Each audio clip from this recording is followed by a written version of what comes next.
saying it, but I was like, I don't see what that has to do with this movie.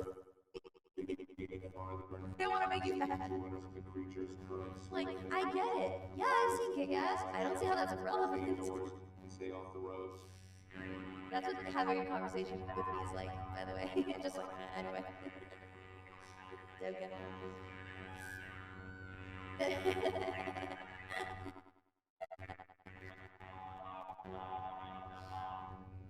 Yes, sir. It's because we've been broified like a Resident Evil character. That's how I dress that's how I dress now. I completely agree. I would dress normal, but I'm trying to look like a Resident Evil character, sorry. I've been wearing leather jackets every day. Nothing to do with the fact that it's freezing balls. Alright, people, let's go. I need to know the exact location. Man, we gotta do King's Bingo, yeah? We'll do it tomorrow, chat. Don't let me chicken out. Yes. Just... Please don't do this. Oh, and I have to make some more assets before bed. I understand your concerns, Doctor.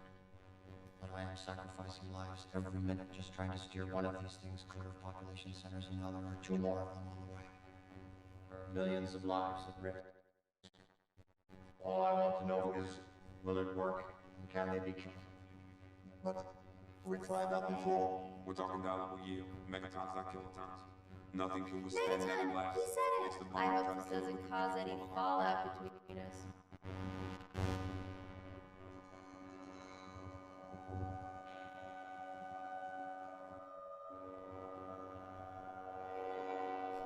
Will it blend? Fuck! Will it? Sergeant Morales! Close. It's all detonated by remote control. The Mudos knock out everything electric. But it's dead. Can't even get in range without these things going haywire. But this, on the other hand, this is old school clockwork. Takes a licking, keeps on ticking.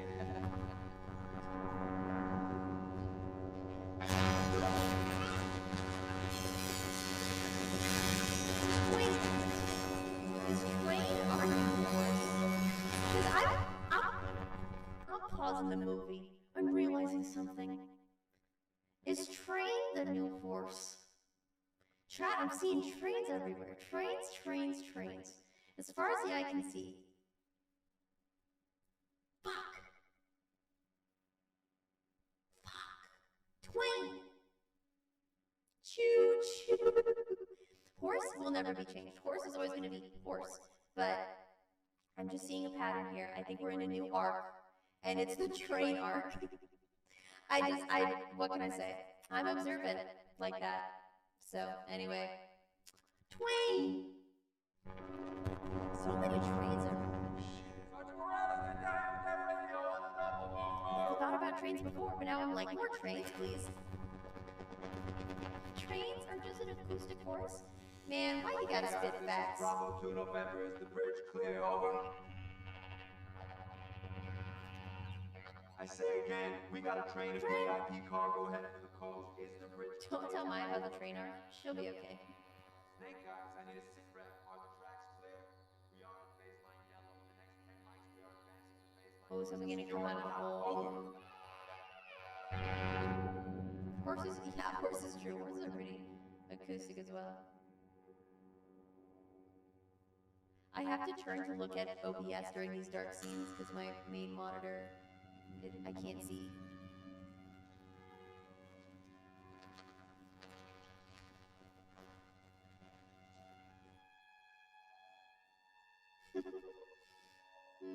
At first I wasn't gonna read the whole thing that you just typed, not Alex, but then I decided this couldn't be too bad spoilers.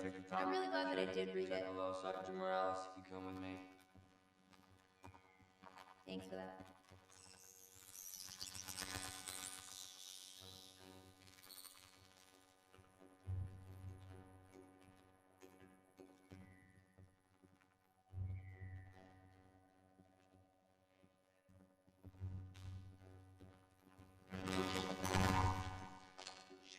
Butterfingers. It is a spoiler.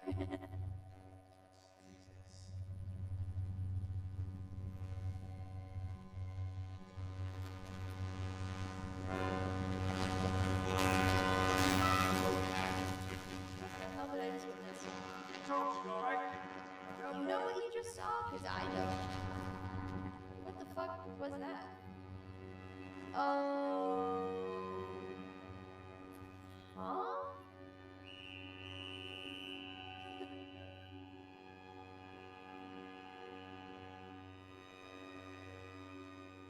Your brutal honesty is what I love most about the stream. Like that one time you told me you were sick of me. Oh, I don't remember saying that, but then I saw.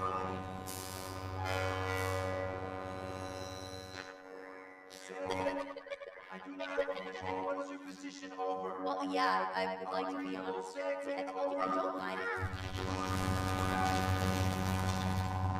First off, Yep is an honest. Right, shut up. I'm very honest.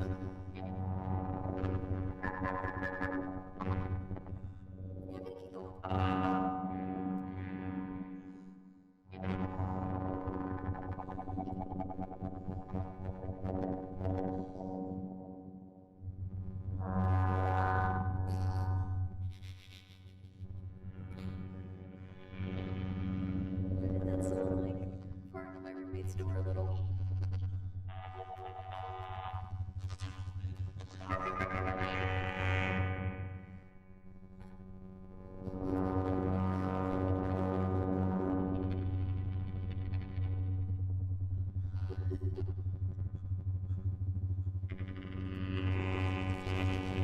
Notice me, Senpai. Notice me.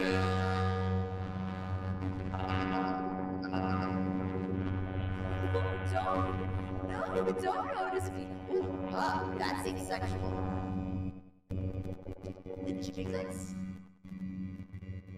That was sexual, did it not? And so no one else is turned on? Yeah, me either.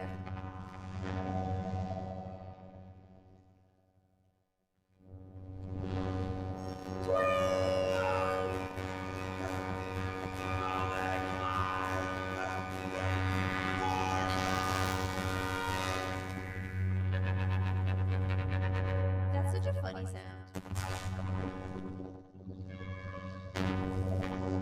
Oh. Well, your death sounds.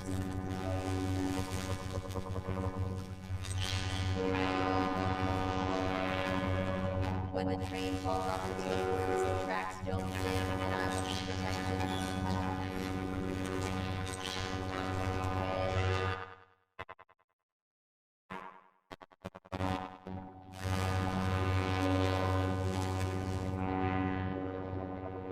What's going under?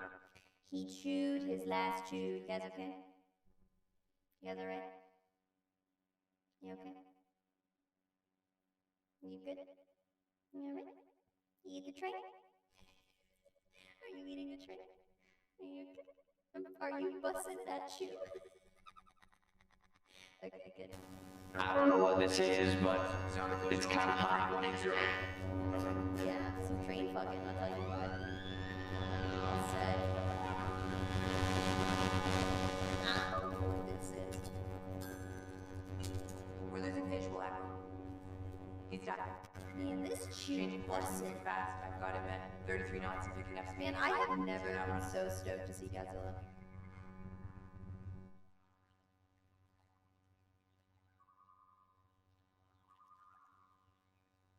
Puppy. Pet dog. Oh.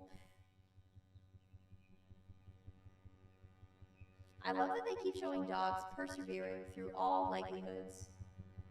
Is he okay? I want to live in a world where natural disasters can occur. Humans, millions perish. All the dogs are fine. Every single one. They are fine.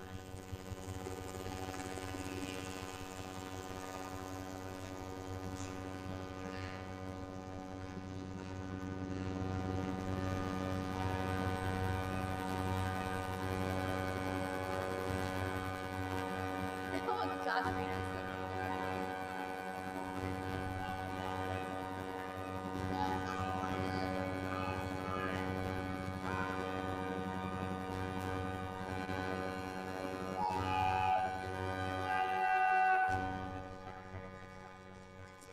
He's the living roach. He's the roach man. Make their way to the BART station. All the BART stations are designated shelters. Wait, these patients are my responsibility. Where are you taking them? Crossing bridges, critical and children only. Shelter's gonna fill up fast, Al. Trust me, they're gonna be safer outside the city. I can take Sam. No, Ford's on his way. You'll change your mind. The bus is leaving 10 minutes. I'm ready for it.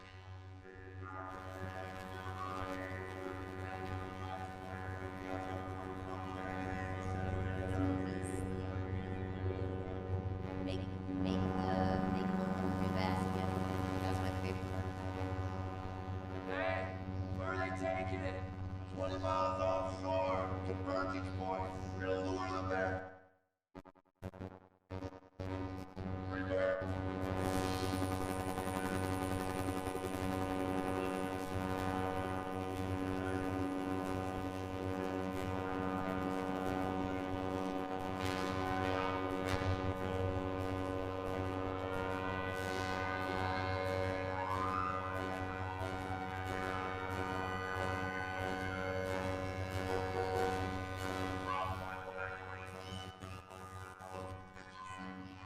Laura. Sammy. Alright, Just work for she after you I just think for a he's the little kid bit. from Daddy's gonna Insidious. be here soon, and I'm gonna just come get you right after. I promise. yeah, he is. Okay? He's got that same. Come on, sweetie, look. You're gonna come with me. Your mom's gonna stay here and help. Al, I'm gonna take care of him, okay? Say bye-bye, mommy. Bye, mommy. Uh-oh, not bye-bye. Bye-bye is like forever. That's double bye? That's, you're like, bye-bye. Bye is normal. Bye. Bye. This is actually not going into the movie. Oh my god, that's a very good thing. No, not bye-bye.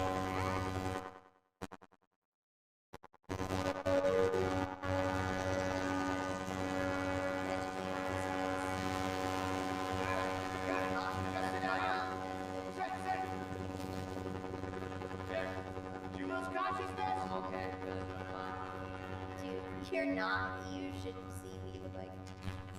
Sit rep, please. Location. Target. Male Mudo was spotted 30. We're showing seismic activity to the east near Livermore. She'll be the female closing in. Where's Really Godzilla? cute. Still has Halloween costume idea, Chad. Take yours. Sending lower depth 10,000 You and your girl go as Mudos. Thoughts? There's still buses on that bridge.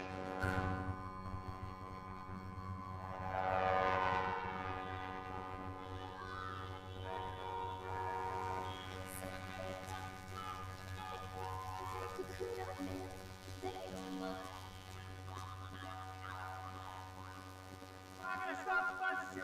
What? I can't hear you. Oh, kids, please, it's water.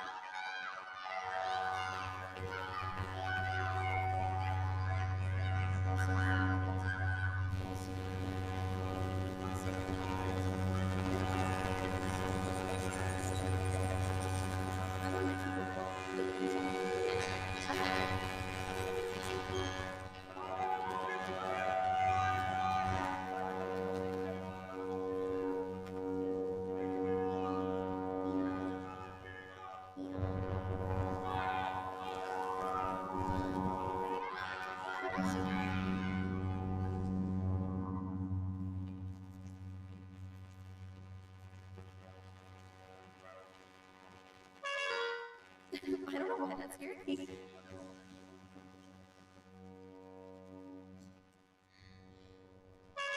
It's okay, kids. Oh, Jesus. Alright, now it's okay.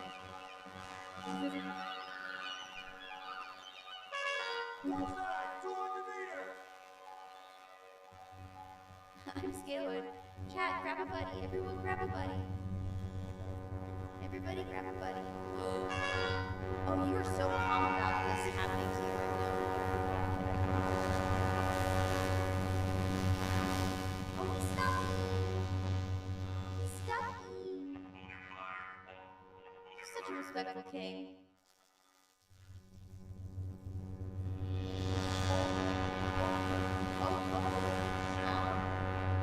Wait.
but that's fine.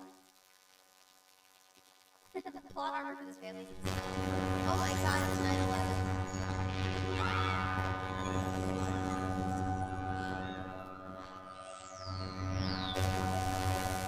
Oh, I remember this from the trailers. Oh, I remember this.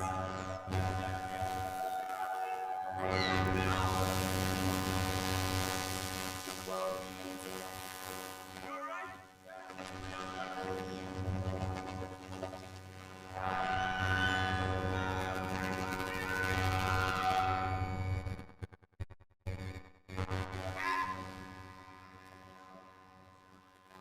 Wait, did you guys see Big Bird? Like, oh, that's not Bird.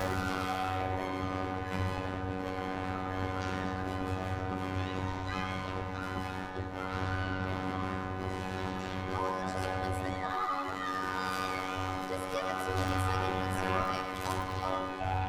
Oh. He's such a little bug. Ah, yeah, I've seen these. And we think how many? It's just a little bug. And nothing super. It's just a little bug. Give me that.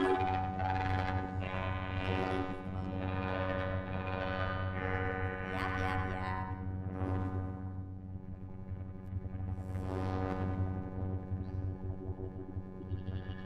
I like it. I was really young when I saw it, so. Kiss! Oh, Miami! It's literally that. That was so cute. But you're being tiny. Oh, they're trying to make eggs. Oh, you can tell which one is no eating. It's just big. Bugs in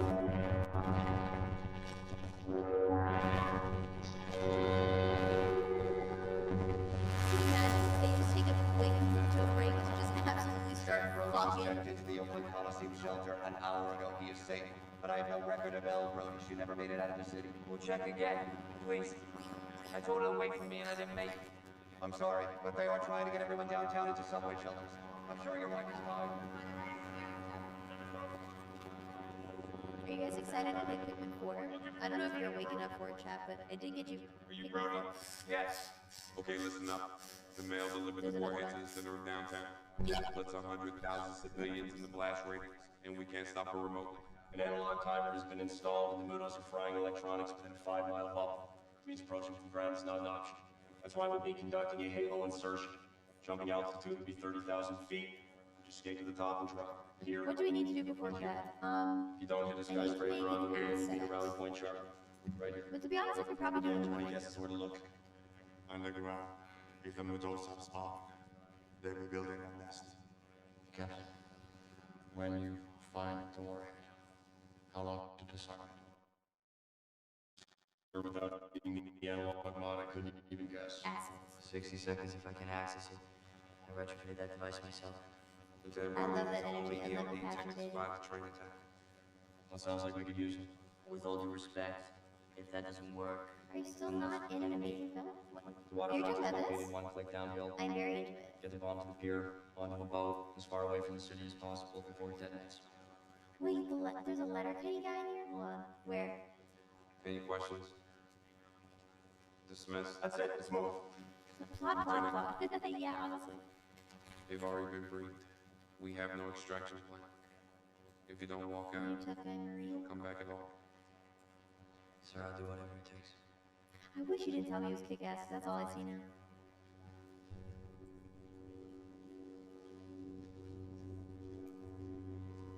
I'm sorry, you want to be in what? Sus Among Us stare? Well, huh? This alpha predator of yours, Doctor. Do you really think he has a chance? No, hold on. It must have been a typo. Let them fix it. The man is thinking The typo. in control, and not the other way around. Ah! You scared me. Yes, a little Godzilla. I missed the what mark. Please explain what you meant by that. Uh oh, we got another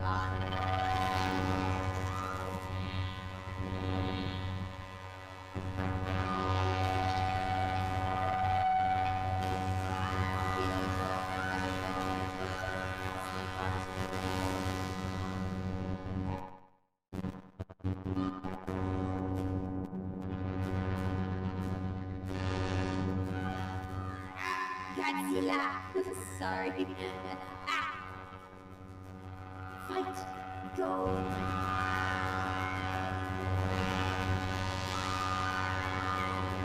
Oh no, don't close the door. I'm watching that. I was watching that.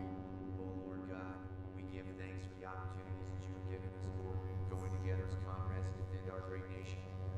We thank you for the time and service that you have given us What together. the hell? I was watching that. What's the point of the movie if you're not gonna give it to me? Oh my god. Oh, I really need to turn off this first time channel thing. Jump skip. Oh.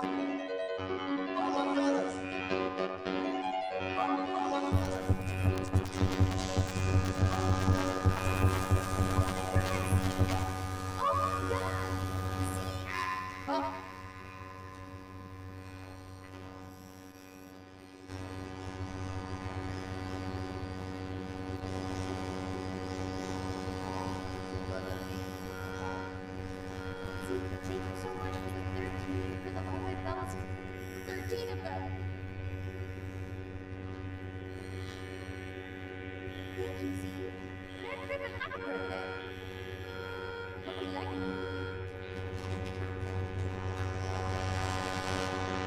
Halo drop, boys. Did you thank the bus driver? Alright, we're gonna go to the salty, I don't play Fortnite.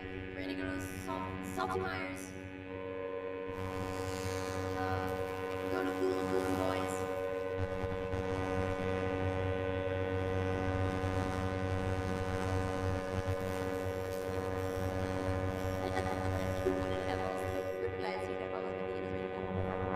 They're so small. I haven't realized what flies. I think it's because I wasn't last week. I wasn't a full rider. My center was just like trash.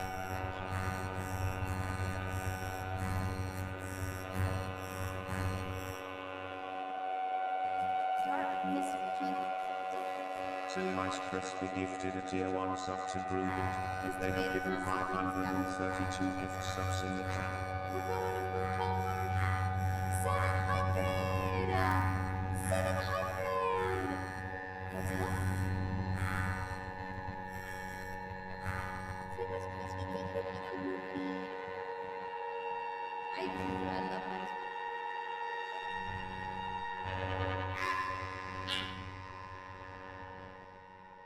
Sorry, I turned it off, but I'm lazy and I'm cold. 700! Fuck yeah, shit. Good shit. That's what I'm talking about. That's tax money. I really should do my taxes. Taxes are gonna be low this year.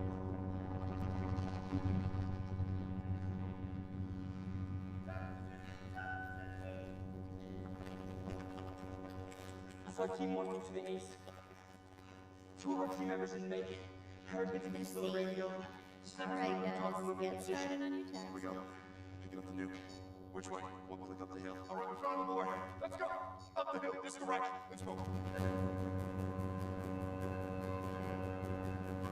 Why do the bugs want? That's my question. Did someone say taxes? Where there's taxes, there will be burn. No, where everything's fine. I don't want to.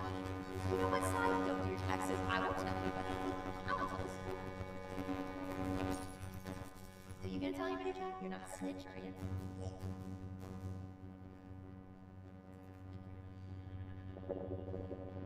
Oh, nuclear energy is their food source. Thank you. That helps me a lot. Thank you. Yay!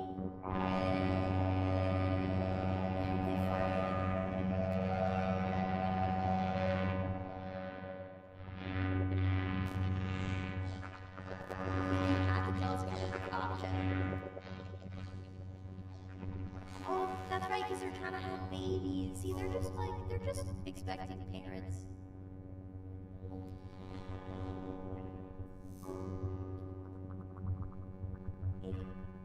Egg.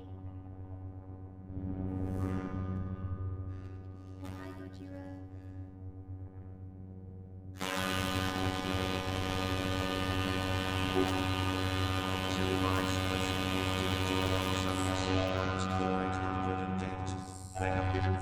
133 gift subs in the chat.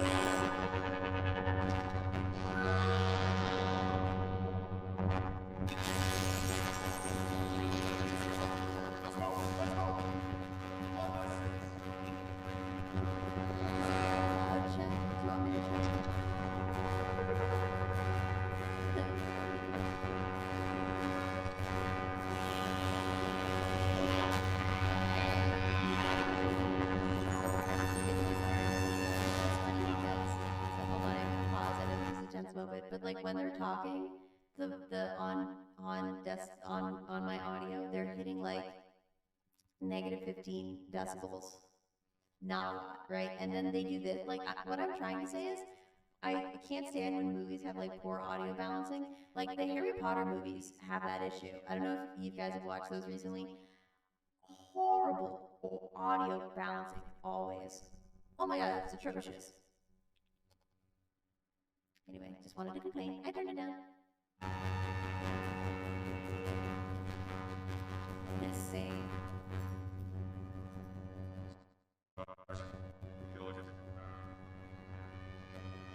We gotta get moving. You got a signal yet? I got it. Is Godzilla a male or female? That is a good question. Everything.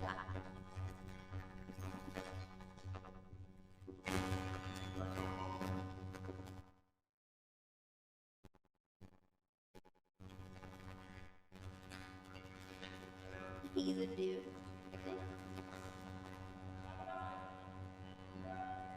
It's Godzilla, not Godzilla. Actually, that is so fair. You tell him. Why has someone made a Chrome extension that balances bad audio? Have they done that? And you're being sarcastic, maybe? Because I feel like that has to exist, right? I mean, that has to exist. Also, I feel like Chrome is a desolate wasteland that no one wants to make anything for, so that also probably explains it. It's no message. 327 minutes. It's no message. Gotta get this thing down.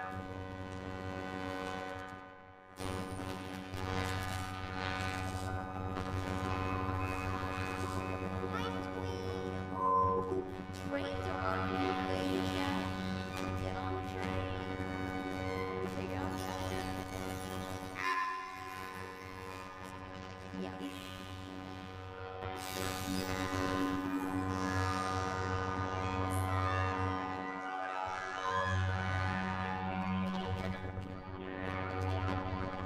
He said Ooga Booga. And he said to the walkie-talkie. Ooga Booga.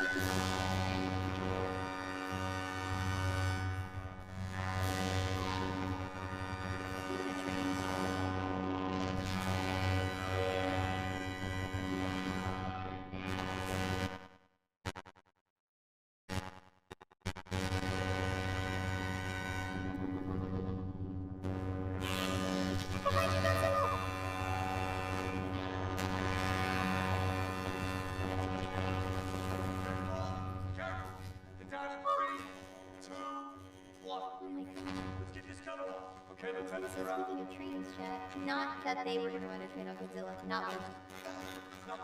Rumor has it they have a factory active.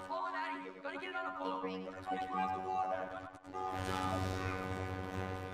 Not that we really want that at this hour, but whatever.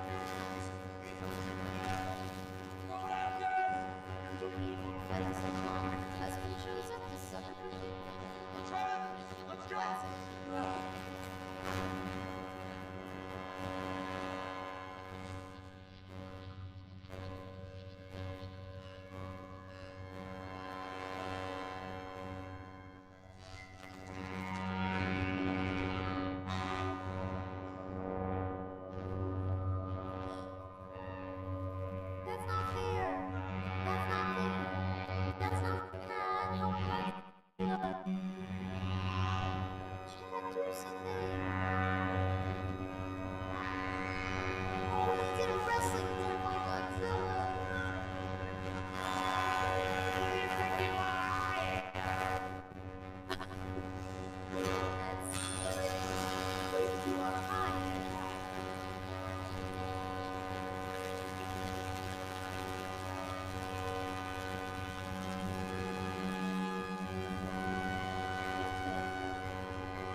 Gummy. How are you guys, Joe?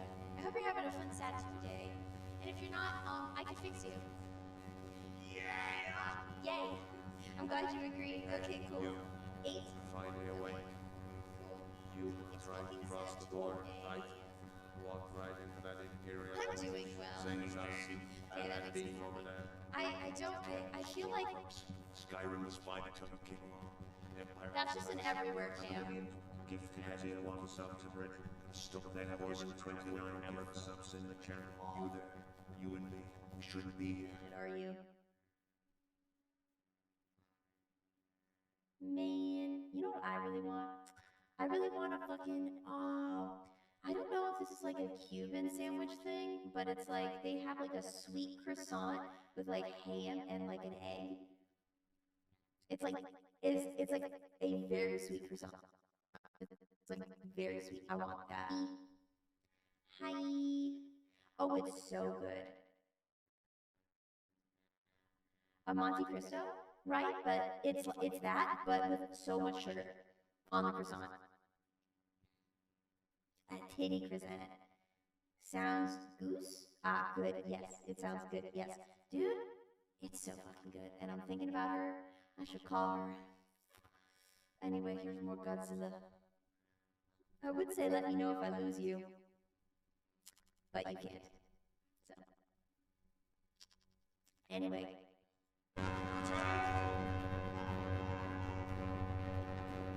Why do I love sweet bread? Every human loves sweet bread. Bread, when it's broken down into tons of chemicals with a great packaging. Oh, we saw this. Oops, I went too far back. I thought I lost you guys big time. I'm sorry. I went too far back.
That's fair warning.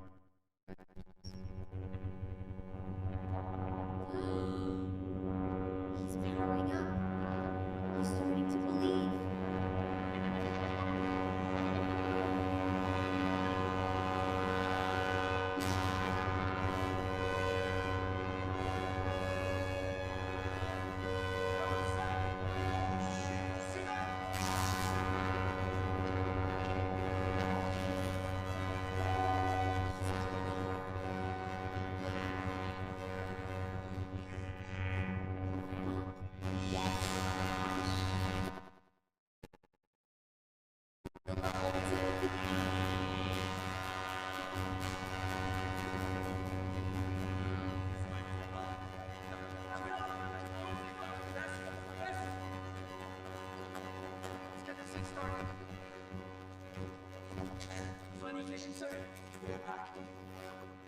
That is my favorite. I love when he does his blue laser. Come on, hurry.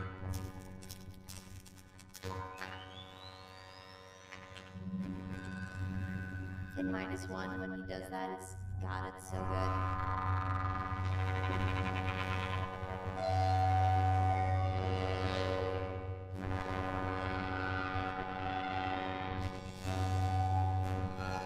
The laser's so good.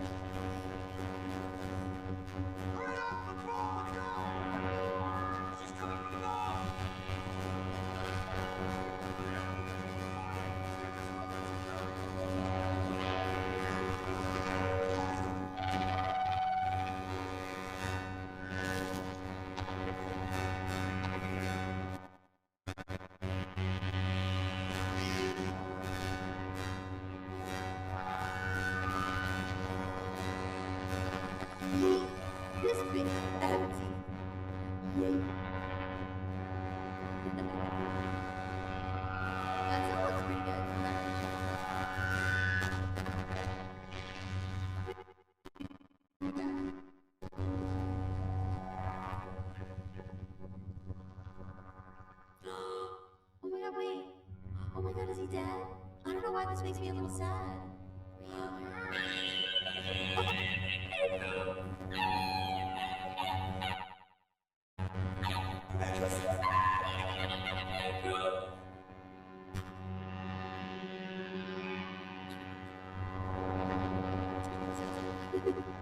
Insensitive.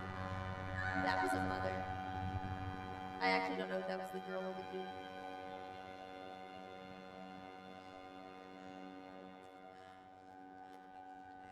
Jumbo can't fly right.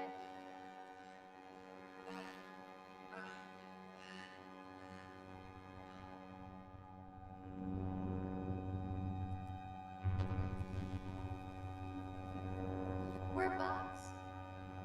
Of course we're gonna take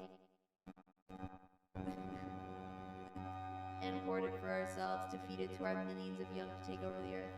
We're bugs. We're gonna get squashed by Godzilla.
People fighting or commenting whether Godzilla is a boy or girl took me to a fucking rabbit hole.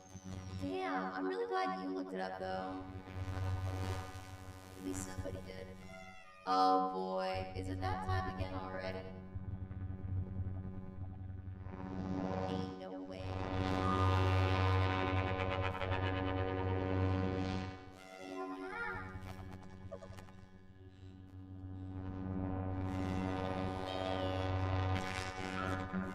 This is the shit that makes my streamer bot want to end its life.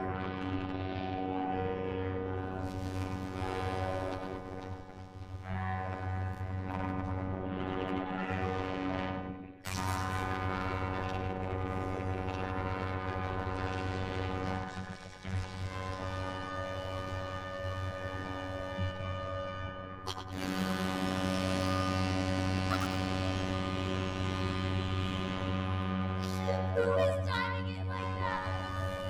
Oh my god!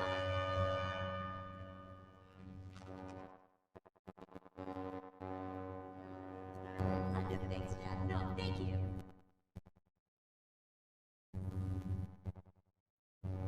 Oh my god, that was really cool. That was really fun. Man, that was so cool.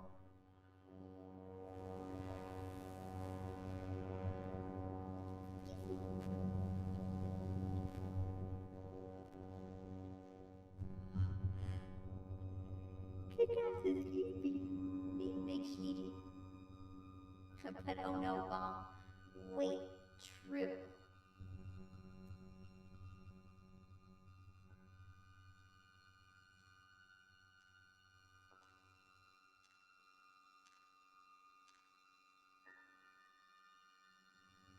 When there's no time for the eeps.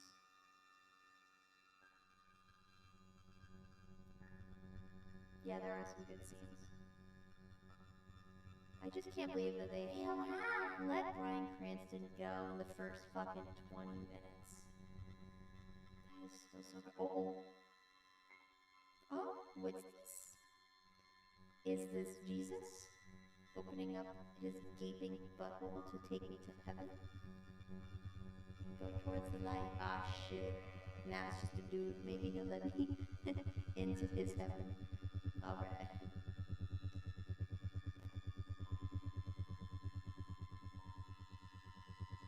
I heard that near-death experiences are actually supposed to be, like, extremely euphoric, which is not a good thing. They shouldn't let people tell people that, and here I am. It's just a story. It's not real. But apparently, all the recountings of people whose pulse have stopped, you know, and like, you know, they come back, they all kind of tell the same story. Couldn't even do his job and defuse the bomb. Do you get one job? No, I don't say this. That's not even funny, rug lead. But it's just interesting. I saw God even mad.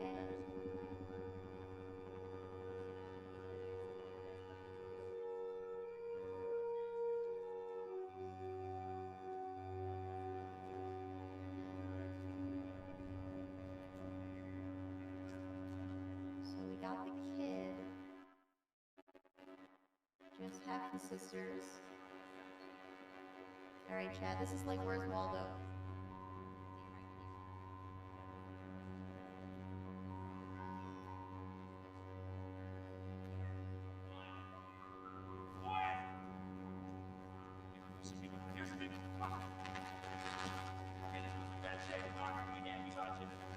Oh.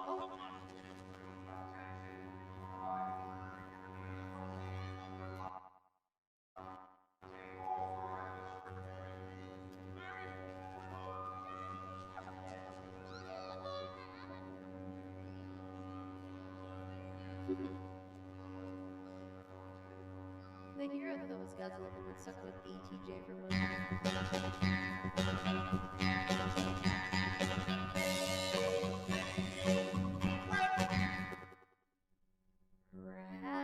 Rastards! How dare you! This is a lot of mouths to feed at my sleepover slumber party.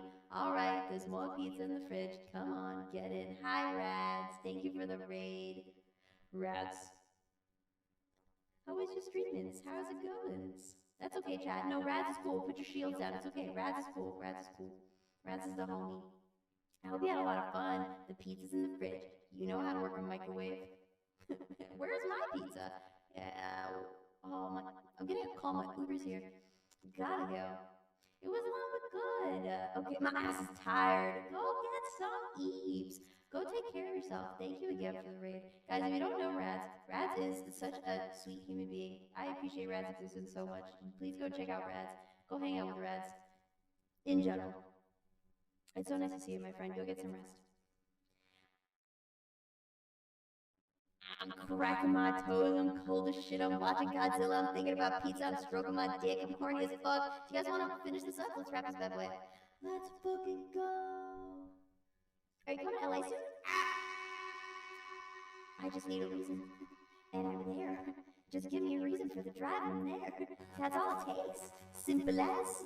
Oh my god, I just realized I look like a freaking tier 1 sub to Trashy 1010. You still have my They have stupid given little 11 feet. gift subs in the channel. I'm babied up right now. This is huge. Okay, yeah, tell everyone. Tell the whole town. Just give me a reason and I'm there. Tutan. Still not saying your name right. Thanks for peeing on Trashy. Ooh. Okay, guys. Godzilla. Okay. Hiya. Thanks for coming to my sleepover, guys. Close enough. Thanks for coming to my sleepover. This is so fun. I'm having so much fun with you guys. Oh, he's okay. But is he gonna wake up and just teabag?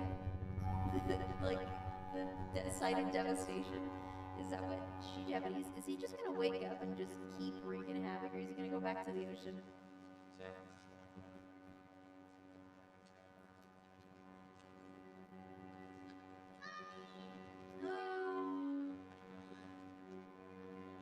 Fresh from the rocks.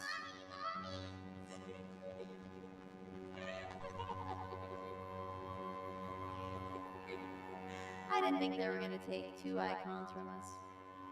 3, counting, what the fuck is her name? Olsen lady. 1 being Bryan Cranston, 2 being Godzilla.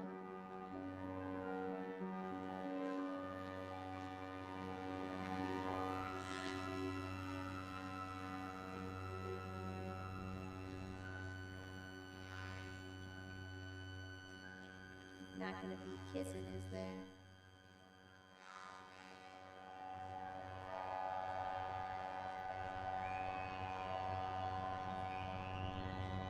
You bad stages. Our hero, Godzilla!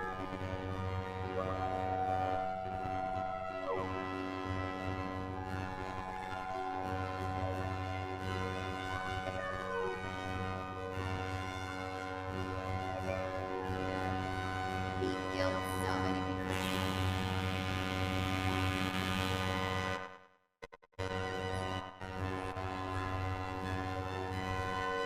Just don't come back and try to kill us, okay? Okay.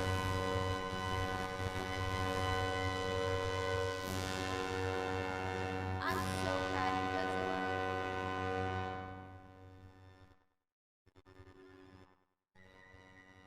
Thank you for murdering all those kids. They made it out. They made it out. He killed so many people.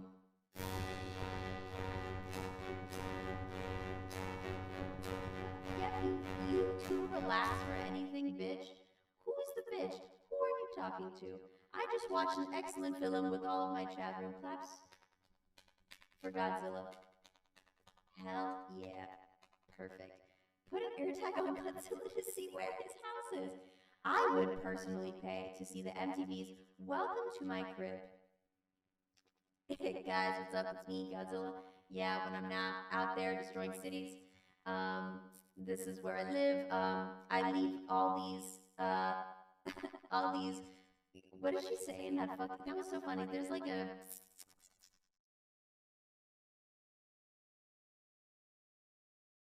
Don't let anyone tell you your job is easy. You don't just sit at your desk. You can tell how much effort, care, and time goes into every stream to make them entertaining and full of variety. If anyone told me that my job was easy, I'd be like, do I look like I'm having fun right now? With Justin Timberlake. Yeah, I get that.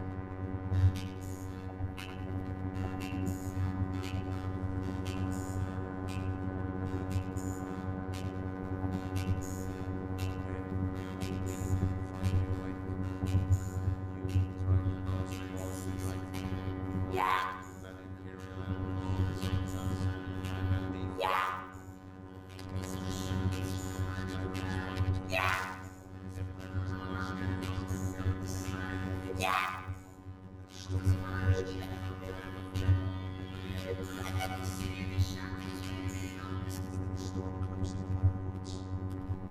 We're all brothers and sisters in Pines now.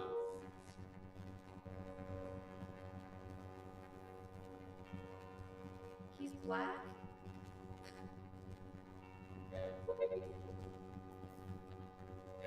Am I the only one with questions? I don't...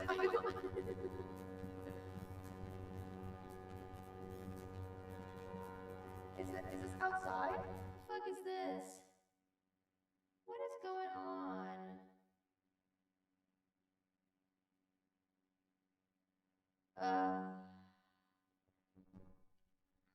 What the heck? What the hell? Best BRB screens ever. Wait, what happened? Hi.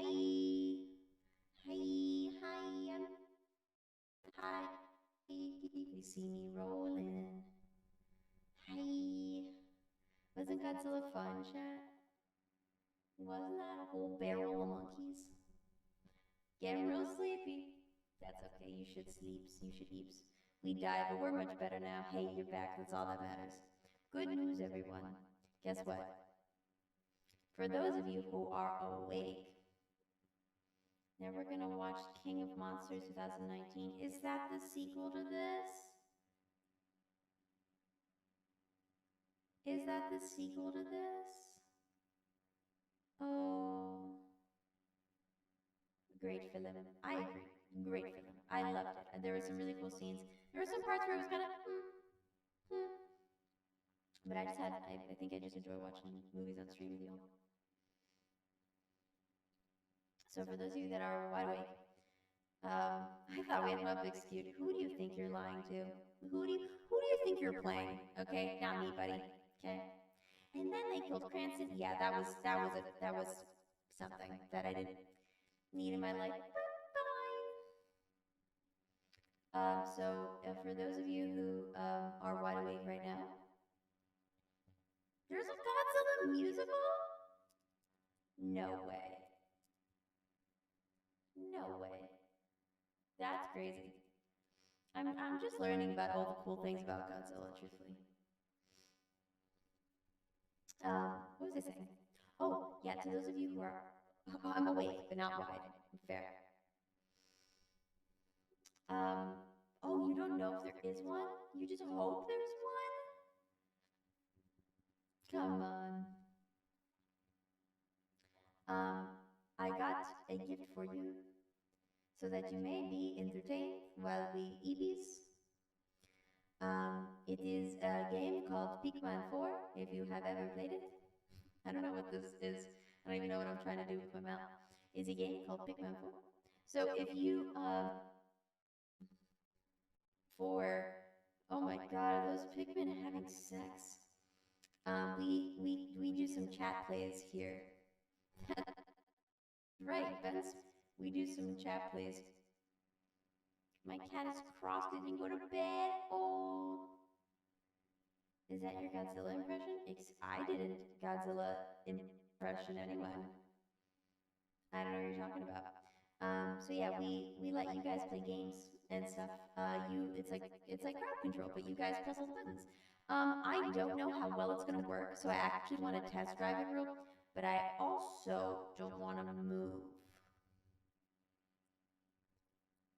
So there's that. I'm so cold.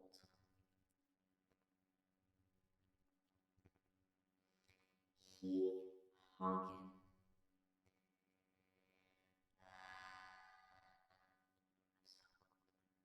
Poor Mr. P and Soup. Poor Mr. P and Soup. Started over, just got here. No. Good night, O'Reigans. We'll be here tomorrow.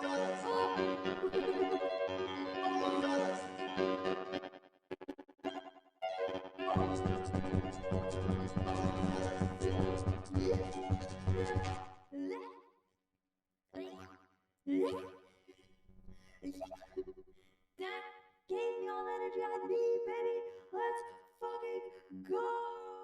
Sign up with the 10, baby. Fuck yeah. Fuck yeah. Woo! All right, I'm doing it. I'm moving. All my fellas. And I'm doing it for all my fellas. And I'm doing it for all my fellas. Here we go.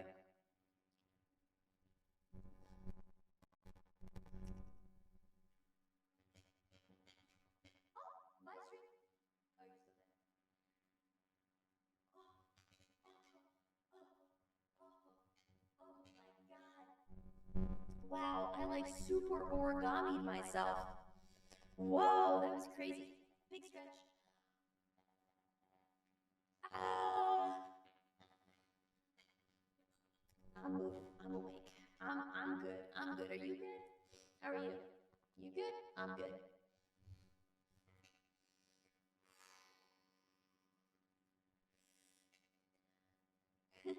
Making all the noises. Okay.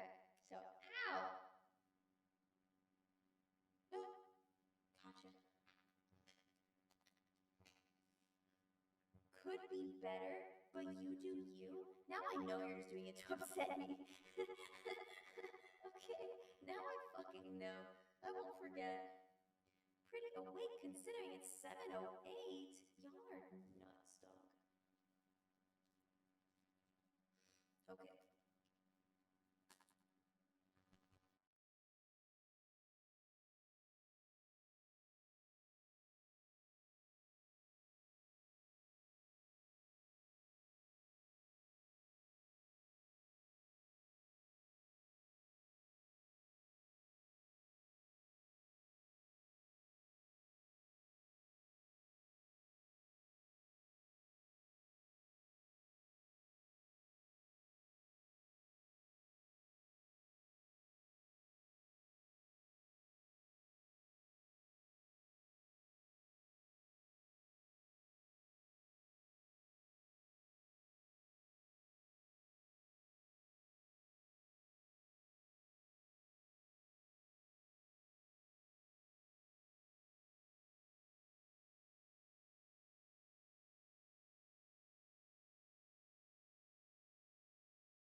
We'll get him next year, chat. We'll get him next year. Easy delete. We'll get him next year. We'll get him next year, boys. Alright, I guess I have to add it manually. Well, that's annoying.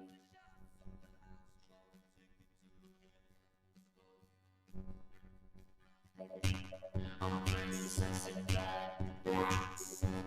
Why is there two? Why is there two? Why is there two? Why is there two? Oh my god. Oh my god. Oh my god. The pop, thank you so much. Yeah. Thank you so much for the 5. Thank you, thank you, thank you. Thank you for bringing sexy back. Why's it gotta be manually? Okay. Just hold on, I got this. This could work. Oh man. Actually, yeah, let's look at the... Oh, we're getting so close to Disney. And that was so fun when we went to Disney during the Double-thon. I don't remember if we had a super ton of Fs. I have no idea. I do not remember at all. Yeah. Exactly. Belloni. This has been so fun and so nice to just hang out and do. I appreciate you guys a whole bunch. All right, hold on. I'm not done. Let me focus. Focus up. You got distracted.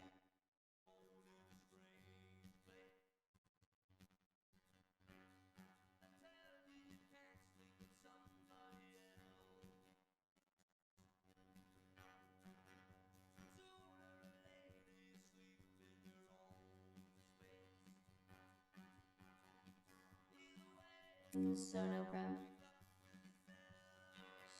Sonogram.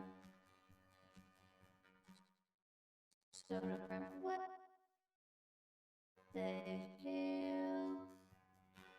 Are you fucking shitting my dick?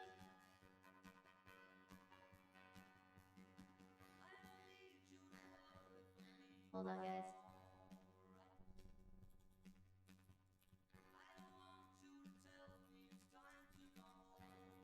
This is crazy. How do I not have this?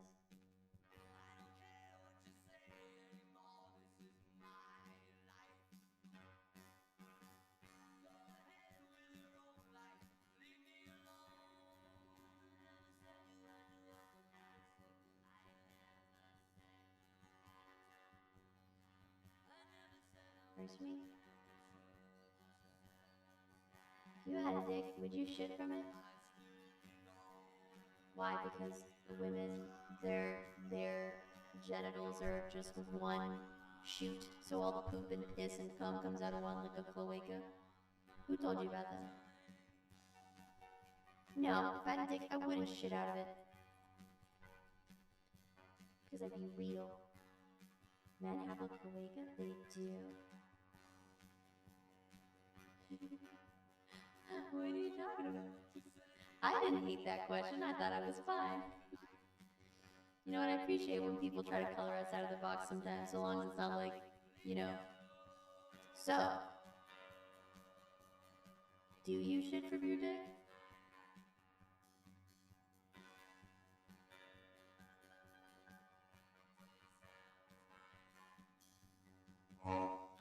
What?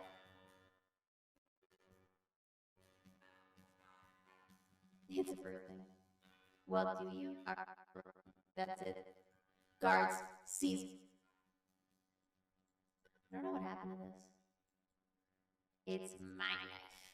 Mine. Oh, that's gonna bug me. Why is one hand... That's gonna bug me. Why is that flat?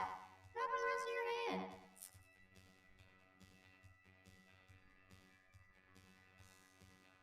Alright. Ow.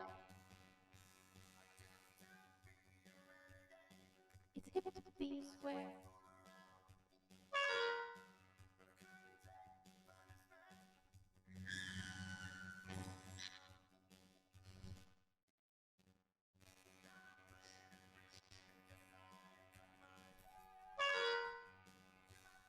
Crazy thing to say.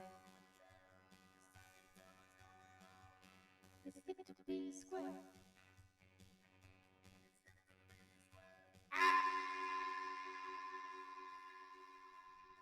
has arthritis. Reliving the mix from my morning. Thank you. Reliving the mix from my morning. Thank you. Reliving the mix. Time. Hey, Paul.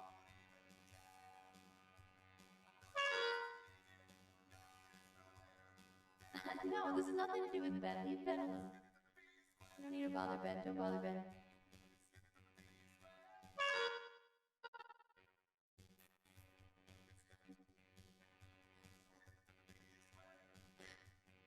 Yes, it is.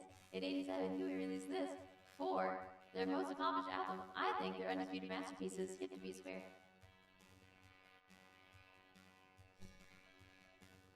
Is that eggshell? What does he say? That's nothing. You think that's cool? That's nothing. I'm gonna get these bugs.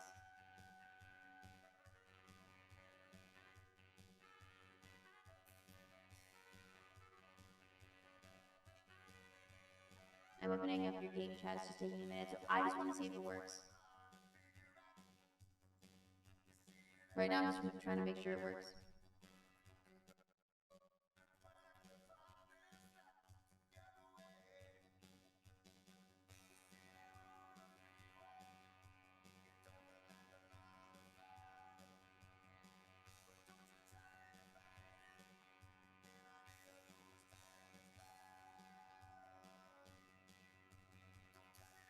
We still haven't gotten the flies. There's more than I thought. That fly's still alive. I'm gonna get him.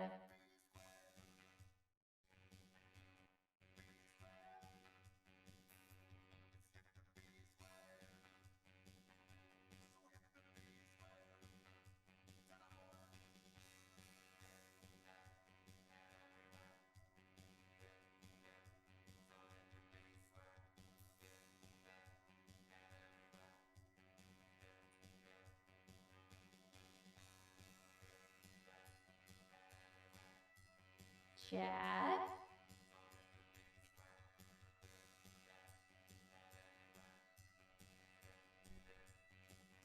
All right, chat. Here's what you're gonna do.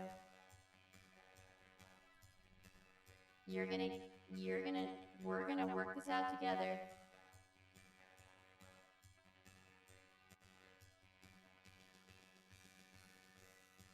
Okay.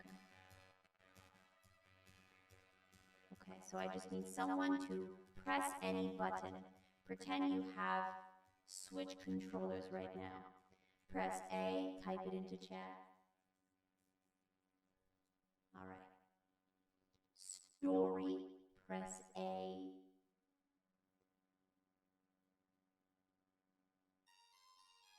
Perfect. Let's do one. Good Sue. Is there audio for this? There's gotta be.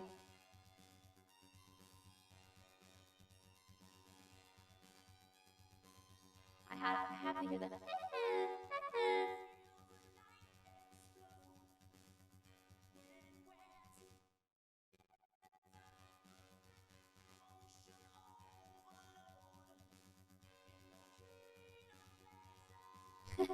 Mash the tutorial. We don't know where we're going. So true.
They go so slow, you're nothing but their skin swinging into full one. Oh no, we didn't get that far last time. Okay.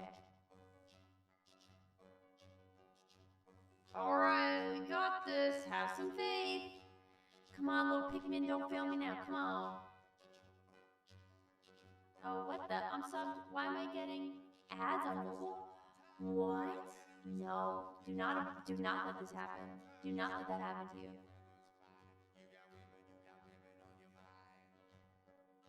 What do you mean by that, Spacebar Cooper? Did I say thank you to the bomb diggity? I think I'm a little tired.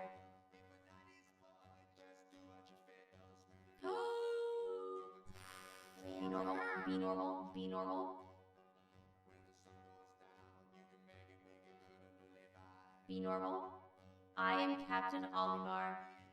I command a spaceship SS Belfour. Lore time.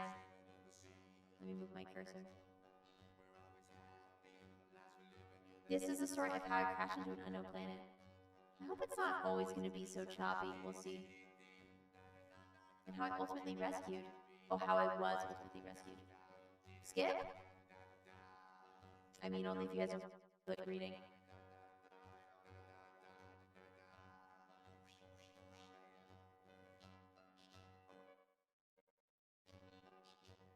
Out of craft for my pieces scattered.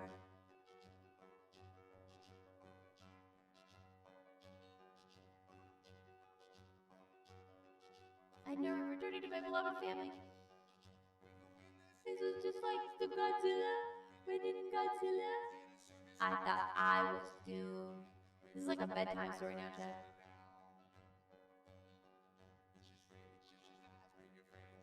And then I found a giant tit growing out of the ground.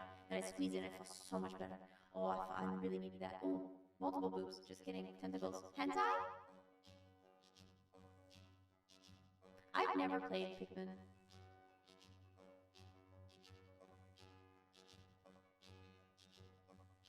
Which I named Pikmin.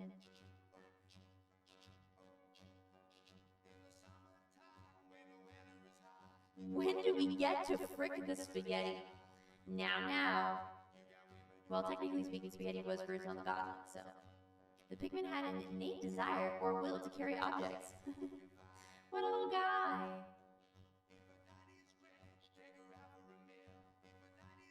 With their help, I was able to find and transport my missing ship parts. Nice. Do you have to throw them though? Time passed and I met yet another mysterious creature. Ooh. Which Pikmin is the most fuckable? You take that back, but also.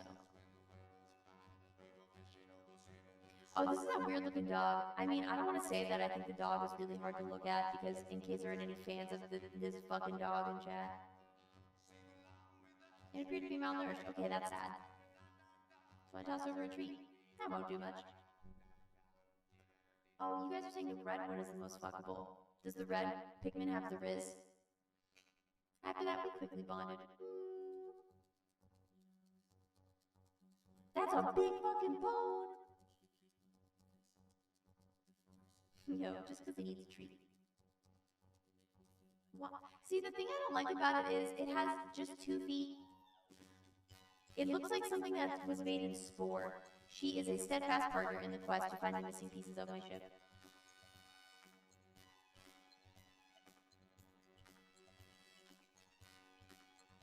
Pikmin? No thanks.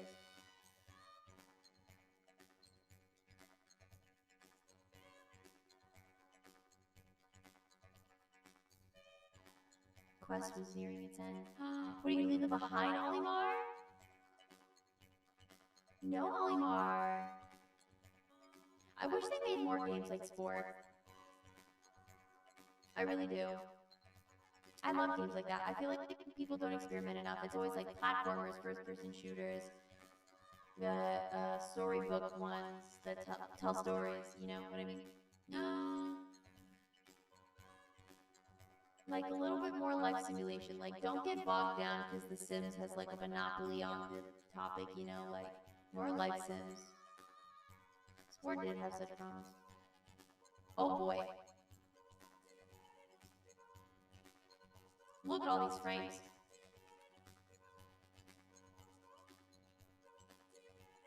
Spore was gay F, so it was lit, is what you're saying.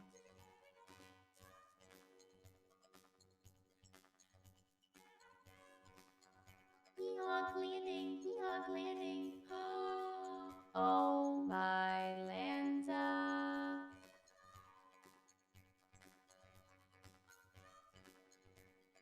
Deep fried frames, anyone? Oh my god, that dog is way more cursed than I remember. Let the game load in, chat. Maybe that makes it easier to... It doesn't do this anymore. Who is Lanta? Have you met him personally? You know what? That's a bridge too far, honestly. How dare you?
so we can get these controls working.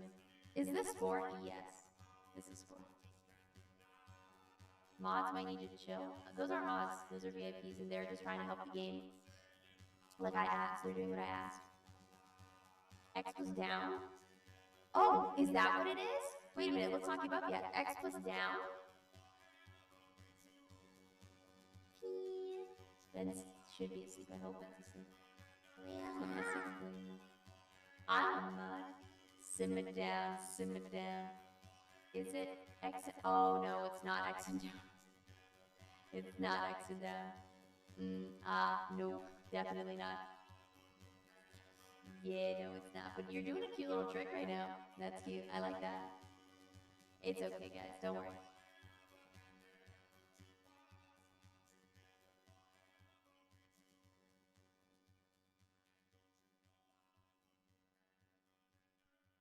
I'm just gonna do it when I wake up, Dr. Spaghetti. Thank you.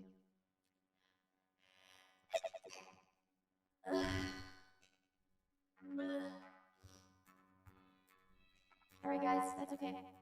That's alright guys. Don't worry about it. It's fine. It's fine. It's fine. Here, you know what? You wanna know what, kids? Here, I got something you're gonna like just the same, okay? Alright, so Pikmin who? Right chat? Pikmin who? Pikmin who? Pikmin who?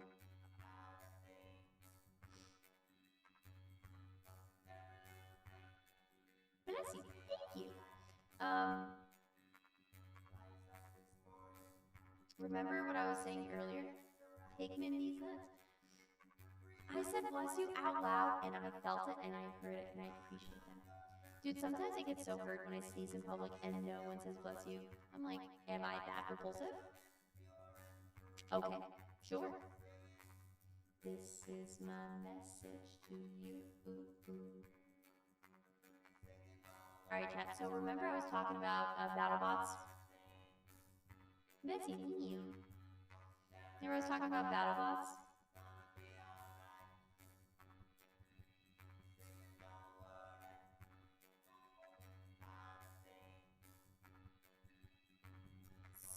Excuse me. I've never seen this before. Or this show. But I am intrigued by it.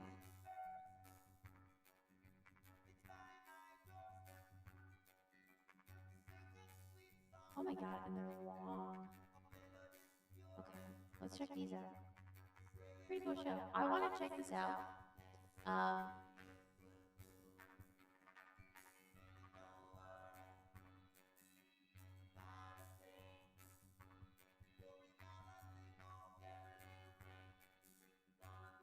Is this show good? Wow. Okay, chat. So let's see what the hype is. We don't have to watch the whole thing. I do just kind of want to check it out. But also going to enter in super relaxed mode. Yeah, Animal Crossing absolutely does work. So if you guys want, that's why I'm testing out the show. So if you, I am going to keep Tangy on. If you want, we can play Animal Crossing, but I definitely wanted to check out BattleBots. I mean, I could treat you guys like iPad babies, give you a show and Animal Crossing. So, if you want that, we can totally do that. What's that thing on your couch? That's my dog. Both are easy. I just, you know what it is? Like, I feel like sometimes, how do you say, you're overwhelmed with options, so it's no longer appealing. Which is the very last thing I would personally want to be accused of. Overstimming so early in the morning. Yeah, exactly. So I was thinking maybe just the show. Maybe.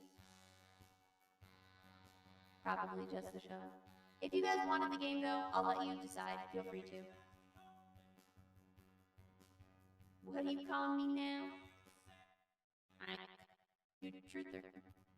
So if you guys, actually I'll just ask you now, if you guys do want to play Animal Crossing also while watching BattleBots for Betty Buy Time, press 1. If you're indifferent, I can't imagine you would not want to, but if you're indifferent, press 2. So 1 is yes and 2 is indifferent. There is no mystery third option. Go vote, people.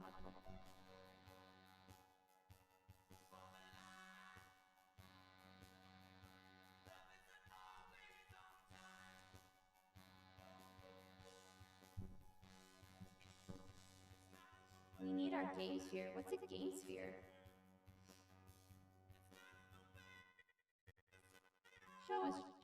Show's fine. I agree.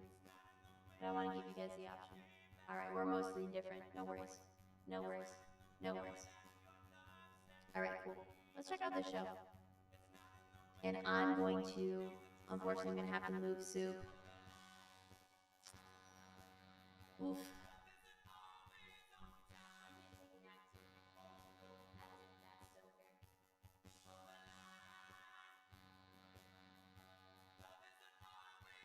The dog? Yeah, the dog.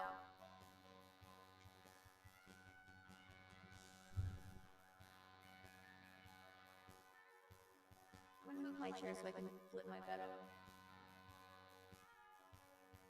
And if it's possible to do predictions for this, and the mods are awake and they want something to do, feel free to. I have no idea how this show is.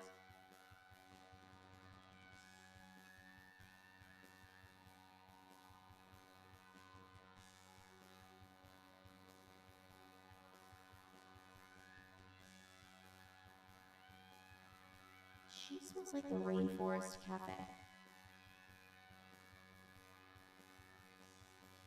Why does my dog smell like the Rainforest Cafe?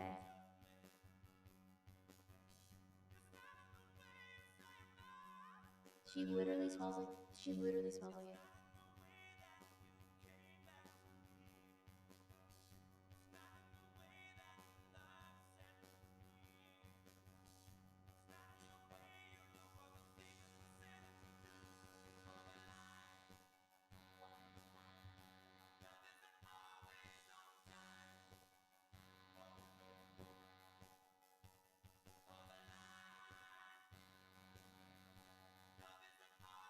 Alright, boys.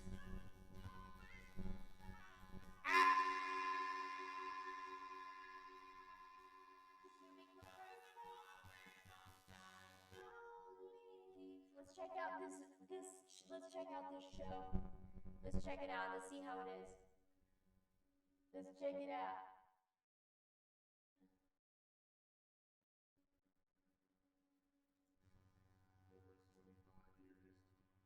At BattleBots has been measured in hardware, punctuated by the ultimate prize, the giant bell.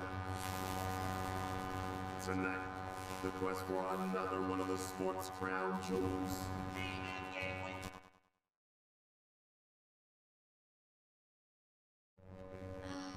You're crazy for that. What do you mean? Covered it in Maya. Yeah, whatever, dude. That actually didn't help at all. If anything, I feel like I might have smushed the blue thing will be really easy to spot. We're gonna find it right away. Oh my god, shut up. Fine, you want to play that game? I'll look for the blue thing and you can look for the other thing. I'm just saying. We don't have to. Yeah, okay.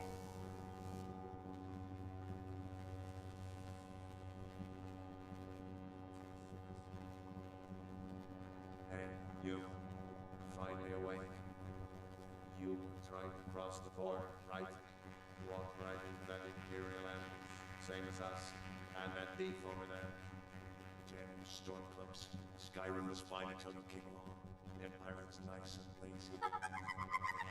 Classic jelly on thing, Frank. Horse Okay, it's gonna be. Why now, Internet Go? The nut was so giant it broke the stream. Alright, chat. I'm gonna put on BattleBots. Let me know if anything crazy happens. Don't be shy if you need something.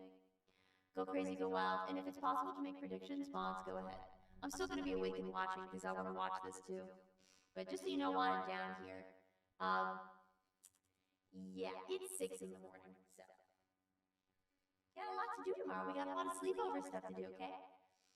Can I get a glass of water? I am literally in bed. You are out of your gourd. Alright, small little nappy time. Small nap. This is BattleBots Champions. The race for the Golden Vault.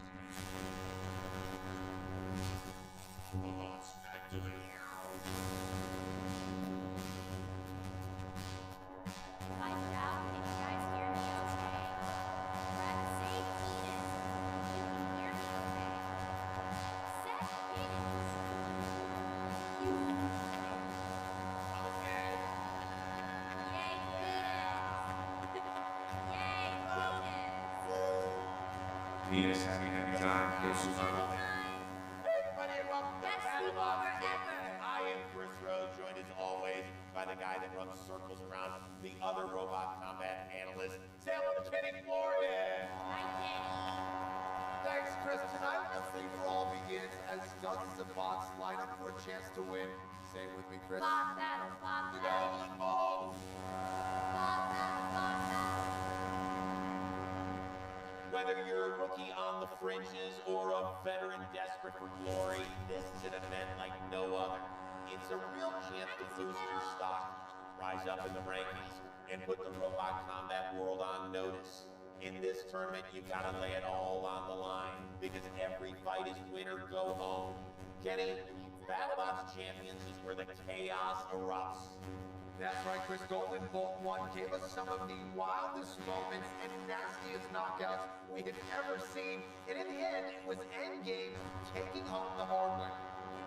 And we are back to do it all again. Here's the way it's going to work.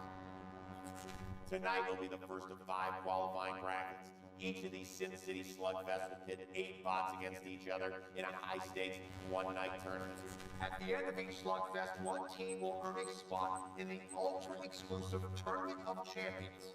All told, 5 winners will be moving on, and when they get there, they'll be joined by former Giant Nut winners, Endgame, What? They really Tantrum, call them giant and of nut course, winners? the reigning title holder, Sawblades.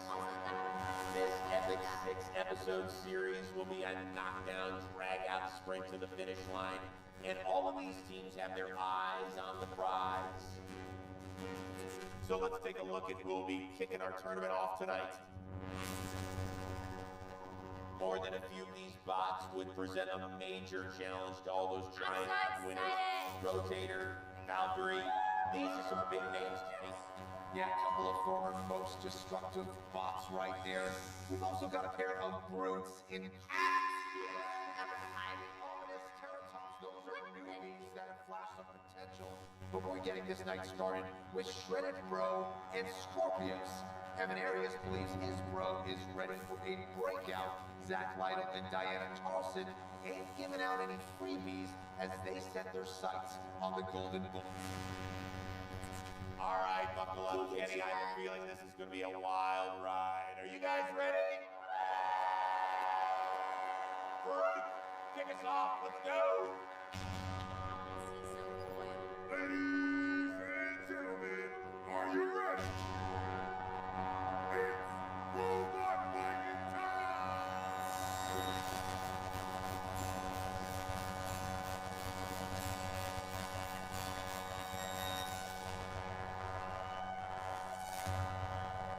And Red Square from Staten Island, New York, here to check your shredded report and deny you a lease for life. It's Shredded Bro! It is great to be back here in Vegas, Kenny. Nothing like it. There's Evan Arias, captain of Shredded Bro in the Jade. We're coming off another rough World Championship, but we know this squad from NYC, they never lack confidence.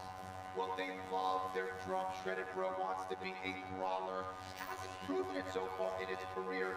This fight should come down to lasting power. Something which Scorpios has a clear advantage. I'll tell you something, Chris. If he doesn't deliver a competitive performance tonight, this could be the last time we see Evan Arias make the walk to the battle.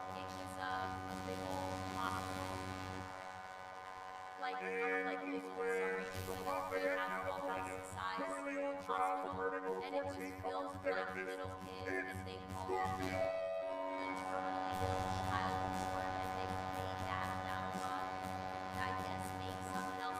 Team Scorpios, Diana Tarleson on the right, Zach Lytle on the left. A few seasons ago, this team won a bounty. That's going to serve them well in this format, Kenny. No question about it, Scorpios may have lost some of its juice recently, but this is such a dangerous, well-driven robot, and it knows how to fight through attrition. The Hammersaw Tech held them back once again in World Championship 7, so this is a big chance to respond in a matchup they should win. And frankly, they need this win. Expect Scorpios to take the fight to Shredded Bro. tonight. We have 3 fights lined up. If all goes well in our first fight, we're going against Scorpios, which is a hammer slow robot. We plan on hitting their force, getting them a little bent up. I'm looking to really knock them off their game and then just take advantage of when their little belly's exposed. This new tournament, the Gold Ball tournament, is very important to us. Back in the World Championships, we had a 2-2 record, which was decent. It was good for a new robot. But we're looking to go 3-0. Shredder Bro is a force to be reckoned with, and we're going to actually sweep the competition. Evan has been around for a couple years. Now he's bringing Shredder Bro. This is going to be hopefully a real exciting fight, lots of back and forth. But he is also a box. Scorpios loves boxes. They fit perfectly in our scooped wedges, and it's a nice big top for me to just wail on. So it's going to be a literal slugfest for us tonight.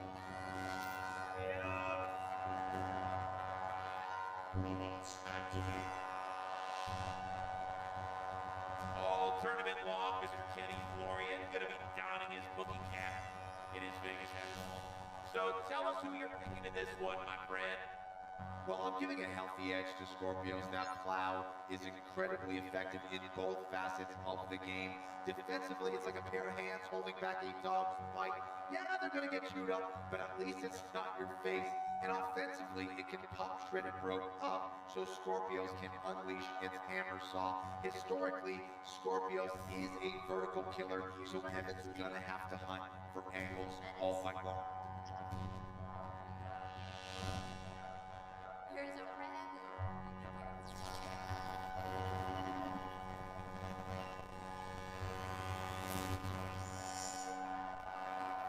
Let's go, Chad.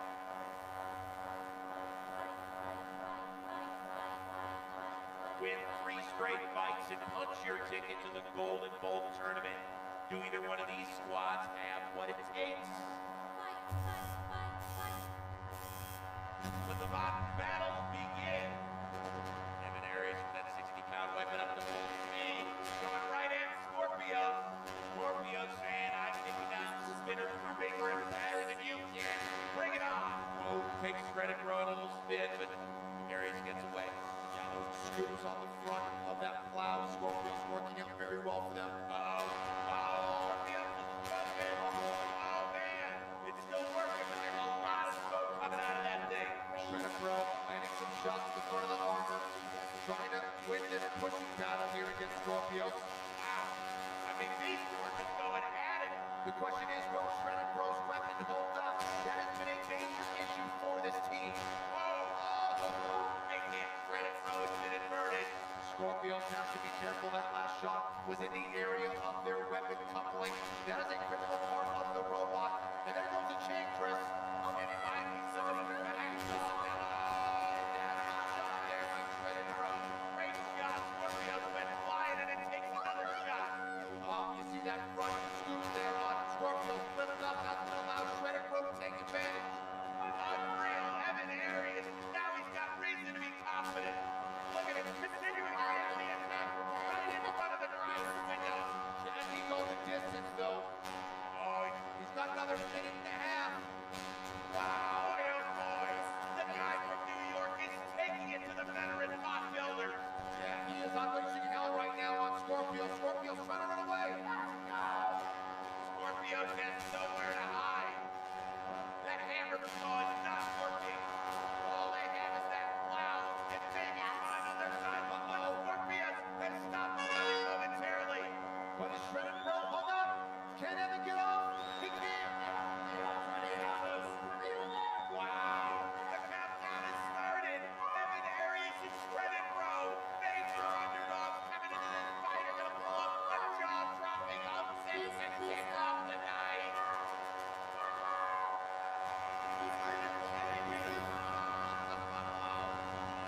Alright, the winner is Shredder. What were you saying about Scorpion? The winner is Shredder Bro.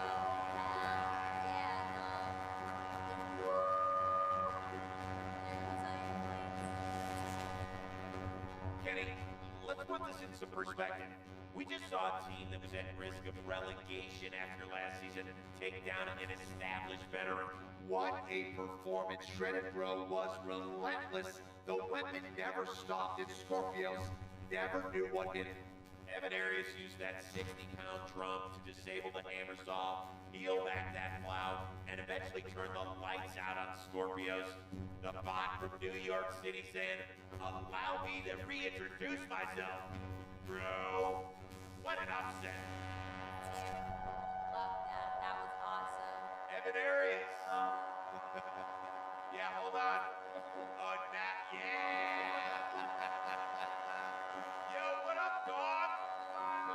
Yeah. Yeah. Dude, this is what you've been telling us for years now, right? Oh yeah, it's like three things: the most handsome, the most aggressive, and the most handsome. What the?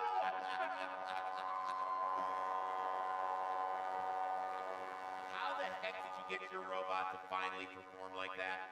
Trial and error, man. You just gotta keep going at it. You know, when it's a new robot, it's really hard, especially when you dial it in. It took a few fights, but you know. Ah, Jesus. I'm afraid to even ask this one, but what is your confidence level that you can make it to the Golden Bolt? Let's see Get what's your good. popcorns and shit. Get popcorn, get popcorn. All the confidence in the world. Let's go. I got the best team behind me. That's all I need. Evan, congratulations on the huge win. That's awesome. Thank you.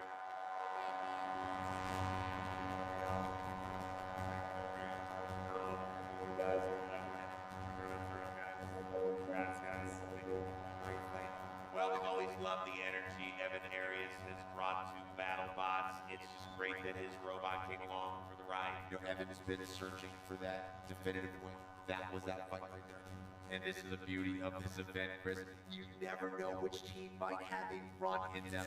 Shredded Bro is now just 2 wins away from punching its ticket to the Golden Bowl tournament. Man, that sounds weird. It sure does. But for now, Evan's squad heads back to the pits. They will fight the winner of Switchback and Kraken later this evening. All right, there's a look at the Golden Boy, Victor Soto, captain of Rotator. Might very well be the favorite tonight. Has an opening matchup with Terror Tops. Victor saying, you might be Jurassic, but you're about to get Jurass kicked. We'll have the fight when BattleBots continues. You're a legend.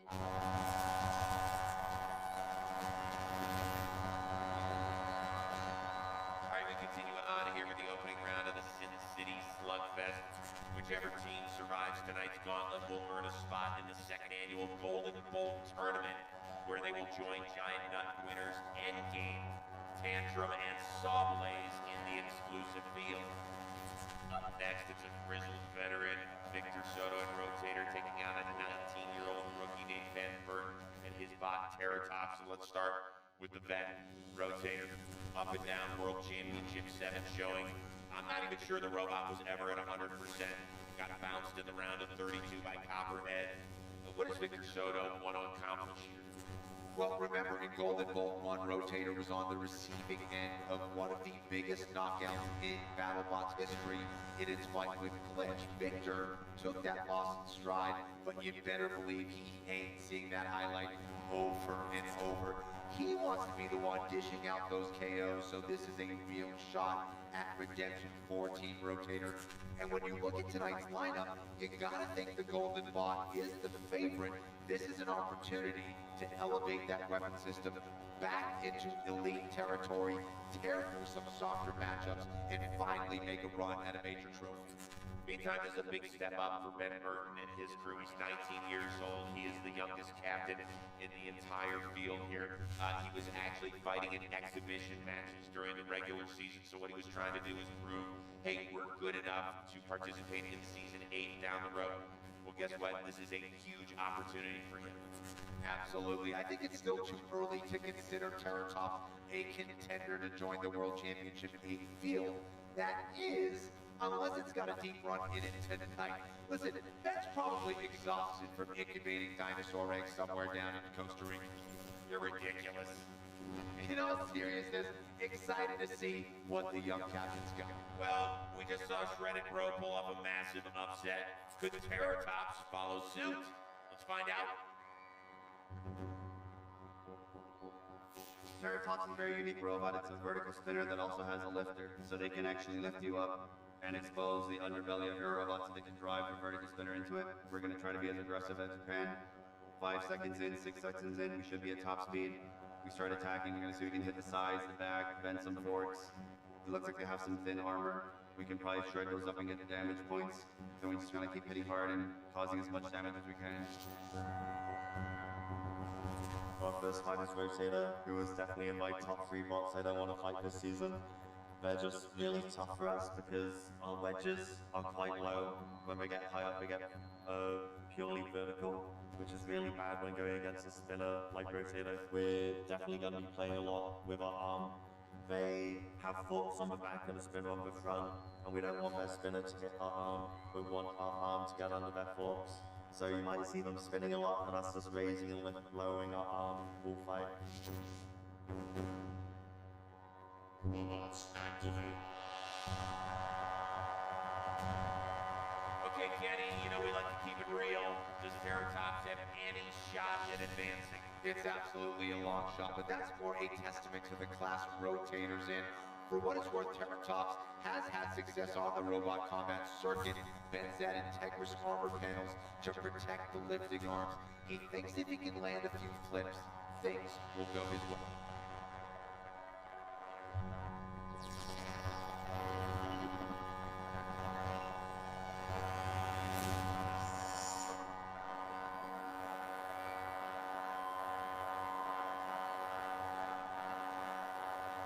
Rotator, Terratops, their first step toward the golden bolt starts right now. Let the bot battle begin. Terratops with its arms in the air to start. Oh, nice head-to-head hit. Good job by Terratops. Terratops clearly having a lot of confidence in that vertical spinner. Wow. Well, Victor Soto claps back. Nice shot with the undercut. Oh. Rotator, good shot. Terratops works its way back up. Just send the folks into it.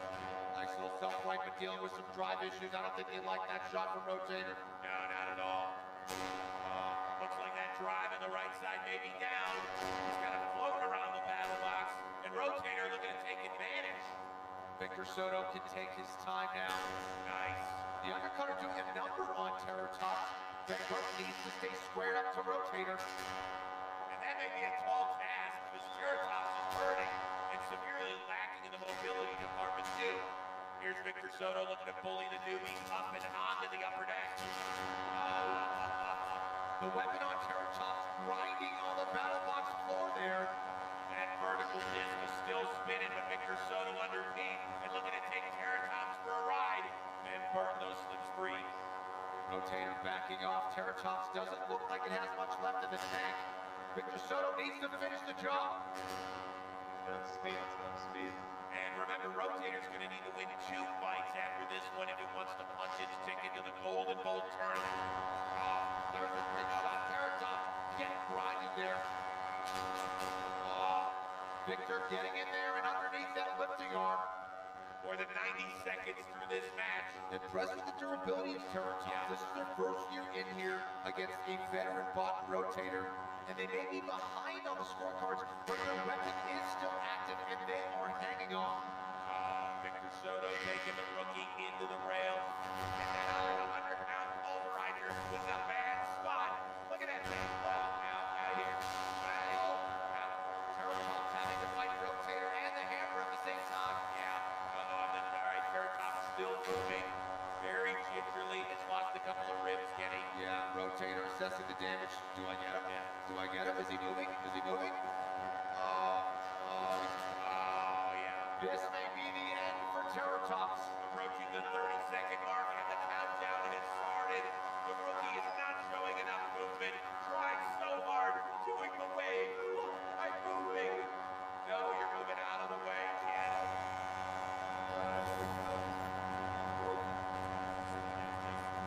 It's got me nervous.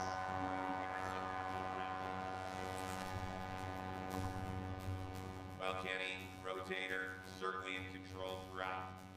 Absolutely. Terratops won the first exchange, but lost half its drive shortly after. Could never really get that lifter involved. I think those armor plates ended up limiting its reach, but those are the type of tough lessons you have to learn as a first-year team. Yeah, and this was really where the rookie robot got in trouble.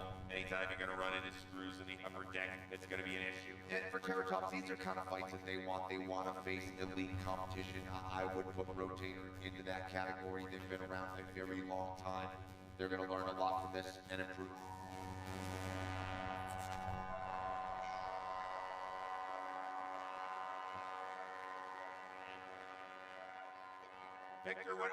Victor, what were you looking at? The replay already?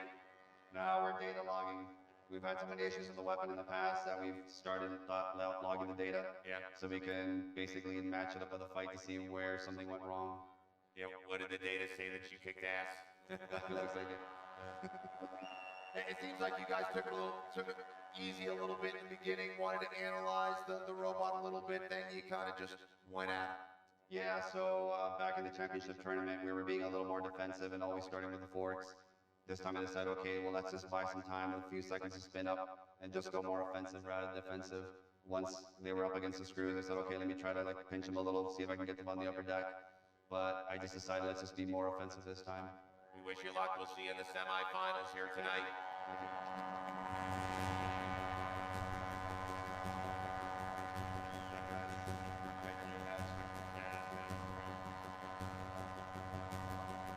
So Rotator and the Golden Boy Victor Soto are moving on. He'll be waiting on the winner of Valkyrie and Ominous. As for Terratops, tough competition, a quick exit, but maybe there's something there, Kenny. Well, you know, Chris, life finds a way. Coming up, it is a heavy-duty battle between Switchback and Kraken for BattleBot champions after the break.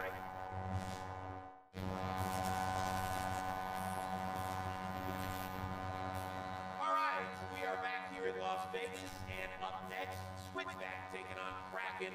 The winner earns a date with Shredded Bro in the second round of tonight's Slugfest bracket. Let's start with Switchback, which just completed its second regular season here at BattleBots. They are captained and engineered by Greg Needell. A very cool bot, and I feel like they're building some momentum. Yeah, I definitely like this weapon way better than when we saw them a couple seasons ago. That articulating arm has elevated Switchback's versatility. Its armor configurations have absorbed plenty of punishment and kept it in fights. Looking forward to seeing what kind of improvements they've made here as they face Kraken. Kraken's still one of the most popular robots out there, captained by Matt Spurk and his entire family. Listen, they haven't won anything over the last few seasons, and Matt debuted a completely rebuilt Kraken in World Championship 7.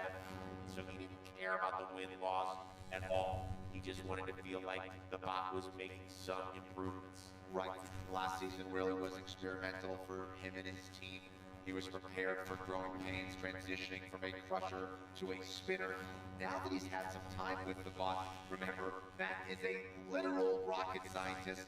I'm expecting more out of Kraken here. Both bots are locked in. Let's hear from the captains. We feel very comfortable going weapon on weapon, Drum versus Vert. We like that matchup. It's just a question of, is that going to happen up here or is it going to happen down here? Matt's an aggressive driver, I'm an aggressive driver. I assume we're going to lose patience really quickly and just start ramming in the middle of the battle box. In a perfect world, this fight goes quickly so that we can get the robot back to the pit, recover for whoever's next. They're a tough opponent for us because they like to attack with a high-reaching weapon as well, which is how we would like to attack. We would like to really use our hammering saw configuration where you kind of hammer down on them. The plan to win this match against Switchback is to get out early, get out fast, get on him, and just try and circle around, avoid that big spinning weapon up front as much as possible. It's as simple as hit him and don't get hit. Robots activate. Some nasty looking weapons out there, Kenny. But I think the narwhal is the real danger. Oh yeah, that cute little nose actually shoots lasers. No, the narwhal's more about being a nuisance and giving the young smirk boys some stick time here on the big stage. The real weapons out there are Switchback's 40-pound drum and Kraken's vertical disc. It's much lighter at 13 pounds, but it hits hard in that kinetic pressure configuration. I'm still going with the narwhal.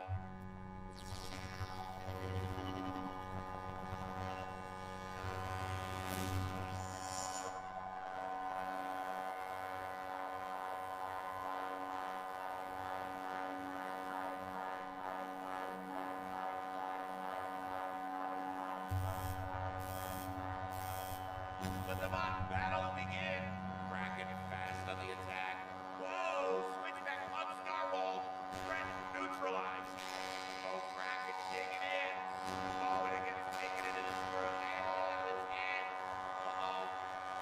Oh, wow, look at the power of Switchback! Kraken! Get your head out of the screw! Yeah, you can see Kraken lost a weapon belt. Oh, and great job by Greg Needell to keep punching with his opponent on the ropes. Oh, Kraken's spoken! That dragon's hurt, but it's still moving! You cannot kill me! Well, Matt's first robots are known for being unkillable. Since World Championship 4, he's only had 3 fights. Not go the distance, Chris. Well, now that 13-pound blade that spins at over 200 miles an hour, not functional on Kraken. What can he do, Kenny? Well, for starters, the team's gotta stop flailing the head like that. They should lower the weapon arm, like how Switchback has theirs, which will make it more effective as a push off. Greg Needell showing Matt Smirk how it should be done. Now, is Switchback's weapon just shut down, or is it disabled? Well, we got change scattered all over the arena floor. If Switchback's weapon is also out of commission, Kraken is still very much in this fight. Yeah, Kraken could outlast him. Looks like it's spinning up again here, Chris. Oh, man. Kraken tried to prevent it from getting at full speed. Greg Needell really dictating the action here. Still 90 to go in this fight. And here's Switchback putting the clamps down on Kraken yet again. Yeah, Matt Smirk's team trying to use the head to wiggle free here. And I do think Switchback strategically powered down their weapon, Chris. They've got the lead. They just need to take time off the clock.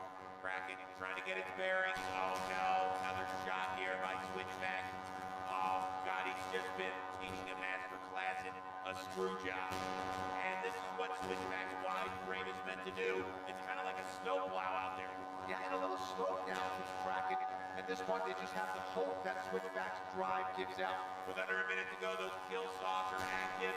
Kraken's doing everything it can to try and do something to Switchback.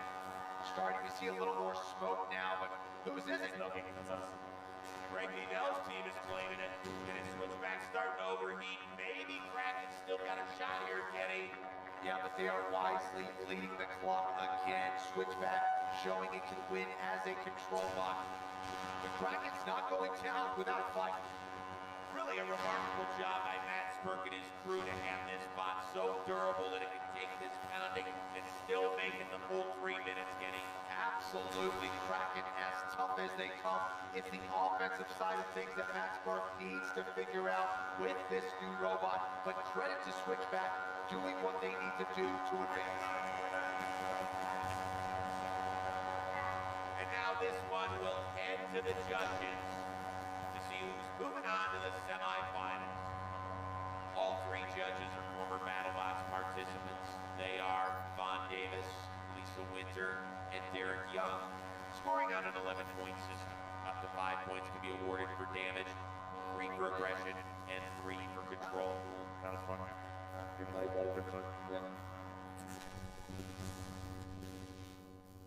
Well, things were working in the beginning for Kraken until just too much muscle from Switchback. Yeah, listen, it was that weapon-to-weapon hit that really got that weapon belt to fall out of Kraken. You see it hanging off right there. Kraken did a great job of getting off the screws, but Switchback taking full advantage of that. Some nasty shots early in this fight. Greg Needell was relentless with his follow-up shots. And then it looked like he shut down his weapon and basically just started playing prevent defense. No doubt Switchback went into control of the fight and drained the clock mode. You know, these two robots are actually very similar, but the difference here was execution. While Kraken kept flailing its head after the weapon went down, Greg Dell just turned his robot into a plow. Credit to Matt Sparks' bot for being so tough to take down, but Switchback dominated this one. And even the final few seconds, Kraken was saying, "You're not gonna get rid of me this easily." Let's see the results. Here's Baruch. The results from the judges are in. The winner by unanimous decision is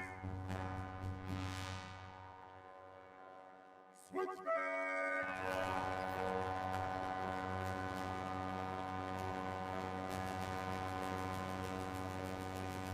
Greg, congratulations. How exciting would it be for you guys to win tonight and enter the Golden Bolt? I mean, the Golden Bolt is, the pinnacle of this sport where we have to fight through other champions and everybody else who's run the same gauntlet. So that would be amazing to be in the battle box, to be compared to robots of that class. It would be incredible. 2 more steps and you're there. We'll see you later tonight. For sure.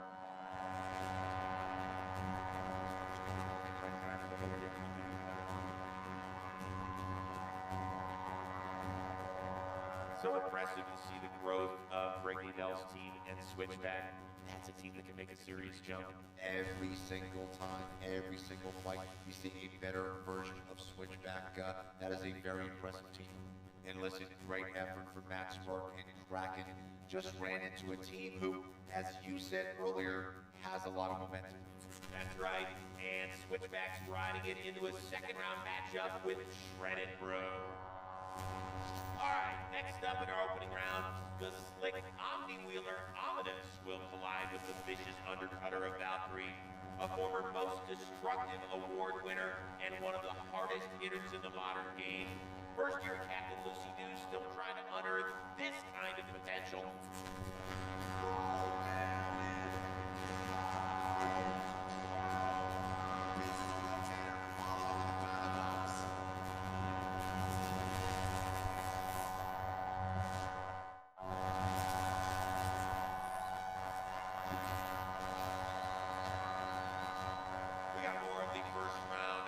City Slugfest coming your way right now. It's Valkyrie taking on Ominous, and let's start off with Valkyrie, which has made the round of 32 in seasons past. That did not happen this past season. They had a new captain, Lucy Dew, taking over for Leanne Cushing.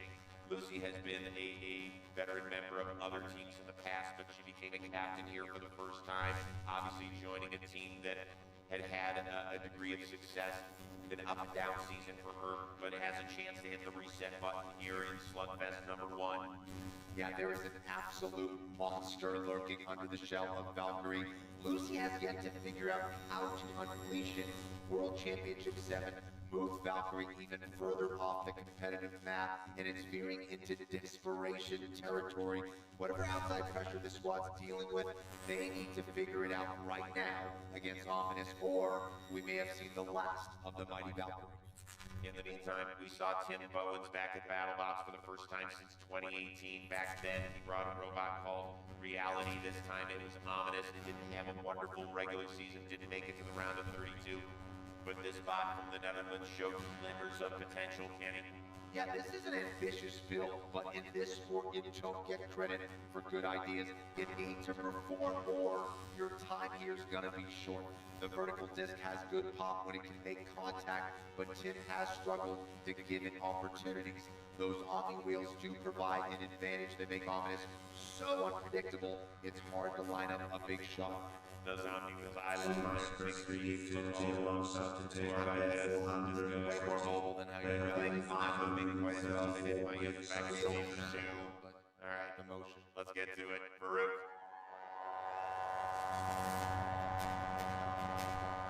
In the red square from Somerville, Massachusetts, in a door, run for the door, it's Valkyrie!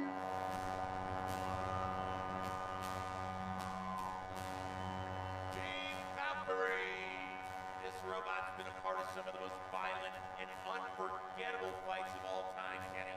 Yes, and safe to say Valkyrie is the hardest hitter in this field, has a variety of blades in that undercutter setup. This one is called Sweet Caroline. Lucy wants to aim for the sides of Ominous and pummel it around the battle box.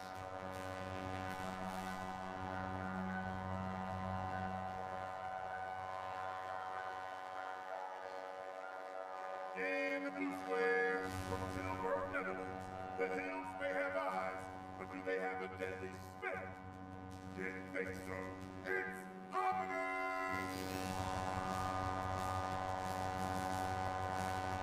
The Dutch Smith, it's Bones, captain of Ominous there on the left. This is a sleek-looking machine. Oh, it's beautiful. The movement is fantastic as well. But when we last saw the bot, Tim struggled with control. With so much at stake for the future of this team, he needs to throw caution to the wind and push Ominous forward more aggressively.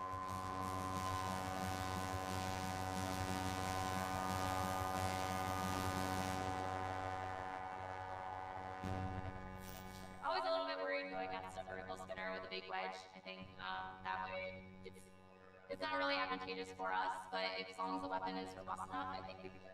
Our strategy is hopefully to get around the wedge. They have this huge wedge in the front, and see if we can do undercutter things and just kind of get underneath and get their on wheels. Having to turn dashes around back to back is really tough. It always depends on how much damage you take. If it's a lot and you have to completely rebuild the robot, it's really stressful, and everybody kind of has to be on top of their game. Valkyrie is a really tough opponent. If they get up to speed, they're really forced to reckon with. Our plan is just not to let them spin up fully. I think we have a good enough top speed to at least box rush them. We have enough plow on the front to make sure that we at least survive the first hit. Using our omnidirectional dive, we will be able to face the opponent, not only with our weapon, but also with the heavily armored front, and wait for the good chewy wheels to show up at our disc and go for them.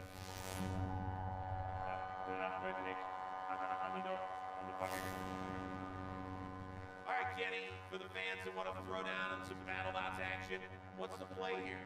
Well, I'm giving Valkyrie the edge, but it's a lot closer for me after seeing that front armor attachment on Ominous. That could end up frustrating Lucy Dew. Still, Valkyrie's massive reach advantage with the undercutter has the potential to dictate the story of this fight. Robots activate. All right, we got a good one brewing here, Kenny. The stakes of this tournament are high enough, but for these two squads, they're standing in the sport fight beyond the line. Will Ominous ride into the second round, or will the mighty Valkyrie deliver a victory worthy of Valhalla? We're gonna find out when BattleBots Champions continue.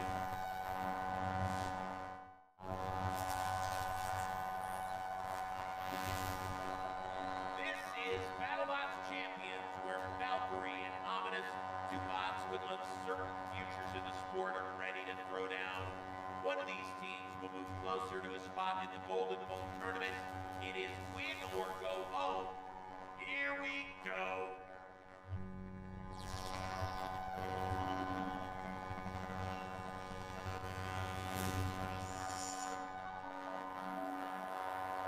Winner of this match will face Rotator in the second round. Lucy Dew, the captain of Valkyrie. Tim Bowens of the Netherlands leads Ominous. Let the bot battle begin. Ominous floating over and taking a shot. Sweet Caroline.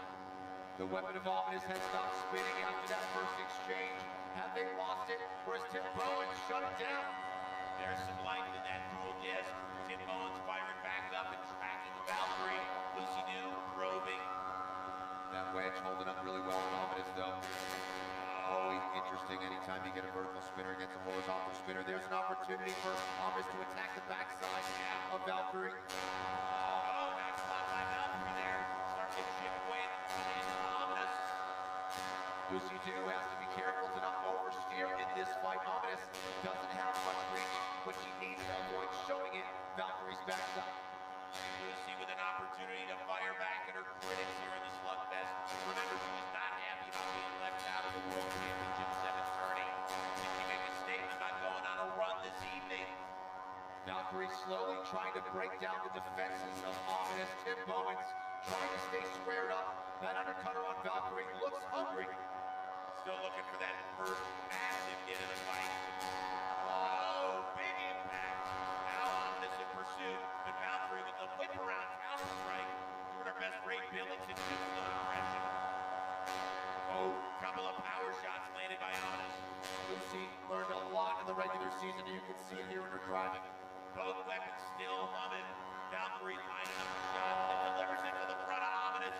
Just past the halfway mark, and the bot's looking for some space.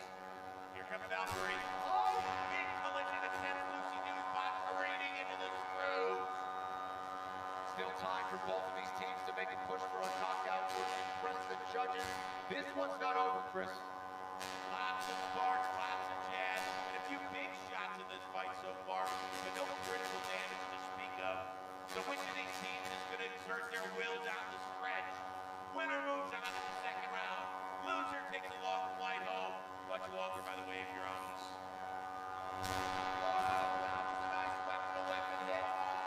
Is Ominous alive? No, that's it. That is it. We waited more than 2 minutes for the first huge shot, and Valkyrie giving it a sniff to see. Are you still locked? Now backing off. That will do it. The countdown has started. Valkyrie is going to move on to the next round, where it will face Rotator in the Sin City Slugfest semifinal.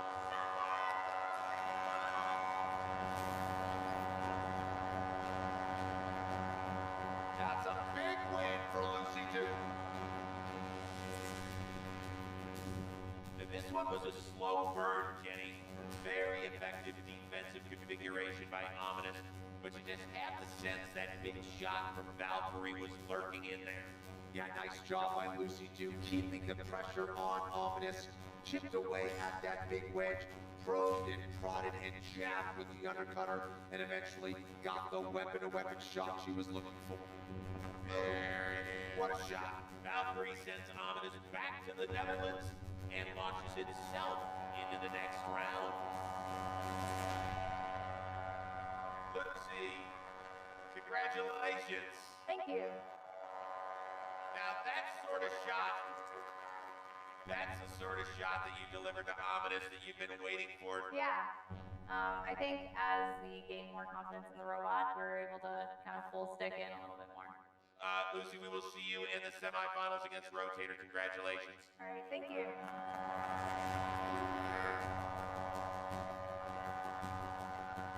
That was awesome. Great. So Team Valkyrie will head back to the pits to try and get their bot ready for what will be a highly anticipated rematch with Rotator. Their first fight was an epic back-and-forth classic, and more sparklers than a wedding on the 4th of July. We'll break that down a little later. But up next, we'll kick off the second round of tonight's Slugfest with Shredded Bro versus Switchback. You hear Evan Arias telling his bot is the most destructive, the most handsome. It's got a Grammy. It was the first bot on Mars. Fact is, no one talks the talk like Big Evan. Now we'll see if he can walk the walk as BattleBots champion continues.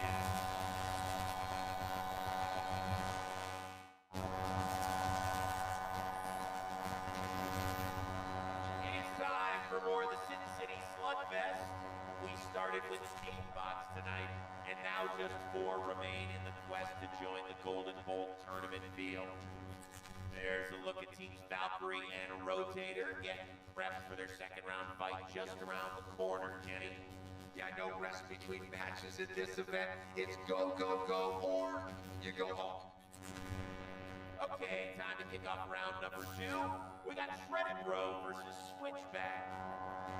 And the Madman Evan Arias, dude is loving life after a shocking KO of Scorpios in round 1. He's feeling great about his robot, and it looks great. On a scale of Pain Train to Minotaur, this bot's trending in the right direction. Well, listen, whatever, Evan, whatever you did to Shredded Bro, let's just do that again. Do that again. I mean, his robot looks so much better, so much stronger, so much more powerful, so much more durable. And let's be honest, his driving may be rough around the edges at times, but the man is fearless. Let's once it slows roll for just a second because Switchback, that thing is a brick. It can deliver a shot with its weapon, so I think that Greg Needell has the advantage here, don't you think? Yeah, this is a sophomore team on the right trajectory, led by a captain with the right attitude, which is get better each and every time out there. Switchback isn't a world beater just yet, but their armor setups are incredibly effective. I'm looking for more progress on the offensive end. The drum has knockout power, but not a lot of staying power, and that weapon's gonna be tested here. Evan Arias has an in-your-face driving style, so Greg Needell is gonna have plenty of opportunities to make a statement. This could be an interesting one. Okay, let's find out who's headed to the final. Farouk. In the red square, this lo-fi darling came out of nowhere. Now he's making the rounds, trying to be a legend even though he's like your corpse, underground. He's not big, but you'll get hits to cred if he hits you with his tool. And you can say, yeah, he killed me before he was cool. It's Shredded Bro!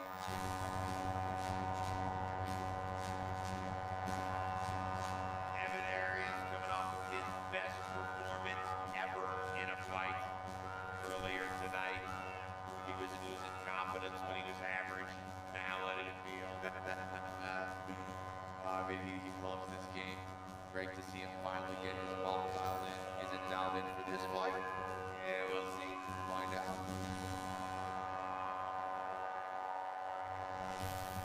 In the blue square, this next spot sounds like a pop-punk band from the early mid-2000s. Breaking Back Sunday or New Found Glory is how a Switchback concert sounded. His body count summers 41. Now you have a brand new home in heaven. Just make sure your heartstrings are in tune as the APB plays Blink 187. It's Switchback!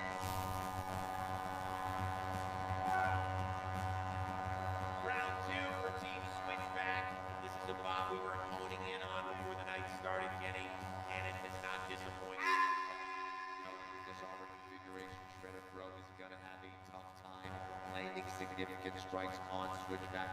You know, Evan isn't gonna come out swinging, so Greg Needell might want to just play defense early on and outlast the Bro.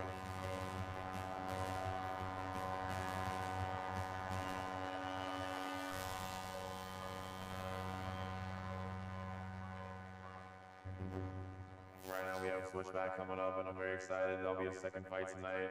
Hopefully we get another one, and I just can't. I'm looking forward to it. After he's knocking out Scorpios, I feel like there's nothing we can't do. I'm usually confident, but I'm like over. Switchback is an interesting robot that has these left arms attached to the weapon, the whole assembly. So we're looking to knock the arms completely out, hopefully break that pulleys and render the robot useless. Because they have a big drum that basically scrapes the ground. We're going to go to our beak configuration.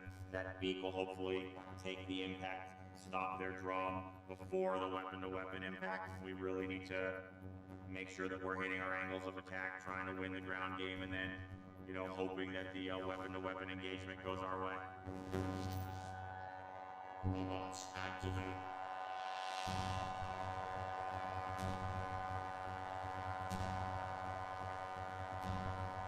We're good.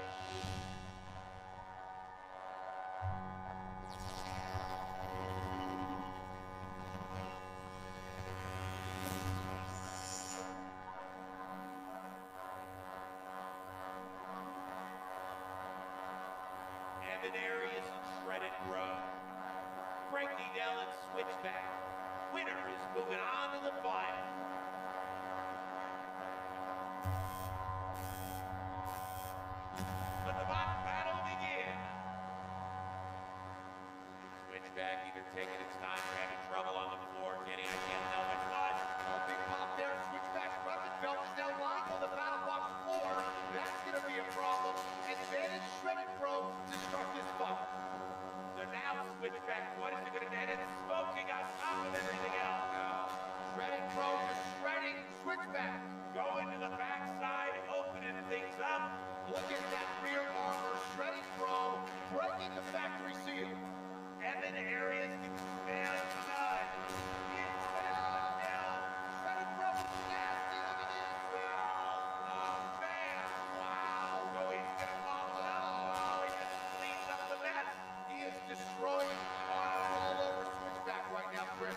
been fantastic. Serious airtime on back credit. I think that's a knockout. Unbelievable! The question was, could Switchback stop the Bro? The answer is hell no! Shredded Bro and Heaven Areas off to the final!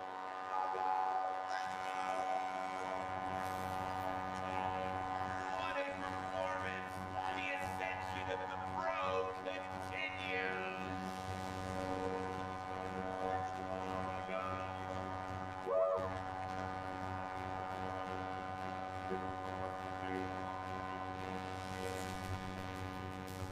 Kenny, Evan Arias has dominated with a 3-pound version of Shredded Bro on the middleweight circuit. This kind of offense is why it's so feared in that division.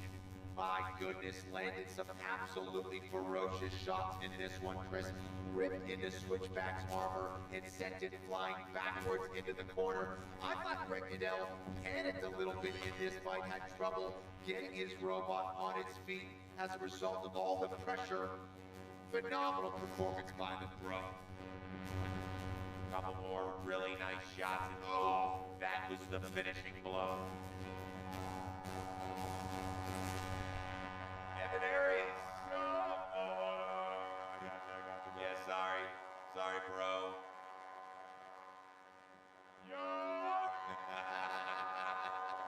Evan, do you think you have some believers now? I might have like 3, some of them are mannequins on the front, but we have a few more now, let's go! Dude, in season 6 and season 7, you talked your bot up and we were like, okay, dude, when are you gonna start delivering? Well, that has happened tonight. What has been the big deal with you guys here? So I would say, doing the robot up, we had all types of drive issues, weapon issues, and then coming into this tournament, it's the second fight of the night, and honestly, there was a lot to get here. We really want to make sure we were dialed in. Evan, the reliability of that drum is just unbelievable. You're hitting with such ferocity, and you guys are just inviting these weapon exchanges and winning them all. Yeah, that's kind of how we do. We love weapon contact. Everyone who loves the sport, you go for that big engagement. We want the big hits, and sometimes you got great competitors who want the same thing. So I would say this weapon design is something we're gonna take and keep going with in the future. I see a long career for Shredder, bro. Well, congratulations. Thank you, guys. Talking about buttered sausage, where it comes from, what it does, why is it doing what it's doing, get out of my face. That was awesome. That was a lot of fun. Shredder Bro, they've had their issues, and to see them come in here in the slugfest, they've been very impressive, man. So against all odds, the Bro is moving on to the final. It will face the winner of our next match, Lucy 2 and Valkyrie, Victor Soto and Rotator, a World Championship 5 rematch. A trip to the Slugfest final is on the line. We'll have the fight when BattleBots Champions continue.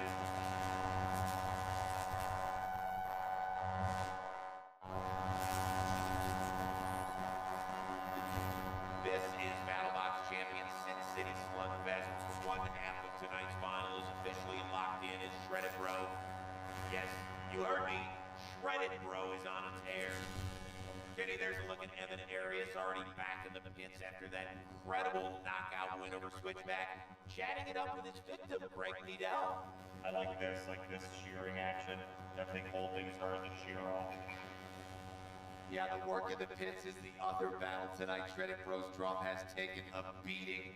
Armoring will be critical for the final. It's not just about repairing, but preparing for whoever their next opponent might be. And we're gonna find that out right now. Rotator and Valkyrie, back in season 5, they put on an all-time classic. Oh, and now Moxley and Kojima up onto its heels. It was a 3-minute melee, Kenny. Yeah, endless sparks. Both weapons at full capacity. Both teams refusing to back down. Huge hits. Victor's driving was incredible. Keeping the pressure on. You had Valkyrie ripping off Rotator's armor late in the fight. This is Rotator. favorited on YouTube. Yeah, I got it.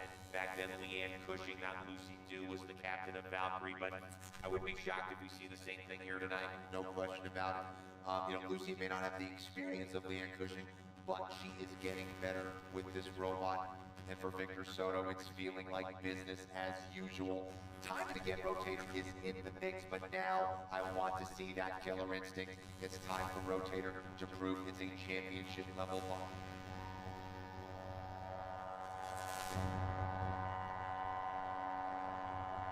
We're ready for a fun one. So are the captains. We fought Valkyrie 2 years ago, and we had a 3-minute spark fest, basically. They ripped off our plow and won a judge's decision. Very close match. We have a little bit of a chip on our shoulders. We want to come back and beat them. We have a whole new plow redesign just for Valkyrie, and we can't wait to use it and try it out. We're going to hopefully use the plow to kind of slow them down, pin them against the wall, and then we're going to use our blades to try to aim for the wheels. I know they have some interesting armor configurations as well. We're going to see if we can use a thin blade to slice even easier through the armor and get to the wheels and disable them.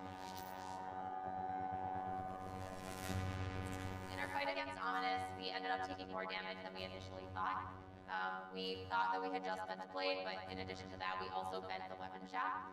And so the team has been working around the clock, trying to turn it around so that we're ready to fight Rotator. Rotator is a really formidable opponent, and they always hit really hard. They are generally really reliable, so we really have to bring our A game. I think that there's a pretty decent chance that both robots will take a lot of damage, win or lose. I think anytime Valkyrie meets a wedge, there's going to be a lot of sparks.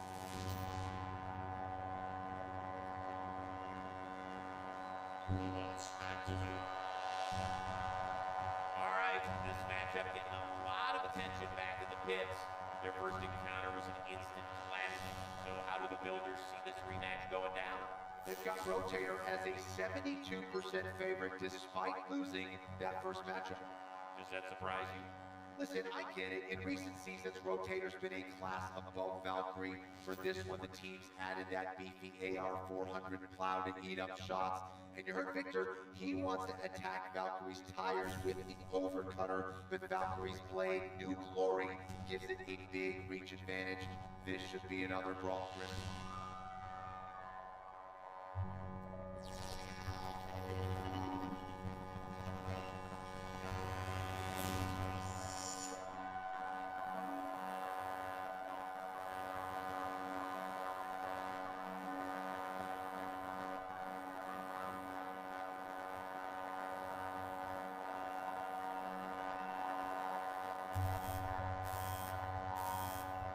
The mock battle begin.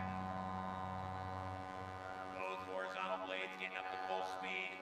Victor Soto circling Valkyrie. Oh, nice side shot. And again, oh, a vicious shot by Victor Soto trying to attack those wheels. Lucy doing a good job keeping that weapon pointed at Rotator now.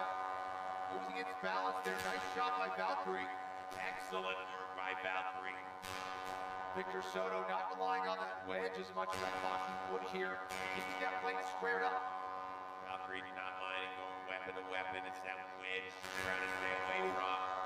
Another shot to the side of Valkyrie by Rotator, but look at the follow-up. What does he do? Goes over Rotator now. This is the aggression we've been waiting to see from Lucy since last season. And the energy that these weapons just have.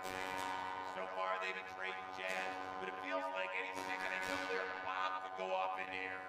And Chris, that first move shot might be what turns this fight. Now Victor trying to sneak that wedge right into the mouth of Valkyrie. You know, there's a certain poetry to each engagement here. The sparks are flying, weapons are humming, two legends going toe-to-toe, blow for blow. Now each driver is carefully trying to find an edge here. They know what happens if they make a mistake. A little bit of separation there. Valkyrie goes 10 over again. Uh-oh. That was a big piece of Valkyrie that just came off. Yeah, it looks like it lost the armor protecting its left side wheel.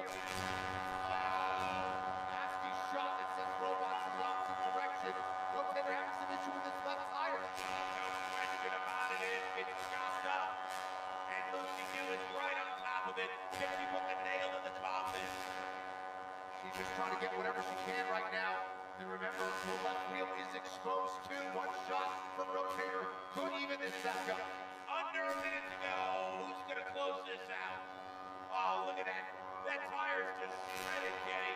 Yeah, let's see if Lucy can get around to finish it off. Attacking the other side now, but either way, I love the impression we've seen from her in this fight.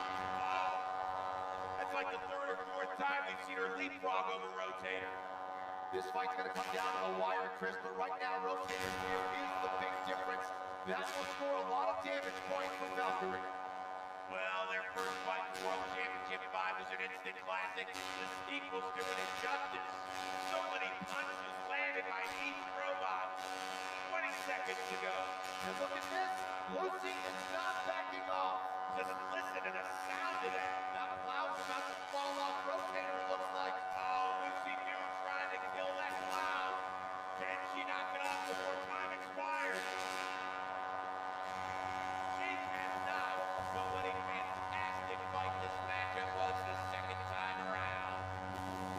Everything is now in the hands of the judges.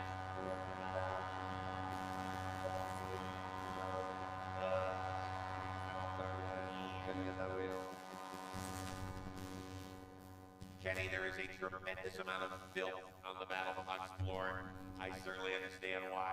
These were some tremendous shots back and forth. See Valkyrie riding over the top of Rotator there. Rotator had some nice licks to the front armor on Valkyrie. This was just a brawl here, Chris. There were two massive shots in the middle of this fight that set up an exciting finish. The first one ripped into Valkyrie's armor and left its wheel exposed. The second left Rotator's wheel severely compromised. Yeah, and I didn't think we'd be saying this, but what made the difference down the stretch was Lucy Dew's aggression. With her side exposed, it would have been easy for her to be cautious and let time run out, but she stayed on top of Rotator, targeted Victor's wheel, and did a ton of damage to the plow as well. It's amazing because Rotator's mindset has been all about durability over the years. And here, limping around with a gash in the wheel. Let's find out who's moving on. Chris, the results from the judges are in. The winner by unanimous decision is...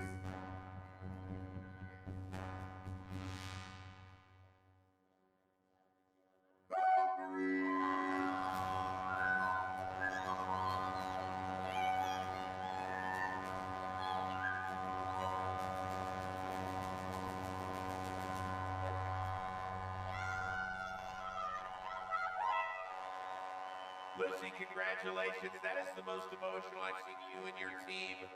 Why jumping for joy so much? That fight was kind of awesome.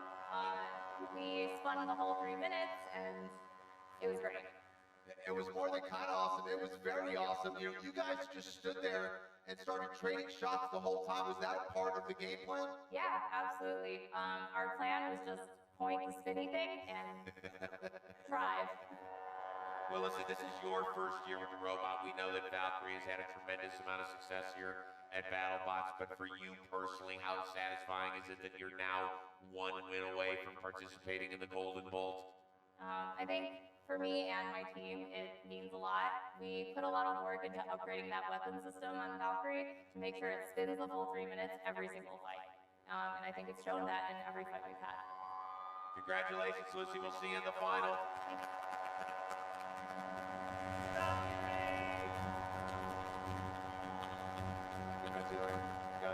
Okay, Kenny, tonight's final all set.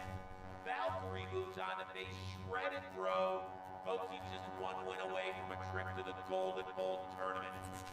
Huge credit to Lucy Dew. She's got Valkyrie back on the right track, and for Victor Soto and Rotator, another solid showing, but a major trophy still eludes this talented squad. So coming up next, Shredded Bro versus Valkyrie, a berth in the Golden Bolt tournament awaits. Don't go anywhere. It's the final, and it's next on BattleBots.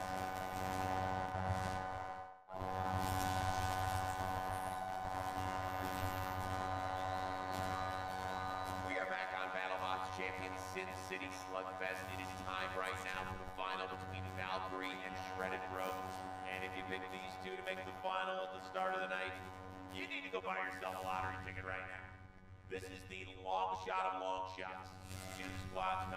disappointing, underwhelming World Championship 7 seasons. And I'll tell you what, if they performed like this back then, there's no doubt they would have grabbed a spot in the tournament and potentially made some noise. Absolutely. This is also a fascinating matchup in terms of backgrounds. Shredded Bro has more humble beginnings.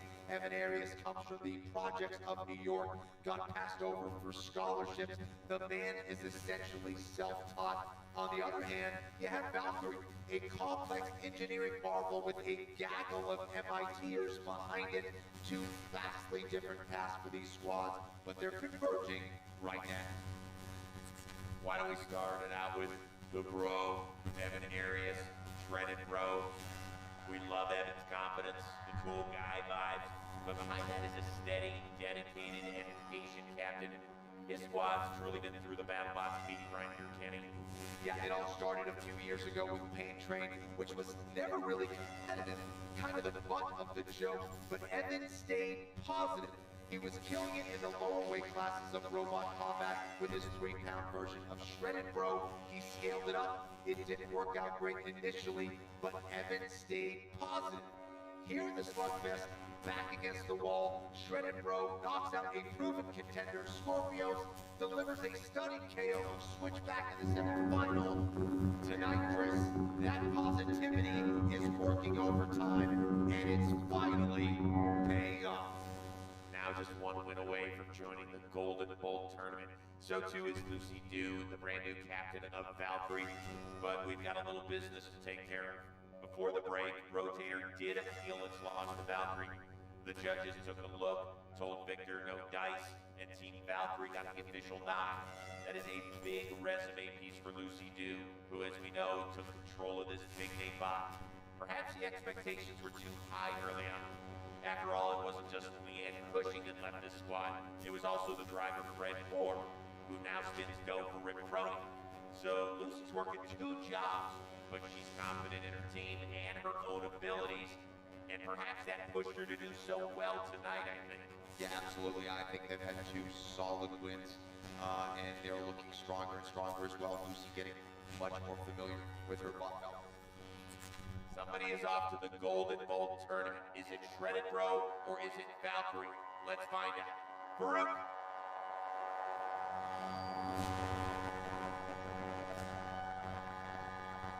Ladies and gentlemen, are you ready? It's time for the main event!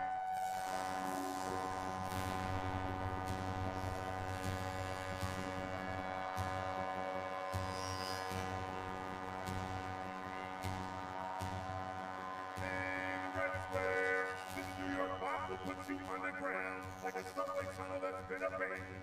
And like that city, you'll never sleep for fear of the death that you'll be handed.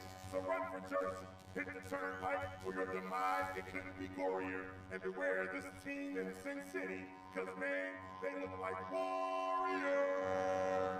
It's Shredded Bro!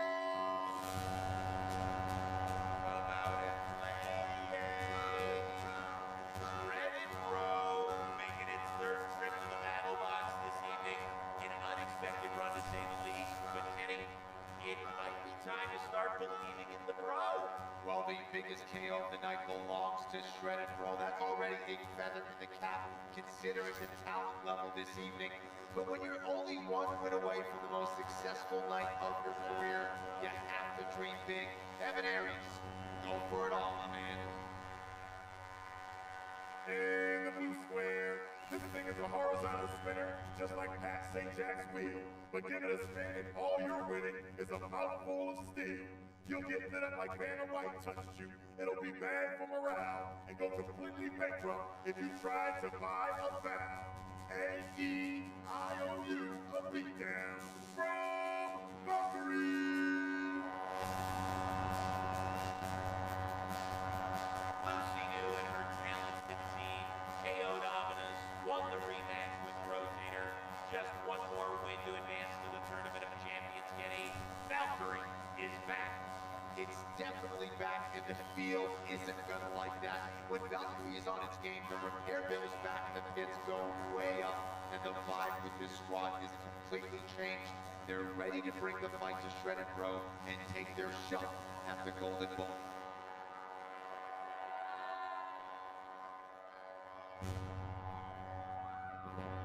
Okay, as they say here in Sin City, big money, big money, big money. Hit me, kitty. Well, full credit to Evan Arias for even making this a question, but the edge still goes to Valkyrie. It's got that 65-pound blade sweep. Caroline again. It got bent up against Ominous, but looks pristine now. And Lucy says she's aiming dead center on Shredded Bro. She has full faith in her box durability. For the Bro, not much in the way of changes, and Evan's practically giddy at the notion of weapon-to-weapon strikes. He believes that's his best shot at coming out on top. Robots activate.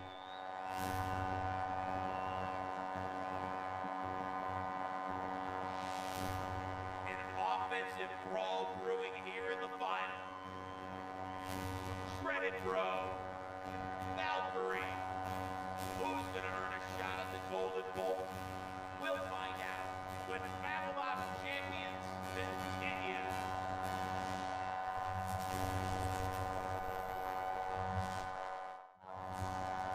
Let's take a look at the awards from World Championship 7 presented earlier this year. The Excellence in Sportsmanship Award went to Rory Mangles from Monsoon.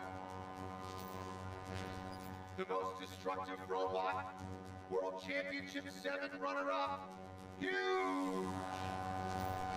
An award near and dear to the hearts of the BattleBots community, the Grant Imahara Award for Best Design. The Pizza Bot, Ripperoni.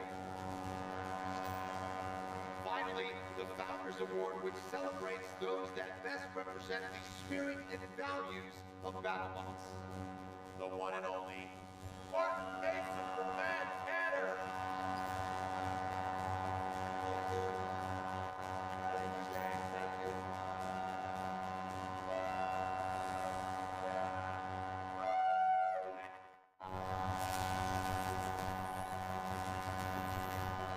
We are back on BattleBots.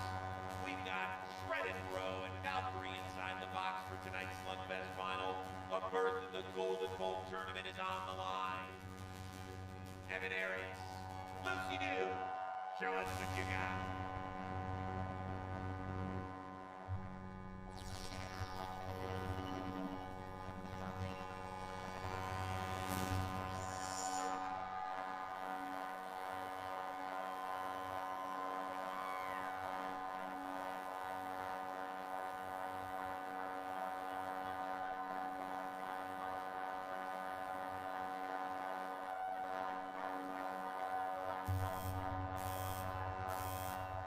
Let the box battle begin.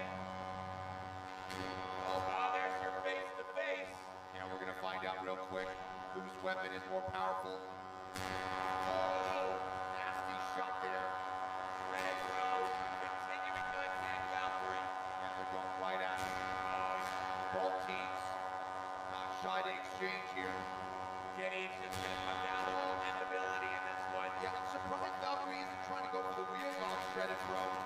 Valkyrie up against the screws on the upper deck. And able to slip free. Now looking to get that undercutter back up to speed. And Kenny, Shredded Bro's weapon no longer working. And Evan Arias lose it in that last exchange. Those were some violent shots to start this match, Chris. Obviously, Shredded Bro not known for its durability. I think that weapon is down, which means Valkyrie will have surged ahead on the scorecards here. Just about a minute into this Slugfest final. Is this where the Cinderella run of Shredded Bro comes to an end? Oh, as Evan Arias delivers a shot to the front of Valkyrie. He is now scrambling without use of his primary weapon. Can Shredded Bro find a way to get back to this fight? Well, Evan Arias keeping the pressure on, continuing to throw Shredded Bro into Valkyrie's weapon. And Chris, I think Valkyrie may be struggling with some mobility issues now. Shredded Bro smothering Valkyrie as we approach the halfway point, and Lucy New needs to find a way to create some space here and catch a breath, trying to hold on to the lead and punch her ticket to the Golden Bolt tournament. Oh, there's a nice shot there on the side of the box. Valkyrie looking a little sluggish after that shot. Shredded Bro starting to come back here, giving Valkyrie a tour of the battle box. Certainly being more aggressive with the two bots. Uh-oh. And now Valkyrie tasting the screws. That's no good. And Valkyrie having serious drivetrain issues, Chris. Yeah, I mean, Shredded Bro still fully functional on the drive area.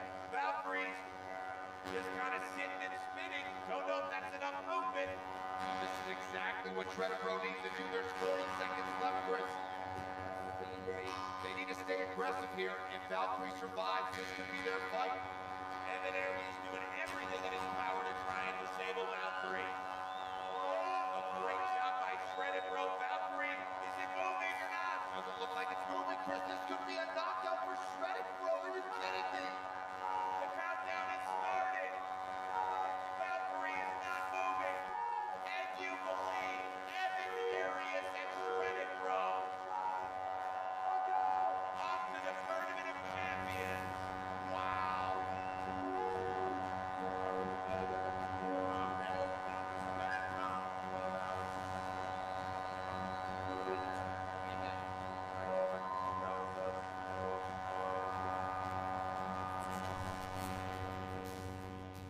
Well, Kenny, they weren't bashful about saying we're going weapon to weapon. No, we got a great fight because of it. You see Valkyrie getting jammed up against the screws there, but their weapon just would not stop spinning. Well, at this point, Shredded's weapon was done, so they had to go to plan B, and boy, did they execute it. Yeah, that's right, and this is where you need to have composure and the ability to adapt and adjust, and that's exactly what Shredded Bro did. You know, they believe in their robot, and they just kept slamming Valkyrie into the sides of the battle box. Eventually, Valkyrie got into the corner, Shredded Bro just staying on top of it, and Valkyrie's dream of being in the Tournament of Champions was over.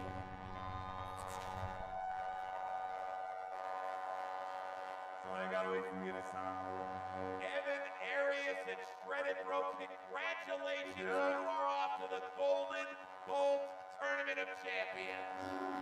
Very happy to be here. Honestly, if it wasn't for my amazing team, we would not be this far at all. Take us through that crazy fight, man. What happened? So that's a scary weapon, and usually my game's like head on, and I was kind of hesitant, but I was hoping maybe we could do some damage there. But that's a nasty weapon. Evan, it seemed like those weapon-to-weapon hits shut you guys down, but then you guys adjusted and started ramming Valkyrie into the side of the battle box. Yeah, so that's my game. Always, head on no matter what. Whether the weapon's working or not, you just gotta keep being the aggressor, keep going, and hopefully things will work out. Big picture here, Evan. A few seasons ago, you joined us here at BattleBots with a robot called Pain Train, and to be honest, it was kind of painful to watch. A few years later, here you are, challenging for the Golden Bolt. How did this all happen? I would say experiences, lessons, and honestly the community coming together and having the best team behind me makes me afraid of nothing that's ahead of me. You are a guy that's from the East Coast up there in New York.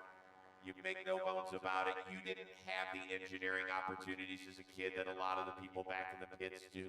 What does this mean to you and the community back east that you're trying to build?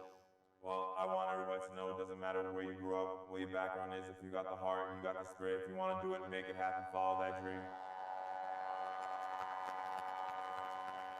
Well, you've almost achieved that dream. We will see you in the Tournament of Champions. Congratulations to you and your entire squad. Thank you.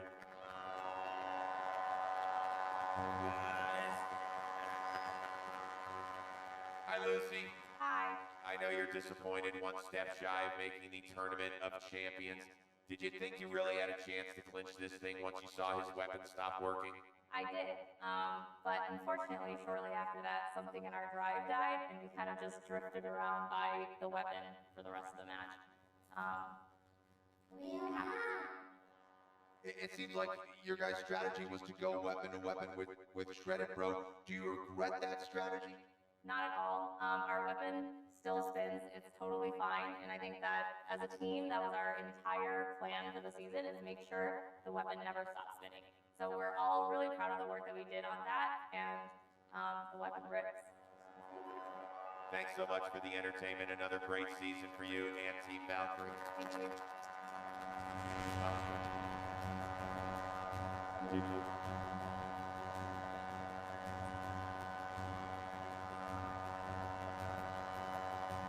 Well, congratulations to Evan Arias and Shredded Bro. Evan's first few seasons here at BattleBots were bleak, to say the least. But one thing we know about New Yorkers, they do not quit. Evan was determined to make a big splash in this sport. He brought in the Bro, and finally it happened tonight. No, absolutely, and this was a gutsy performance. Evan sent Shredded Bro headfirst into every fight. Consequences be damned, and the bot held strong. When we looked at the field, even at the beginning of the night, we didn't pick that bot to be representing this bracket into the Tournament of Champions. And now they're just a few wins away from hoisting the Golden Bolt. Well, if you thought they were a long shot tonight, just wait a few weeks. Shredded Bro, you may be the king of this hill, but Mount Everest awaits. And remember, there are still 4 spots up for grabs. Next week, another batch of mechanical monsters is going to battle it out in qualifier number 2. Looks like a loaded lineup, Kenny.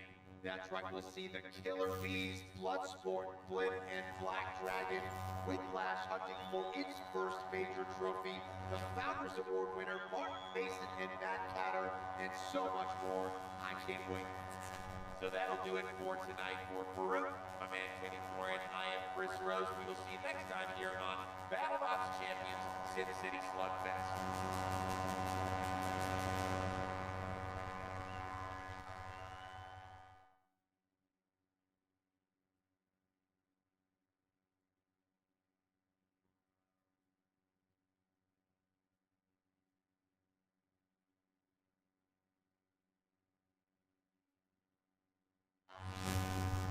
Over its 25-year history, excellence at BattleBots has been measured in hardware, punctuated by the ultimate promise, the Giant Nut. Tonight, the quest for another one of the sport's crown jewels The first ever Golden Bolt enters its second chapter. 5 nights of single elimination fights, culminating in a merciless winner-take-all tournament. Welcome to robot combat at its most raw. This is BattleBots Champions, the race for the Golden Bolt. Robots activate.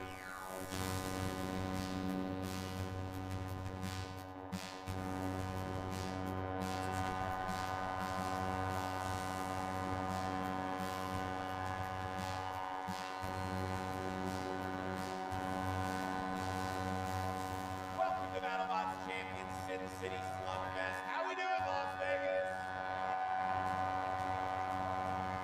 I am Chris Rose. Joining me as always is UFC legend, robot combat analyst extraordinaire, the one and only Kenny Florian. It's great to be here as we get into the heart of this incredible tournament. Tonight, 8 fighters will enter the box, but only 1 will punch their ticket to the Tournament of Champions. There they'll face other bots who claw their way through the slugfest, as well as several BattleBots champions in a winner-take-all fight to the death. If they can survive that, they'll win one of the sport's most coveted pieces of hardware, the Golden Bolts.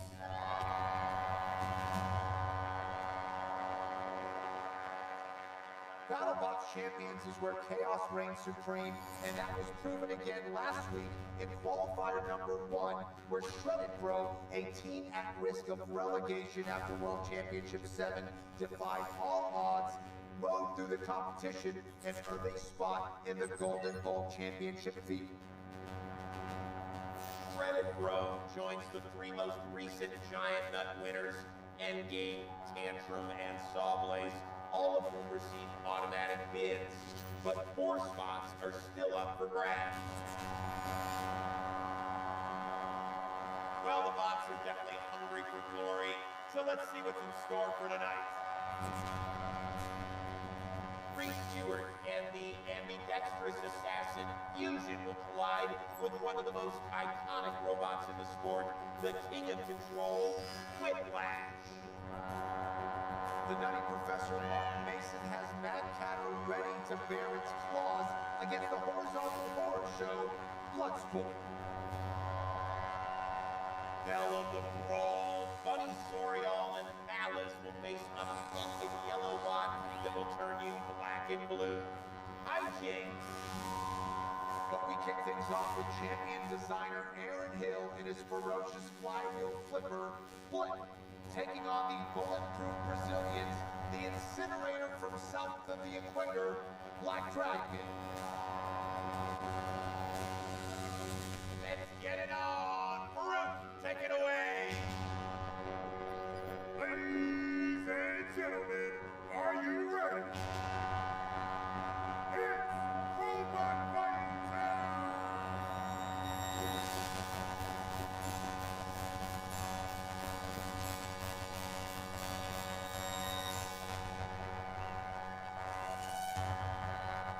In Red Square, from Mountain View, California. Forget a Mountain View. He'll throw you so high, you'll be able to see the curvature of the earth. It's Blade! The Flipperbot Flip! Captain Aaron Hill, of course, the original architect of the Giant Nut winner Tantrum, which has an automatic bid to the Golden Bolt tournament. But when it comes to Aaron's younger killer creation, what do you hope to see here, Kenny? Well, hopefully a little more of the magic from its rookie season where Blip made the top 8. The flywheel tech is so cool, it allows Blip to fire an unlimited number of flips, but it failed to live up to expectations at World Championship 7. To make a deep run tonight, Aaron's gotta let it rip. In the blue square, from Itajubá, Brazil. Don't be fooled by their cute stuffed up. They came here to whack you upside A. It's Black Dragon!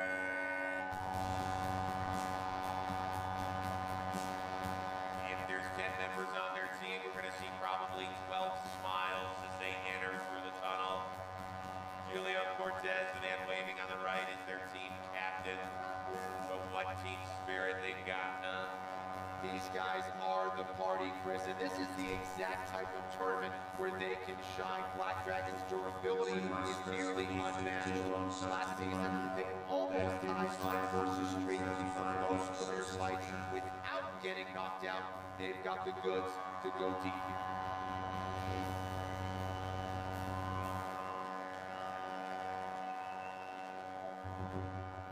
Flip's first fight is the near indestructible Black Dragon.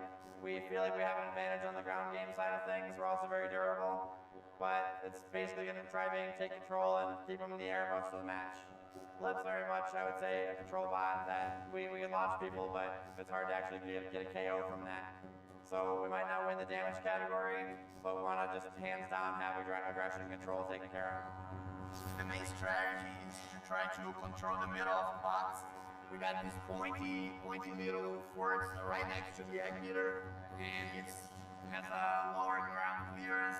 If they try to get their forks beneath us, we're gonna toss them up and try to win the ground game. We are confident to fight against Bleak. Bleak could be cute, but Mana Duck is more. There's nothing can be cuter than Mana. And the luck is always with us.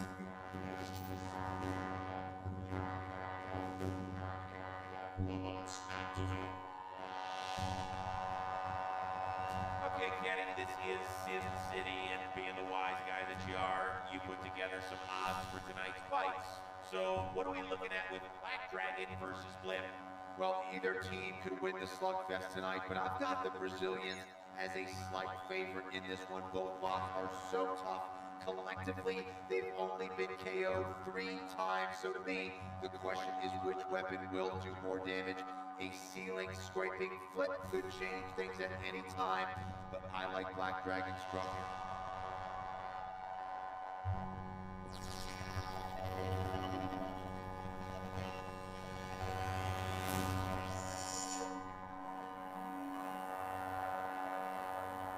Win 3 straight fights and punch your ticket to the Golden Bolt tournament. Who's going to get win number 1 here?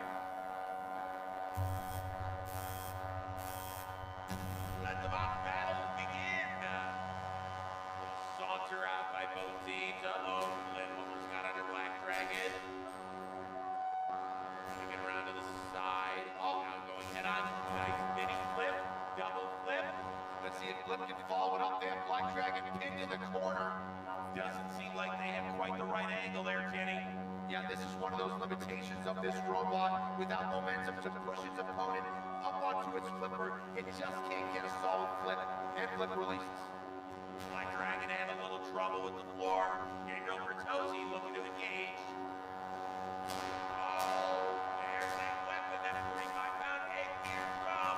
Oh, Black Dragon taking over here. Uh-oh, but it looks like the weapon on Black Dragon is stopped momentarily. Oh, there comes 100-pound hammer in on the head of Blip. There it is, it's back on now, Chris. That egg beater spinning up to full speed. Season 2 bots are so dense you forget they weigh 250 pounds. Oh, man, on fire! I don't know if we've ever seen that in a few seasons that Blip's been around. Yeah, that looks like a bad internal fire. That's not good. Blip struggling with its left side drive. The question is, can it survive now at all? And hope the baby Black Dragon catches itself on fire, but then that flipper still works. It does, and it just took a big shot from that egg beater, Chris. Blip is still very much in this fight, but can it make it to the closing bell? Great aerial acrobatics by Black Dragon to get itself uninverted. Blip has its face peeled back a bit. Just past the halfway mark in tonight's Slugfest opener. Black Dragon is circling. Oh, look at that! And another big shot. Blip just kind of waiting for him, got a flip off. Oh!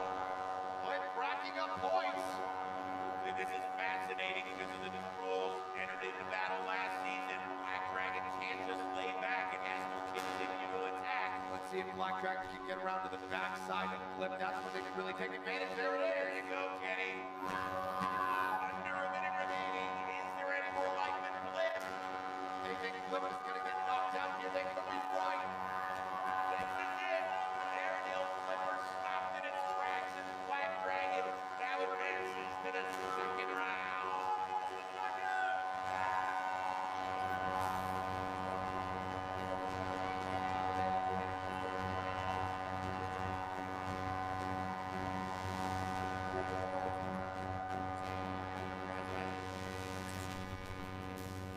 Well, a nice start by Blip, flipping the Brazilians head over heels and into the corner, Kenny. That's right, but Aaron Hill just couldn't get the leverage to land a follow-up shot, something he struggled mightily with as it relates to this design. Both teams stayed aggressive, but eventually Black Dragon started dishing out the pain with that egg beater weapon, and it all started to go wrong for Blip.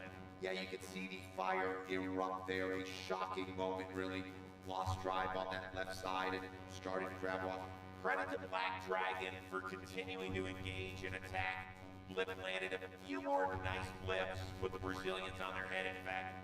But Gabriel Bertozzi, the driver of Black Dragon, was not to be denied. Got around to the backside and said that's going to be a knockout. Julio! Oh, God! Good morning. Congratulations! Thank you. Thank you. Was it nice to see somebody else's robot catch on fire for a change? Yeah, that's the first time we put a robot on fire, so it's always nicer to be that than us. The first time that Black Dragon doesn't fire and the other robot, so thanks God.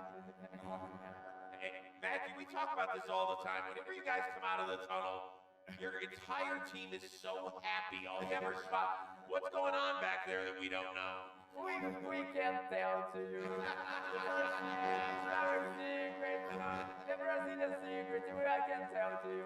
Fair enough. We can't wait to see your smiling faces in the semifinals. Let's go. Let's go. Hi, Aaron. Hi, guys. I know it's obviously a bit disappointing. How shocked were you that you're the one that caught on fire in this fight? A little based on their past history. Blip has now been around for a couple of seasons. Where is this robot in its BattleBots growth?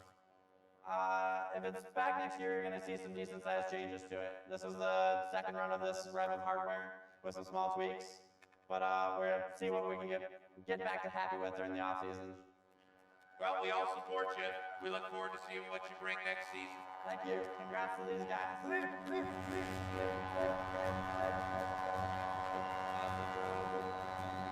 I don't like being on fire.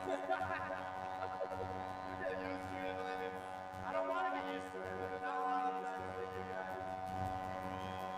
I gotta tell you, looking back at last season, including the playoffs and now one match through the Sin City Slugfest, that was as complete a match Black Dragon has put together. Absolutely, and that's only the second time ever that Flip's been knocked out. Impressive. So the Brazilians move one step closer to a berth in the Golden Bowl tournament. They will face the winner of Mad Hatter versus Bloodsport, which is coming up after the break. That's right, when we return, it's one of the biggest characters in all of robot combat, Professor Mark Mason, taking on a heavy-hitting horizontal that is all about the headshot. More BattleBots champions, next!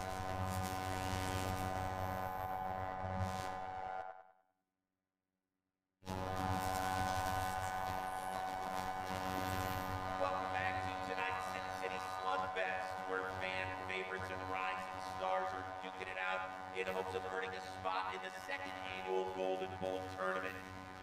Whichever team survives tonight's gauntlet will join Endgame, Tantrum, Sawblaze, and last week's winner, Shredded Bro, in the exclusive field. Alright, the first round continues right now with a matchup between Mad Hatter and Bloodsport, a pair of fourth-year teams who both made the playoffs last season, but Mad Hatter was the only one who managed to get a win, making it to the round of 16 for their first time ever. Mark Mason and his college kids, they're more than just, yeah. They got a ferocious bot. They definitely do. World Championship 7 was a breakout year for this team, and especially driver Calvin Eva. Mad Catter's a four-wheel drive vertical spinner. It's quick, scrappy, and packs a punch. But this is a tough matchup here against one of the hardest hitting horizontals in the sport. Yeah, Bloodsport always a fun one to watch, but I don't know exactly what I'm going to get out of them. Like, they can go down in like 30 seconds, or they can hang 3 minutes, or destroy their opponent in a minute. Yeah, before their World Championship 7th season, they completely redesigned the robots inside, and that produced some misses, but it also gave us some hits. This bot could win this entire tournament, or it could get knocked out in 30 seconds. It's like robot roulette with Bloodsport, but that also makes it a scary bot to fight. Let's check it out. Farouk! In Red Square, from Pomona, California, he'll draw a chalk feline around your dead body. It's Mad Hatter!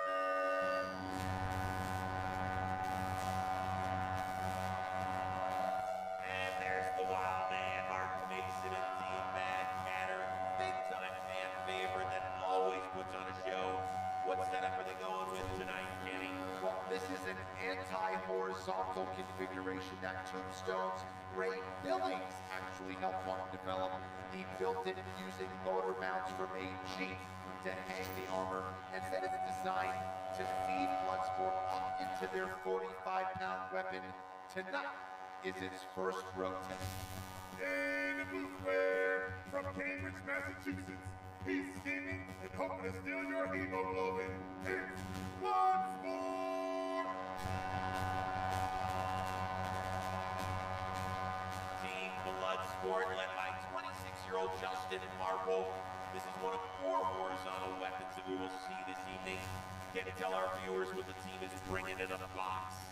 That's their 72-pound classic bar that has the best reach of any weapon in their arsenal. It is powerful enough to end this fight in just one shot. When it gets a big wedge, Justin really has to pick and choose his spots.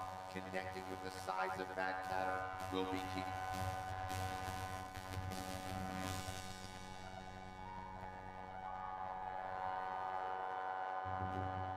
Bloodsport, they got that big scary spinner. You know what? We're gonna show them what a little bit of geometry does. Calvin spent a lot of time in the off-season analyzing the geometry, and that's what we're gonna take advantage of. We armored up with the big plow. We got an extra 40 pounds of AR. We're gonna send them sailing way up in the air. Bloodsport's gonna be on life support. So we have the long bar for this matchup.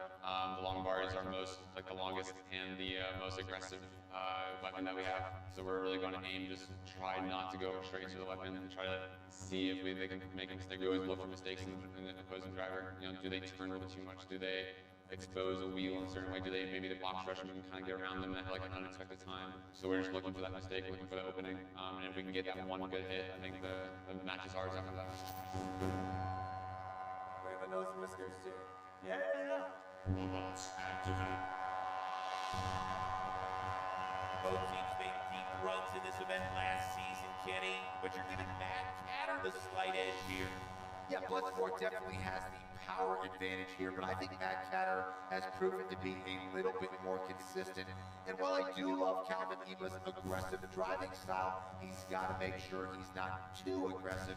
That can get you in trouble, especially against a robot with one-shot knockout power.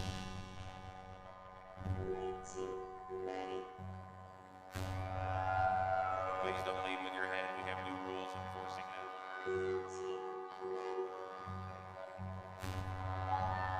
And that big white tube is Bloodsport's self-rider. Added a flame to it for this fight in order to look, quote, more badass.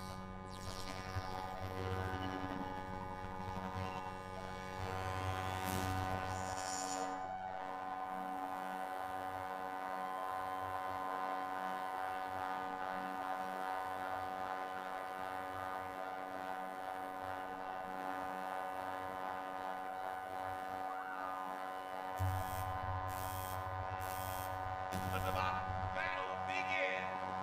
Mad Catter, that thing can scoot around the box. Bloodsport's weapon up to full speed. Let's see if Bloodsport can get up with that self-rider. No! It's smoking! Wow! Oh, they're not gonna touch you, are they? Having the door. Teasing. A little tease. Okay? Come on, get up, big boy. I got you. Oh my gosh.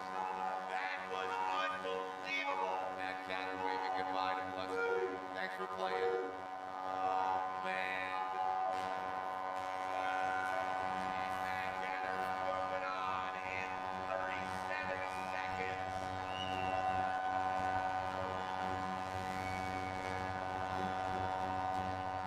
Oh,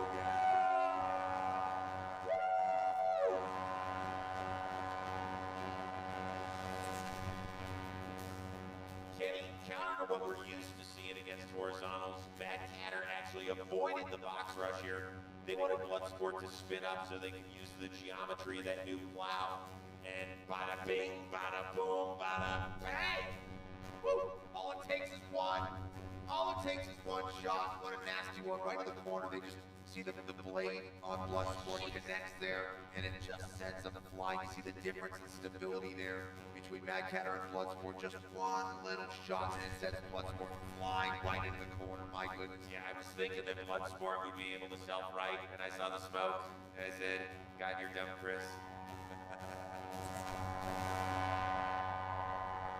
Hey, Mark, 37 seconds. That's awesome, dude. You know what? I'm so proud of these kids. You know, and I'll tell you what, that weapon, it was spinning hard, but we brought the hard armor, folks. That's what it takes. You know what? We want to put on a good show. You're going to see us again tonight. You bet on that. Martin, an exciting fight as always. Did you expect to get an early knockout like that? You know what? I was telling Calvin right before the fight, take it slow, take it strategic. You got to be careful with these big hitters. But you know what? It just went right the way we wanted. We got them up in the air. There was a big hit on their head that's a little bit fragile. And you know what? Bloodsport, they're going to be helping the blood bank. I love it. Martin, rest your robot and rest your voice. We'll see you later tonight in the semis. Thank you.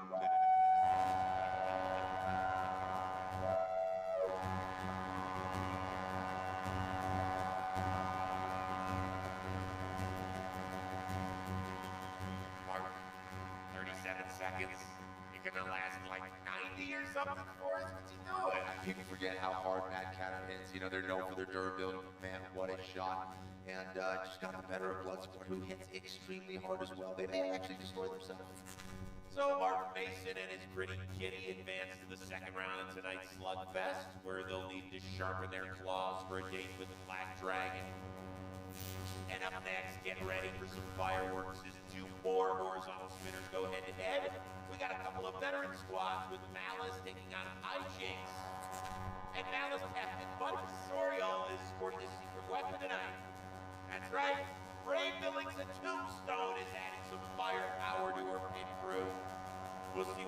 of death and destruction the king of kinetic energy brings when we return on BattleBots Champions.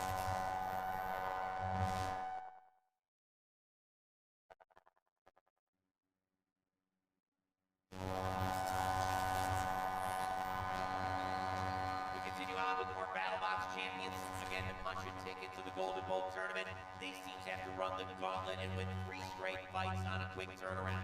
That makes the war of attrition a big factor as they advance through the bracket. So let's catch up with the nutty professor, Martin Mason, to see what kind of shape Mad Catter is in after winning their first round fight. We just finished our fight with Bloodsport. You know what? It was a one-hit knockout, but that doesn't mean we didn't have a crazy amount of damage. I tell you what, those kids, they're working right now, back in the pit. They're grinding, they're welding, they're putting it together, and you know what? We're gonna be at 100%. Let me tell you who we're fighting next. Mad Catter versus Black Dragon. It's a rematch this year, and they took it last time in a very close decision. But I'll tell you what, we've upped our ground game. We're gonna show that we're the beast. And it looks like Mad Catter's next opponent, Black Dragon, is already in the test on past safety. He's racing against time in these slugfests. We'll see that matchup later tonight, but let's keep the action rolling along with a pair of deadly horizontal spinners. It is Malice versus Hijinks. Both teams have been competing for 3 years now, but let's start with the squad led by Bunny Sorial. She had a great season 7. She was so happy, even though she lost in the round of 16, because they fell to Minotaur. She really feels like her robot has made some significant leaps. Absolutely. Early in World Championship 7, we were questioning this team's position in the sport. They ended up making the tournament, advancing to the round of 16 for the first time.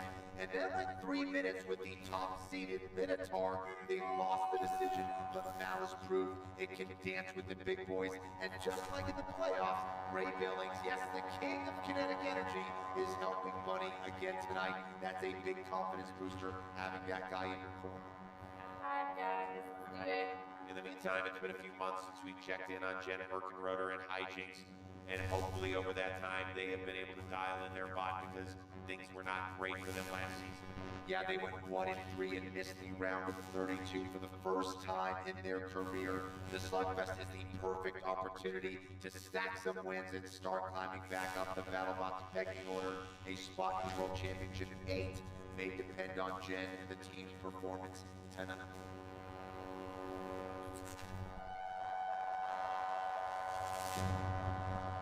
All right, well, let's hear from both captains, a couple of familiar faces as they get their robots into place.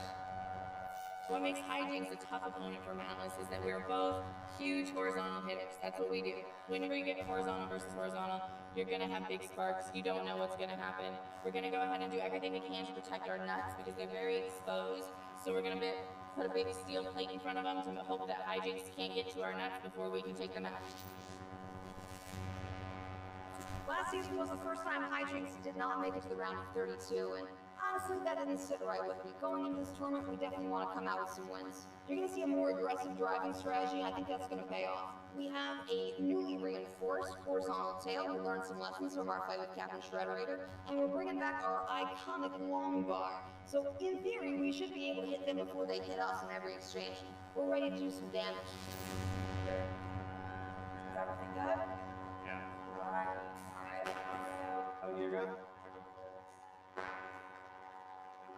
Robots activate.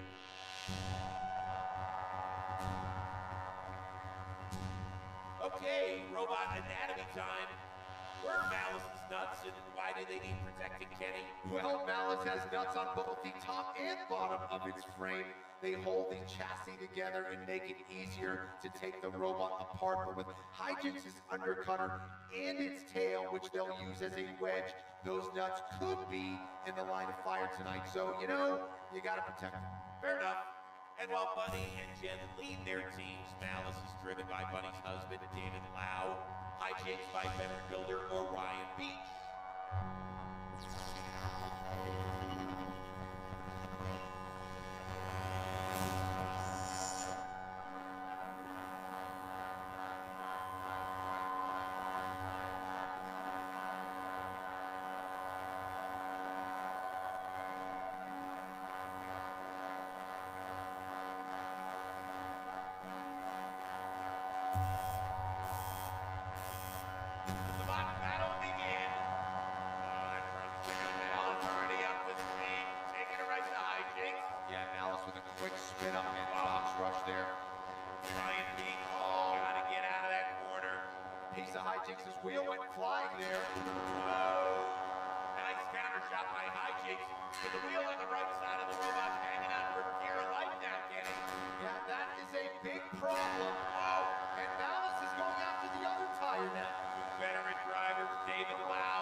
Both wheels in big trouble there, Chris. Oh yeah, those don't look great for mobility, Kenny.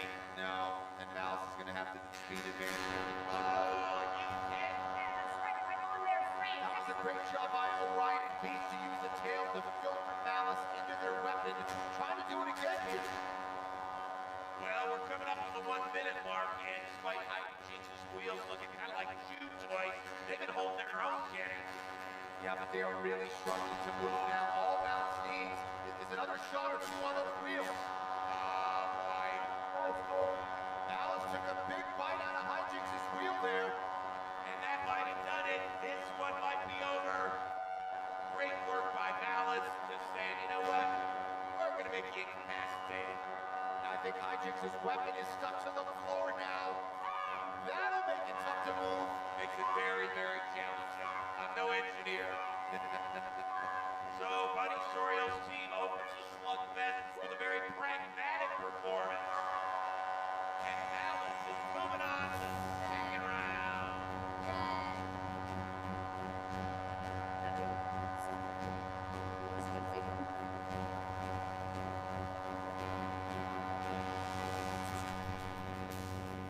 Kenny, Hijinx thought it could keep Malice at bay by leading with its tail, but driver David Lau had other ideas. Yeah, we saw a very patient approach from Malice. Didn't force any shots. Waited for Hijinx to expose its wheels, then pounced. And that was the shot that really put the nail in the coffin. Basically grinded those exposed wheels down to the axle. Yeah, and that lowered the chassis so much the weapon was touching the floor. And no traction means no action. Strong start for Bunny Sorio's team.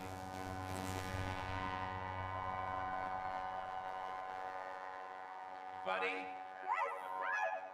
Hi, congratulations. Oh, thank you. It was a great fight. You know, Hijinx is such a great robot, and you never know how it's going to go with two horizontals, especially one as hard hitting as Hijinx. Well, you took them on quite a ride, in part because they couldn't move. Your husband did a masterful job of chopping up the wheels on the other robot, right? My husband's a great driver, and I'm very proud of him. All right, well, we'll find out which team you'll face in a bit. Congratulations. Excellent work. Thank you.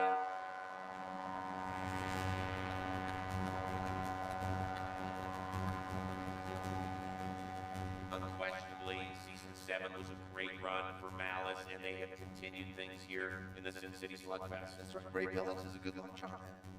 I don't think that's what he likes to be called. I think that's too cute for him.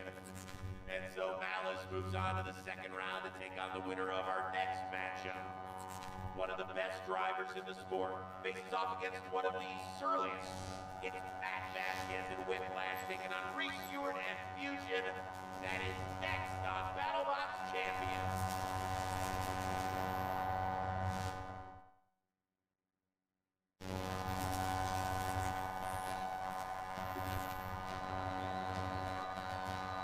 This is BattleBox Champions Sin City Slugfest, and we just saw Malice deliver the third knockout of the night against fellow Warzone spinner Hijinx.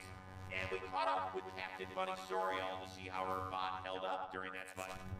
In our fight against Hijinx, we took very little damage. She did get our weapon, our main weapon, but we'll get that welded up and ground down and ready to go again. This is absolutely a tournament of grueling attrition. You have to have parts ready, you have to have them prepared. We are ready.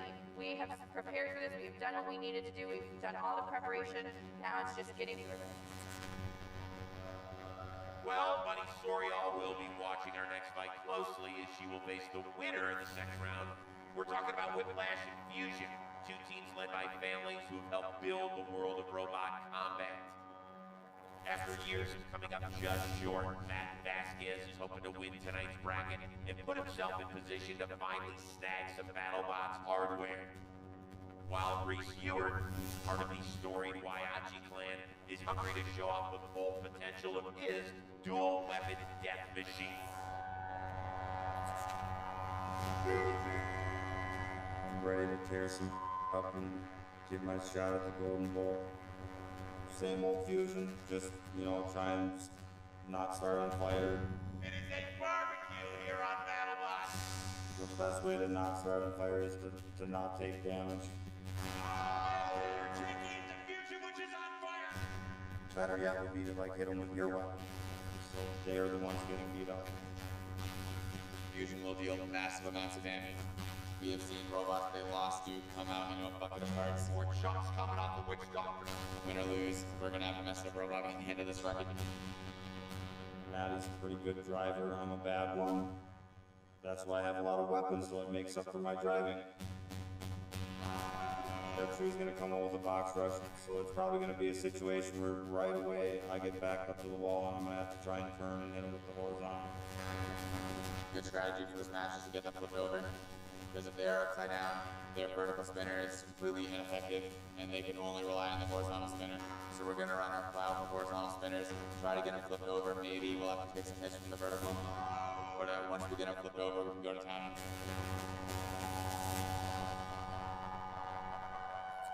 Have you checked the tunnel to see if Reese Ewart spot's on fire yet? Because I mean, it's basically a coin flip with him every time. I know, it seems like they can't get it right. Listen, the good news is their robot is very dangerous. Those two weapons work extremely well. They're always a threat. It's a hard robot to plan for. However, many times Fusion ends up defeating itself. Let's see if it happens tonight. Farouk.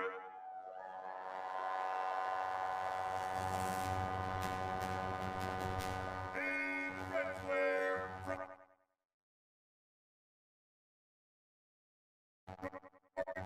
Johnson.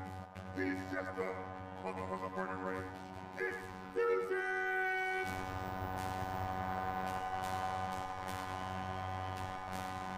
The always entertaining Reese Ewart pushing out his bot. I'm just looking forward to the post-fight chat. Yeah, I never know what's going to come out of this guy's mouth, and that's kind of his robot's MO too. With a dual weapon setup, he's just trying to harness so much power that it's caused the system to overheat in the past. But say it with me now, folks. If Reese can get it dialed in tonight, though, watch it. In the blue square from Thousand Oaks, California. Watch your back, because this bot turns vertebrae into vertebrae. It's Whiplash!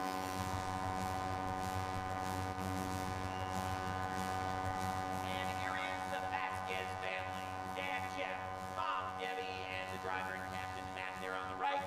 They actually got knocked out of the WC7 tournament by Reese's brother Jake.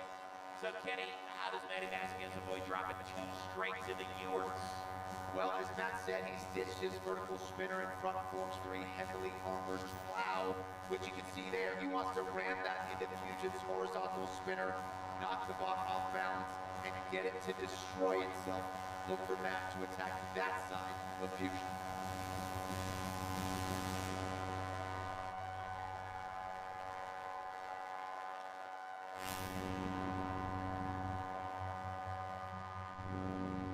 All right, well, this is a matchup between two completely opposing philosophies.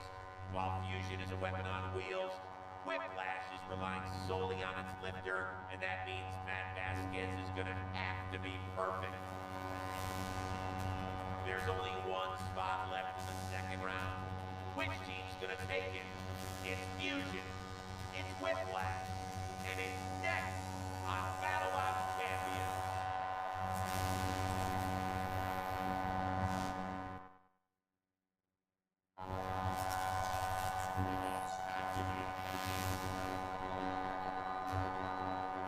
Welcome back to BattleBots Champions, where Whiplash and Fusion are ready to clash. Winner advances to the second round of tonight's slugfest. Kenny, what's going to be the difference in this one?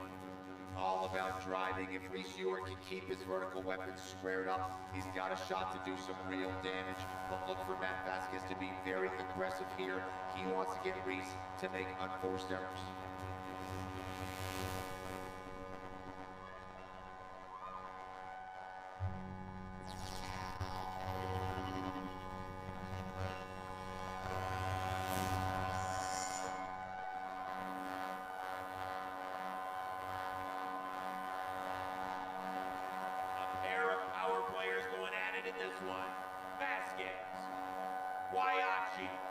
Who will move one step closer to the field of champions?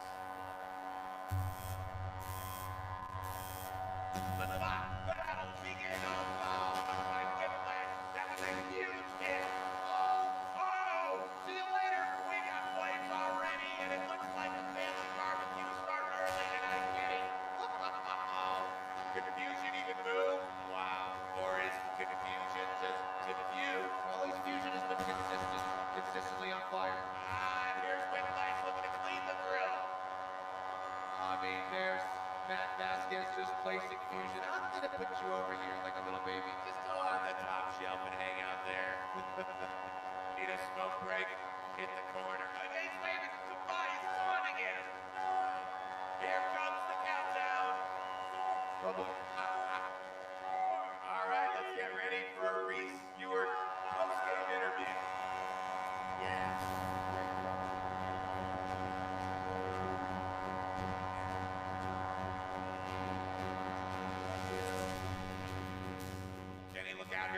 whiplash.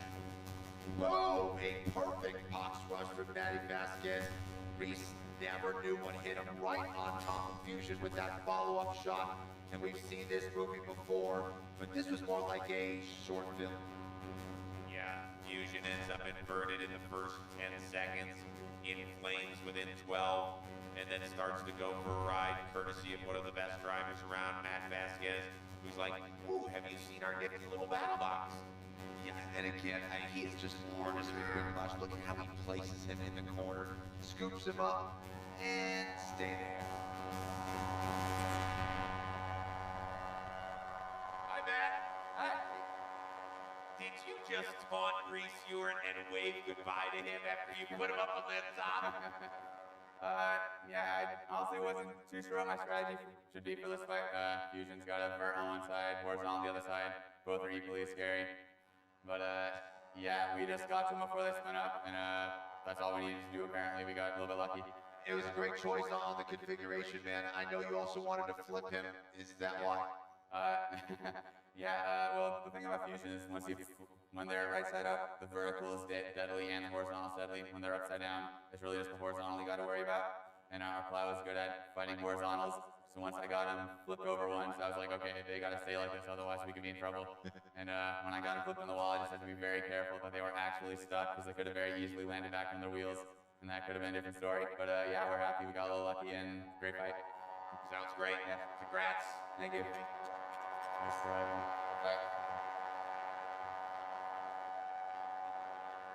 Hi, Reese. Howdy. Were you surprised that your robot caught on fire in 10 seconds? You know, it seems it happens more frequently than I'd like it to, but he's such a good driver. It's just, he was on me in like a half a second. Back home, I go. It's funny, my dad built this woodshed, and he said, Reese, if you come back with a nut or a bolt, you can stay in this woodshed. Otherwise, you're staying in a van down by the river. I was a little confused, because that doesn't sound too bad, but I think he wanted me to win. Reese, you are one of a kind. Thank you so much for the entertainment this season. We will catch you in Season 8, brother. Pleasure.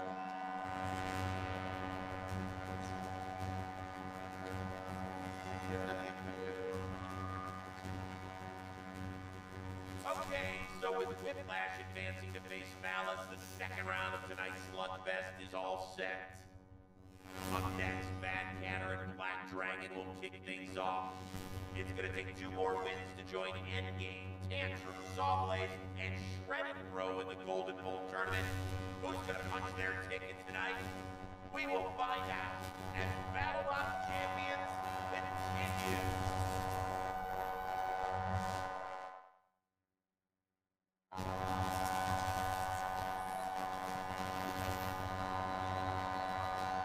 Welcome back to BattleBots Champions.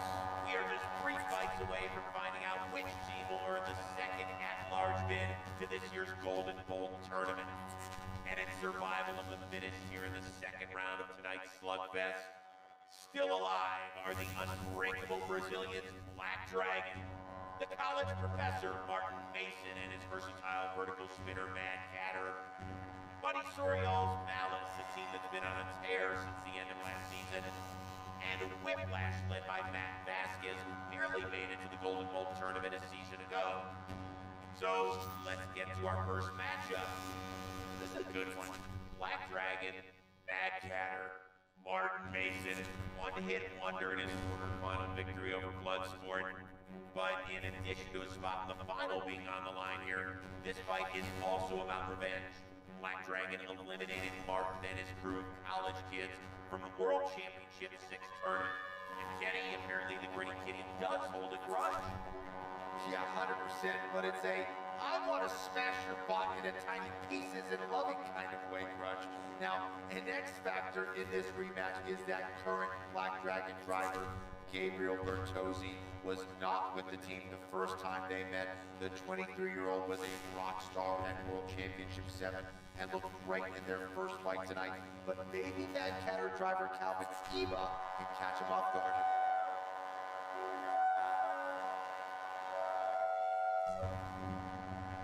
This is the big rematch we've been waiting for, and I'll tell you what, folks, we're gonna go weapon to weapon with them, and I'll tell you what's gonna happen, folks.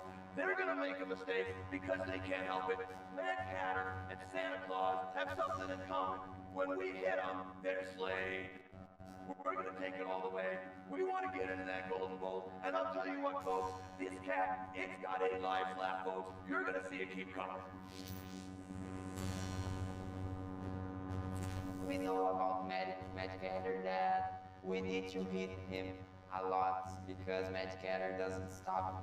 In my opinion, when you get there and control the center of the arena, it's much easier to win the fight. So I'll try to do that and always point the front of our robots to them so they hit us only in the front, not in the back or in the wheels. And I think that will handle well.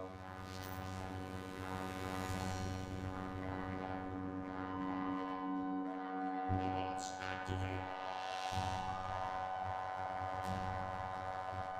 Kenny, for Mad Catter, we know about that weapon called Small Fry, but what about the attachments in front? Well, they call those their kitten heels.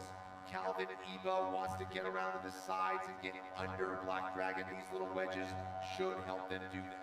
They also have the mini-bot Gassy Cat along for the ride. For Black Dragon, same old, same old. Yeah, that's right, no changes. They're gonna go right at Mad Catter as well. I think we're gonna have another classic. Ready. Oh yeah!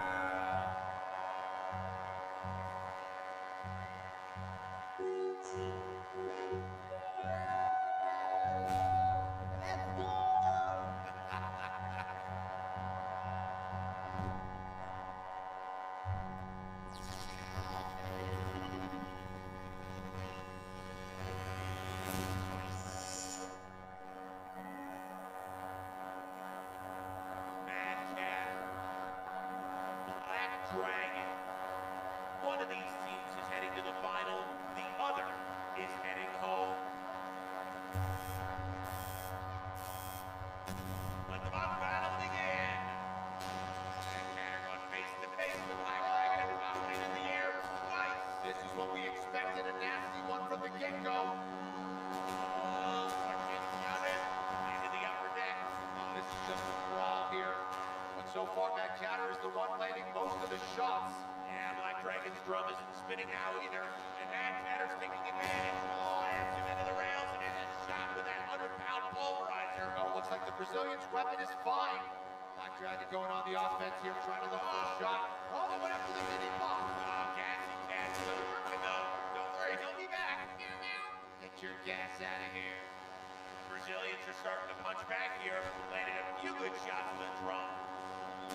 Oh, here we go, face to face.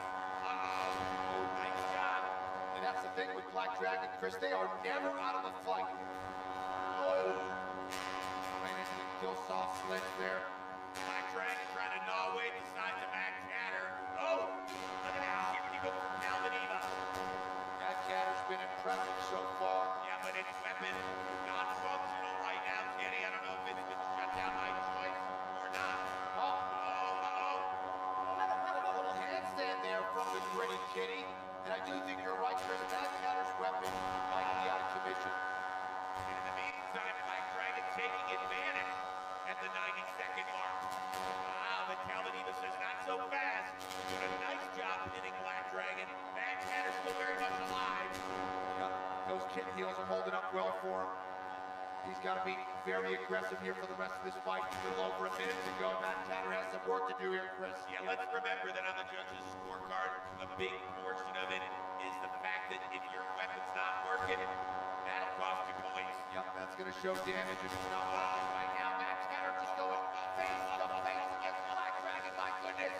And I think that wheel rolling around the arena right now is for Mad Catter's mini-bot. Gassy Cat got sandwiched in that last collision, but hey, there are parts of Mad Catter all over the box right now. Yeah, I'm not cleaning up, I'll tell you that right now. No, you're still in charge of making sure our sign doesn't fall down. But okay, roughly 40 seconds to go. Can the Brazilians close this out? Black Dragon, that egg beater still spinning, Chris. You can hear it just chewing this Mad Catter.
disabled their weapon, at least for the time being. Yeah, that's right, and the Brazilians took full advantage, landed some huge shots, and obliterated Gassy Cat in the process. Knowing Mad Catter's weapon did start spinning again in the final moments, how would you score this, Kenny? Well, in my opinion, it doesn't matter that their weapon wasn't totally disabled. In the 2 minutes it was down, Black Dragon dominated the damage category. Calvin Eva did a hell of a job trying to keep Mad Catter in the fight over that span, but I'm not sure it was enough to offset all the visible damage caused by Black Dragon's drum. All right, well, let's find out how the judges saw it. Farouk! The results from the judges are in. The winner by unanimous decision is...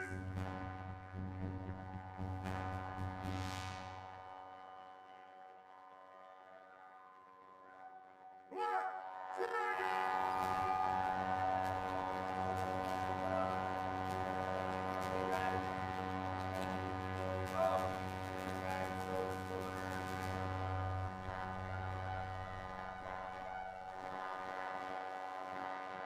Oh my god. You excited, Julio? Here we go again. Oh, I know we have a lot of work to do because I saw Black Dragon and some parts are broken. But oh my god. Well, how nice was it that your bot continued to run, that egg beater drum continued to work, and you shut down your opponent's weapon? Yeah, we have some problems with the speed of our egg beater in the beginning of the tournament. So we fixed it since it's like fast, and I believe that works pretty well. Mad Catter is an amazing bot. We fought one time last year, and it was an amazing fight too, something like this year. So congratulations, guys. And our weapon works very well. Answer, that's the best part. That's the best part. And you guys didn't go up in flames. That was good. Yeah. So we like flames, but not every time, every fight. So maybe in the next one, not in this, but that's it. Guys, congratulations. Where's the duck, dude? He's definitely not taking a bath. He's watching the fight, yeah. There he is, Lucky Ducky. Lucky Ducky. Let's go. We'll see you. We'll see you in a few minutes in the final. Congratulations, Team Black Dragon. Let's go.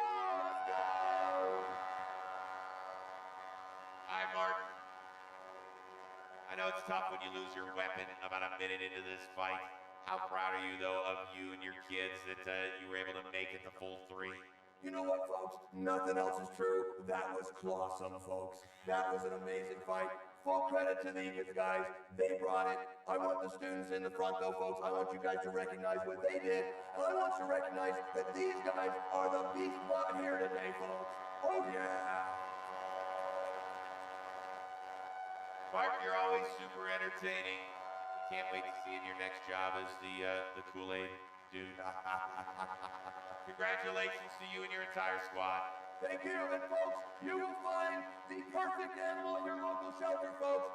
Keep your eye on that. Take care, folks.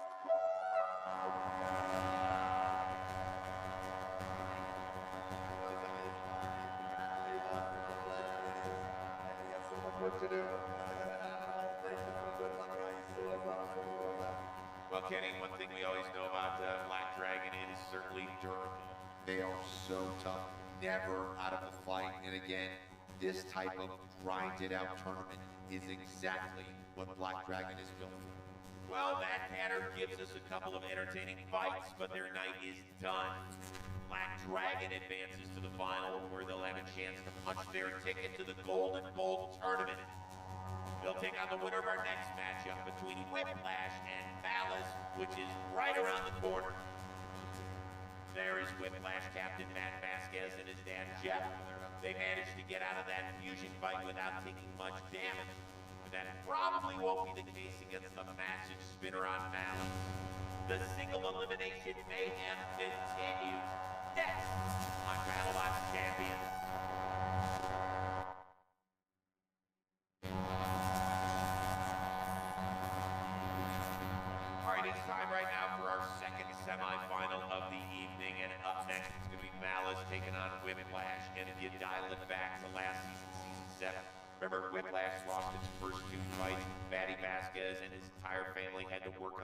robot just to get it into the round of 32. But man, where it's one night and winner takes all, that is a tough robot to beat. Yeah, absolutely. This is one of the most storied teams in the modern era, and their victory over Fusion was actually their 25th career win, tying them with Sawblaze for number 2 all time. If they can get past Malice, not only will they advance to the Slugfest final, they'll own the 2 spot outright. History on the line here for Matt Vasquez. Taking on Malice, this is a robot that in seasons past, solid, but I wouldn't say spectacular. I thought during last season in season 7, it made significant jumps. Oh, no question about it. They made big strides in reliability and in offensive firepower. So that first round win over Hijinks was no surprise. And a victory over a team like Whiplash would be a nice feather in their cap as they look towards World Championship 8.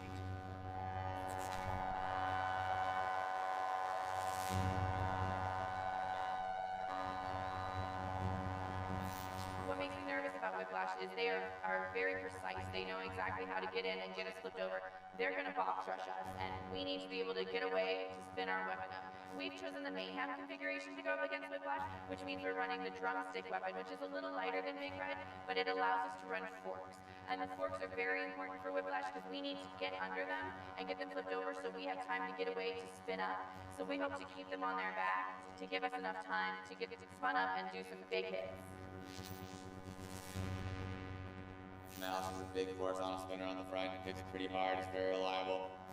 So we're not going to run a vertical spinner. We're going to run just a lifter with a big plow on the front. That way we can just run straight to the weapon as hard as we want, whenever we want. Not worry too much about damage and just worry about controlling the fight. So if I drive well, we should just be flipping them over, pushing them into walls, slamming them into the corners. And if we can do that for 3 minutes, we're going to win. Have fun, Matt. Go get it. Good luck. Robots activate.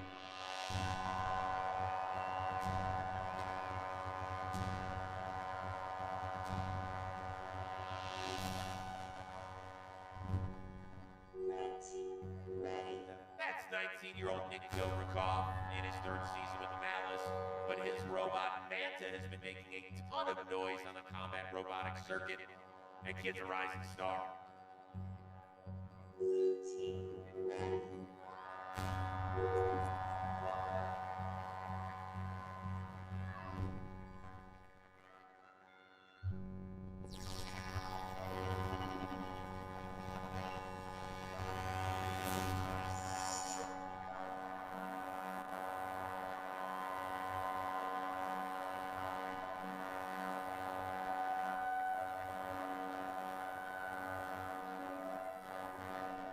One spot left in the Slugfest final.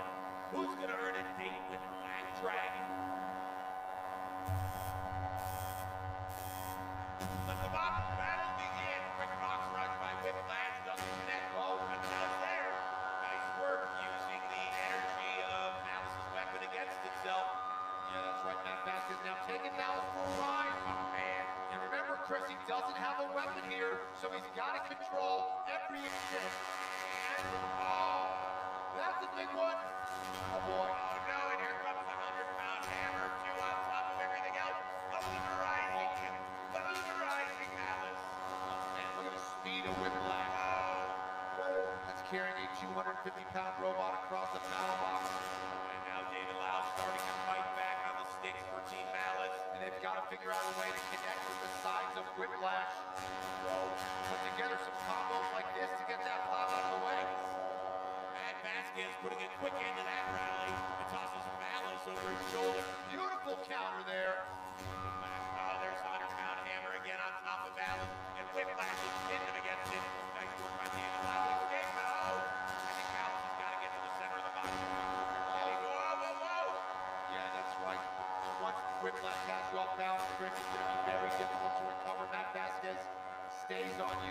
And now Malice is inverted. Certainly can drive this way, but doesn't like having its weapon up high. Would rather have it down low. And another issue with being inverted, Chris, is that it negates their force. Whiplash should be able to dominate the ground game while Malice is upside down. Well, Whiplash has been in control for most of this fight. Let's see if Matt Vasquez can close the deal here. Under 90 to go. David Lau, an excellent driver for Team Malice.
that plow like a blast shield to knock Malice off balance and then dominate the ground game. Gave Malice a nice little tour of the battle box, slamming it into the rails repeatedly. Buddy Sorial's squad did put together one nice flurry, but Matt Vasquez again showed the world why he's the best at what he does. Absolutely. He just understands angles better than 99% of the drivers out there. Credit to David Lau for staying aggressive, but once Malice got inverted, it was over. Yeah, that was a finishing move. Just the right touch. And good night now. Absolutely. So good at getting his knockouts, but just placing you right in the perfect little spot.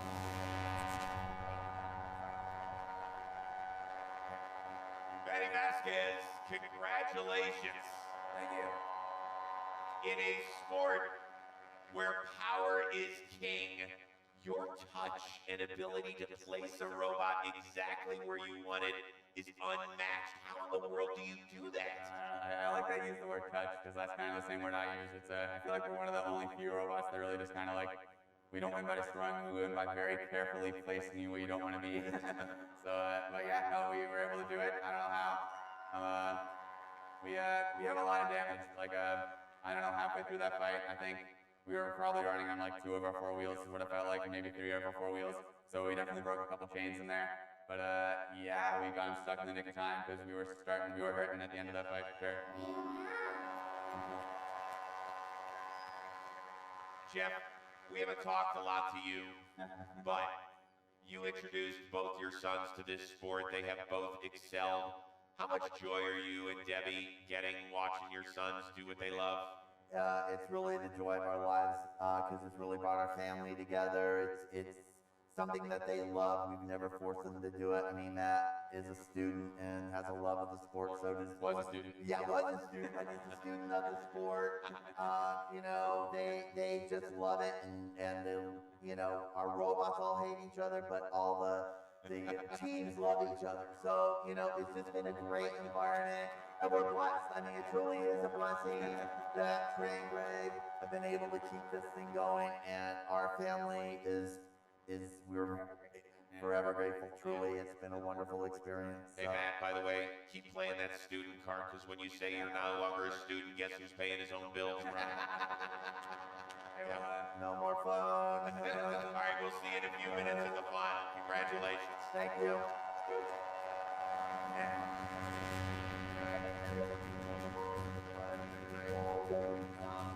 All right, so with that victory, Whiplash overtakes the reigning world champ Sawblaze for the second most wins in BattleBots history. Gives you a sense of just how good Matt Vasquez has been over the course of his career. And he's still only 23 years old, people. And Kenny, Malice might be a team to watch heading into World Championship 8. No doubt. Between how they finished last season and tonight's performance, Malice is looking durable, powerful, and well-driven.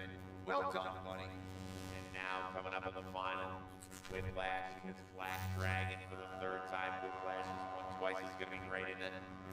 Yeah, supreme durability versus the ultimate tactician. These teams have given us some classics in the past. Whiplash Black Dragon 3 is a robot combat fan's dream.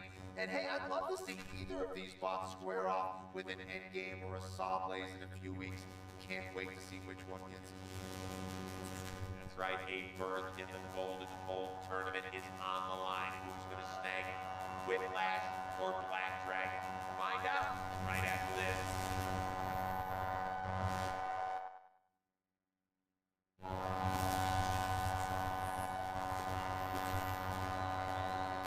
We are back on BattleBots Champion Sin City Slugfest, and what a final we have for you tonight.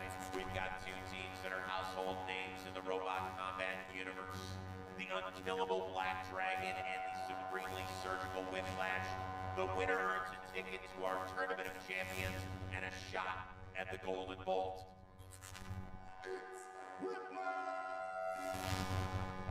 know, we fought Black Dragon twice, we won twice. They're a very tough vertical spinner. You know, they're almost impossible to knock out. Black Dragon getting put up on the screws. Whiplash is trying to put him out of the box.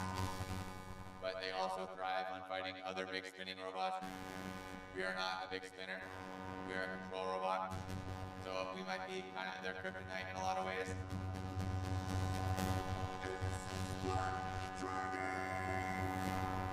We pledged 2 times and we have lost 2 times for repledge, but not this time. Because we have a secret, not secret weapon, but a secret gadget just for you, Matthew.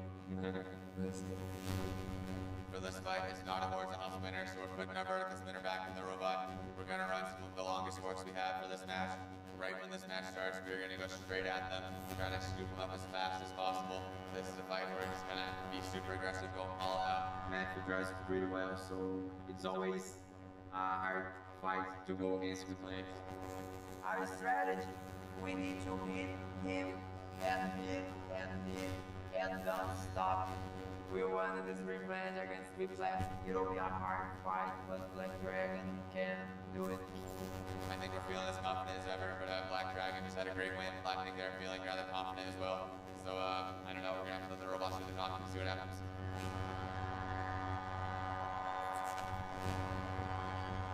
Kenny, you'll have more on Black Dragon's strategy in just a bit. But just an amazing job by both these squads to get ready on such a quick turnaround. And you know, for a team like Whiplash, which has craved the giant nut for so long, that didn't happen yet again in Season 7. How important is it for the Vasquez family to punch its ticket to the Golden Bowl tournament? This will be huge. Again, this is a very prestigious trophy, I think, for them, and many of these spots in this tournament is very much coveted. So this would be a big achievement for them. All right, it's time for us to shut up. We are so excited for the final. Let's get to it. Farouk!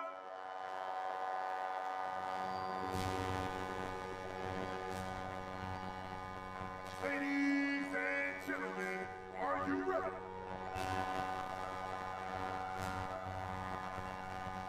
It's time for the main event!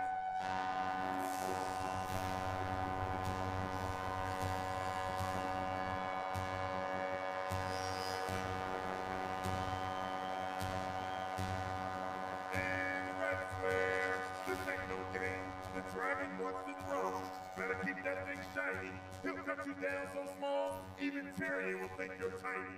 He's no Targaryen, but he'll be burying you to go against him is treason. He'll screw you up worse than HBO screwed up the last season. It's Black Dragon!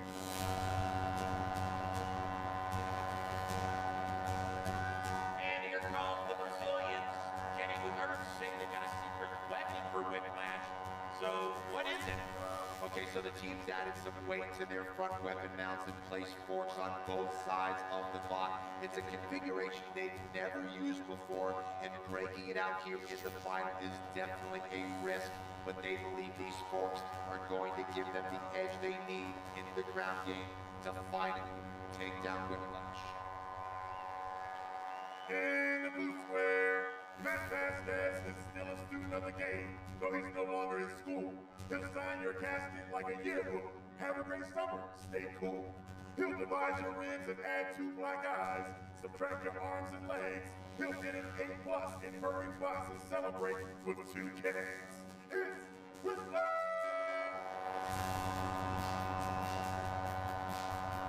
Whiplash!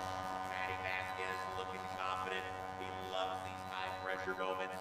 Black Dragon will be the first vertical spinner they face tonight, though, Kenny.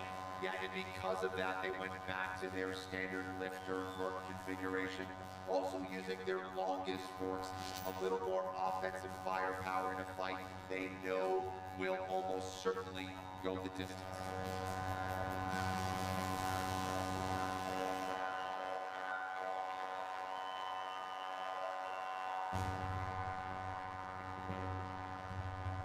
Well, Black Dragon is 0-2 all time against Whiplash, but Kenny put his bookie hat back on during the break, and he has the Brazilians favored in this one. Tell us why, Kenny. Well, beating a great team 3 straight times is just not something we see very often, and to me, the difference is Black Dragon driver Gabriel Bertozzi. He wasn't with the team when they lost to Whiplash. He's uber aggressive. If he can put Matt Vasquez on his back foot early, that's a good sign for the Brazilians. Robots activate. All right, it is win or go home.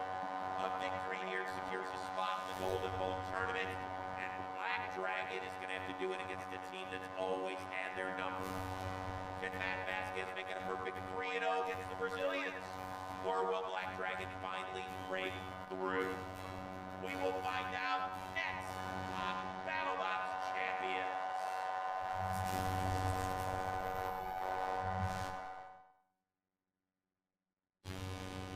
After advancing to the final of tonight's Slugfest, we went under the hood with Whiplash and Black Dragon as they prepared to square off against each other. I think we're in a great place right now. I mean, we beat Fusion in a quick knockout, we beat Malice, and it was a more difficult fight. The damage they did really affected the performance of our robot. You know, they hit us hard enough where we lost 2 of our front drive chains. So we promoted a lot of that fight. We were only driving in our 2 rear wheels, which makes it difficult to control the fight. Even though that damage really affected that fight, it's not all that hard to fix, and we should be able to put it back together and get it back in the box relatively soon. Well, Mancatter hit us pretty hard, so we had a lot of pieces that we had to change. We had a lot of damage in the drive system, but it's still working. Then we bought one of our forks. Fortunately, we brought a lot of spare parts, so we'll be fine for the next fight.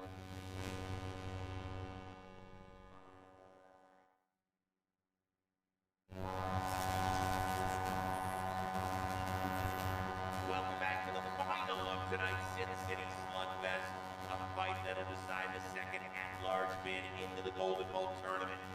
Whiplash and Black Dragon have bowed through the competition to get here, but the Brazilians are 0-2 all-time against Matt Vasquez. Can they finally take down the game's top driver? Or will Whiplash earn the chance to add some hardware to its trophy case? Time to find out.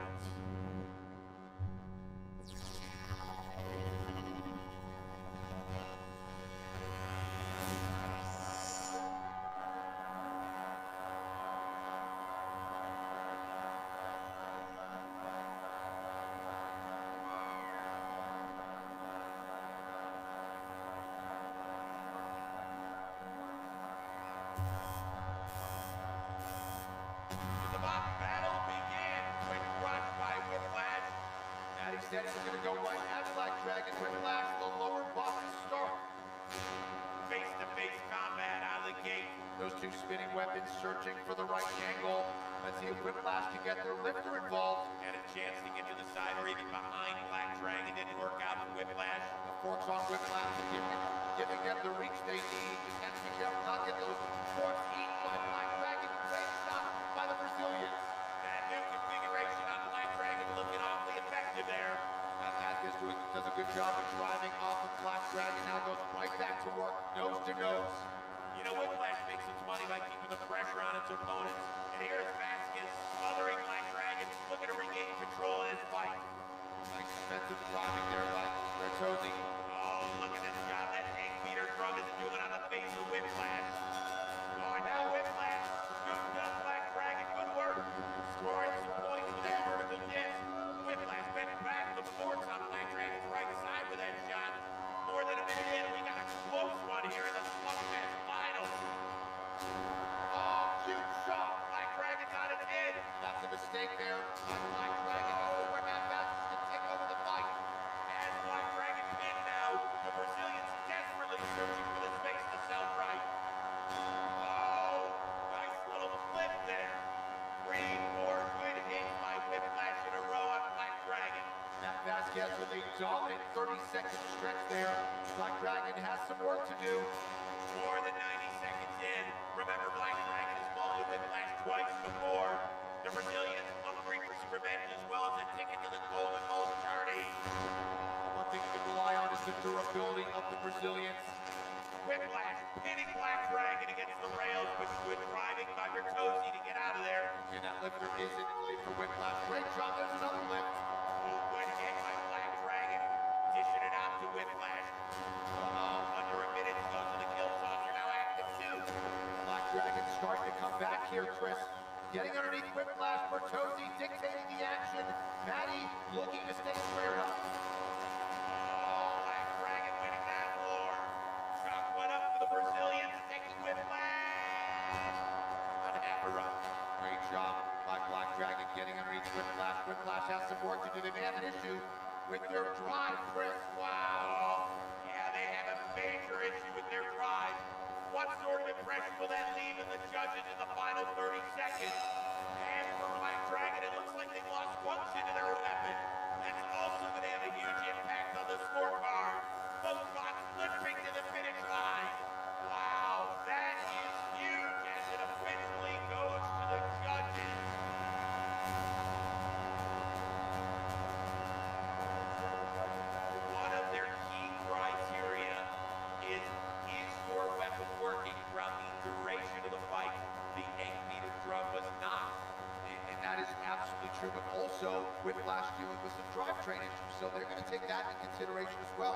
this is going to be close.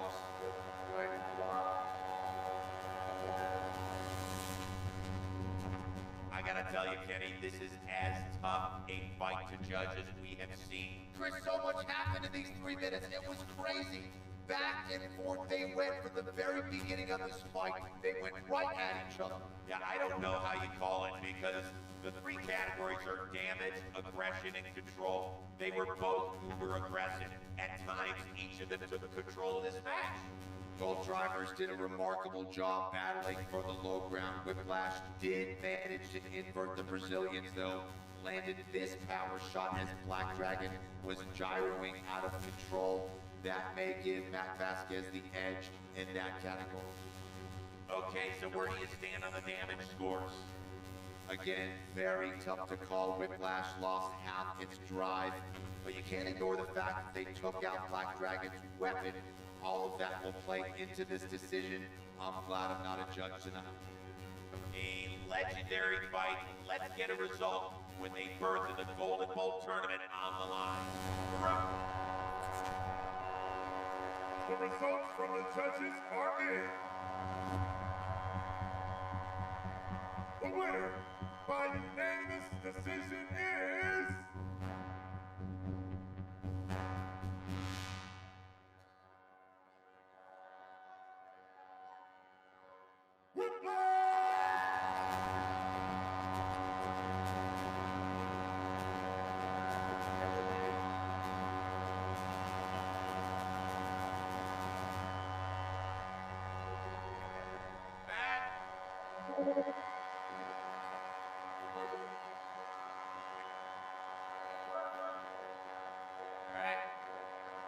Listen to that sound, man. It doesn't get old, does it? I don't know. I don't know, what can I say? I kind of thought I lost that one, to be totally honest. I was totally expecting them to call out Black Dragon, but we got some good hits. Our disc was working pretty well. Normally our disc doesn't do too much, and we actually were able to flip him with it and toss him with it. So yeah, it was a very close fight. I'm glad we won. Yeah. Matt, what does it mean to you and your family to now move on to the Golden Bolt tournament? It is awesome. Last year, we fought them in our bounty final last year, and we won that one. Then we lost to the bounty boss, just barely. So yeah, if we're in the Golden Bolt, that's awesome. We want to fight all the best people, and we're excited. Yeah. Congratulations, man. Job well done. Thank you.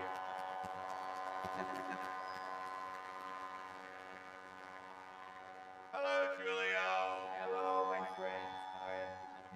Well, how are you? Are you shocked with the judge's decision? Yeah, it's difficult to judge. That fight is pretty close, I believe. So that's it. The third time, I guess we Whiplash. Oh my God, when we will win, I guess we Whiplash. Well, I'm sorry it didn't go your way, but it was a great, legendary fight. Yeah. Thanks so much for the entertainment. Thank you.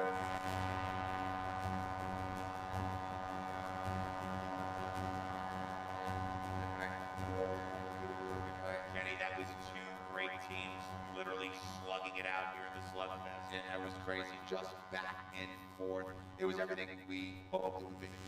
It would have been fun to watch Black Dragon in the Golden Bolt because that thing is like the T-1000 Terminator of combat robots.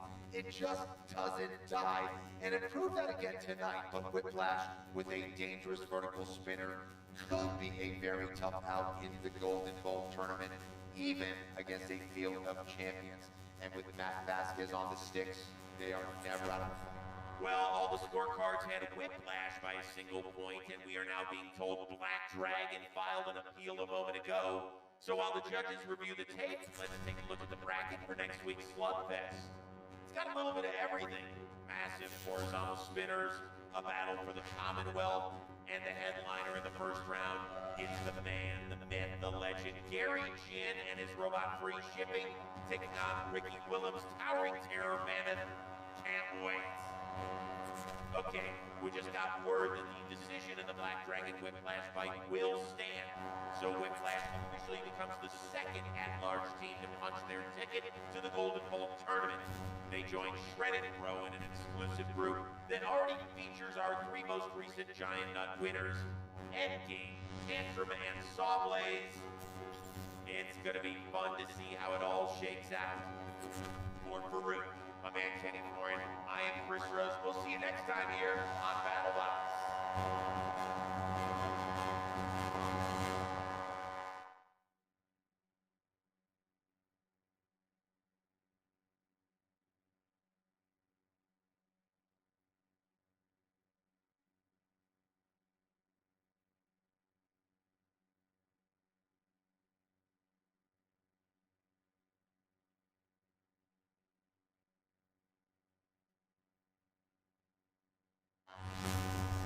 Over its 25-year history, excellence at BattleBots has been measured in hardware, punctuated by the ultimate promise, the Giant Nut. Tonight, the quest for another one of the sport's crown jewels With the first ever Golden Bull enters its second chapter. 5 nights of single elimination fights, culminating in a merciless winner-take-all tournament. Welcome to Robot Combat at its most raw. This is BattleBots Champions, the race for the Golden Vault. Robots activate.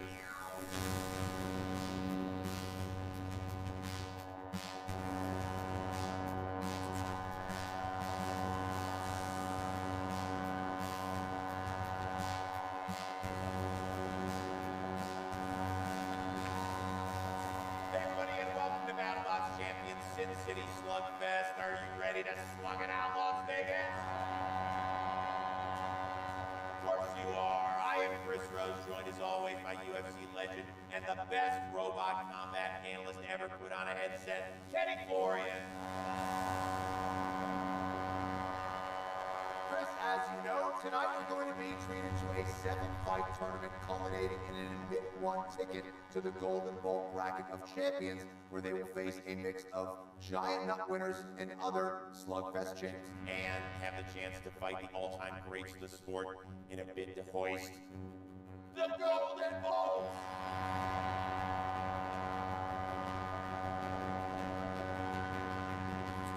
BattleBots Champions allows teams another chance at glory outside of the World Championship Tournament. And last week, we saw a squad that spent years hunting hardware like a rabid dog, Whiplash, earn its spot in the Golden Bolt field. Whiplash joins Shredded Bro, as well as the 3 most recent Giant Nut winners, Endgame, Tantrum, and Sawblaze, who received automatic bids as past champions. But 3 spots are still up for grabs. Let's take a look at the field vying for one of those spots tonight. Ricky Willems and his Paleolithic prowler Bannon will attempt to take down a man whose passion for Tinder has nothing to do with online dating. It's everyone's favorite pyromaniac, Mr. Gary Jin, and the fire-breathing free shipping. We've got a newbie straight out of Area 51, double tap going toe-to-toe with the king of the Hammerbots, John Reed and Beta. And from the land down under, it's Stephen Martin's fat-hungry croc death roll, looking to devour Frank Danby Slammo as its first course of the night. But to kick off Slugfest number 3, we're going to find out what happens when you put a helicopter blade in the box with a Tasmanian devil.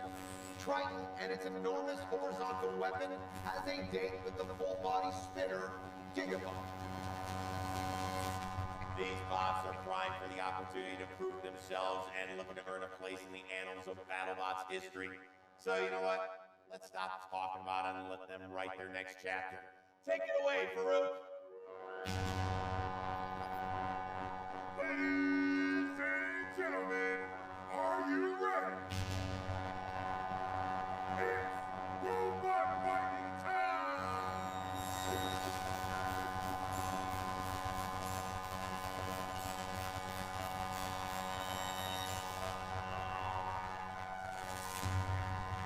In Red Square, from Las Vegas, Nevada, you'll both be sleeping with the fishes, but in will still be alive.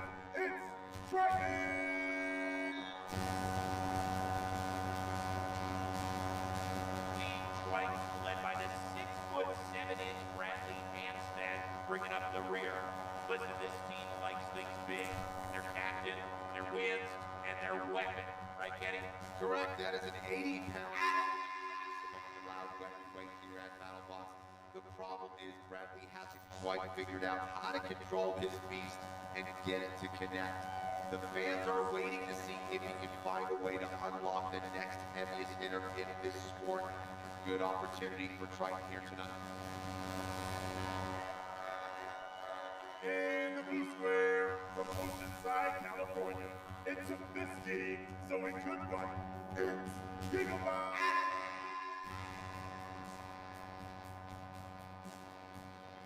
Everyone's favorite 250-pound Beyblade, Gigabyte. Now led by Young Guns Camden Walrath, who's rolling the bot out, and Derek Tran there who left. They took over for longtime captain John Maladnik last season. Yeah, World Championship 7 was a real welcome to the big leagues moment for these dudes. They were learning how to run a team on the fly, and you can tell, but no matter who's in charge, this bot is still the GOAT of full-body spinners. So let's see if they can live up to Gigabyte's legacy tonight. Yeah, no pressure, guys.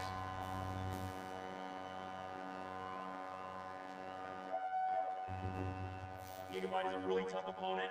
We're intending to try and hit them kind of high and try to do damage to their mechanism that holds their shell on. Triton is a robot that's designed for massive big hits. We don't have a lot of armor. It's all in our weapon. We're a glass cannon, and Triton's here to destroy something. Fighting against a well-established robot will really give us a real proving ground for what we need to make Triton do in the future to possibly win the nut, or in this case, win the gold bolt. The key against the Battle of Triton is trying not to go directly into their weapon, try and go around to the sides. Gigabyte's weapon is favorable compared to Triton's, as we're essentially a giant wedge while they're a traditional horizontal. The only thing I am nervous about in this fight is the mask. If the mask gets hit, that's a lot of damage we have to fix, and that could cause issues if we do get flipped over. To win all 3 matches and enter the Golden Bolt tournament would validate us as a team coming together and making Gigabyte competitive again.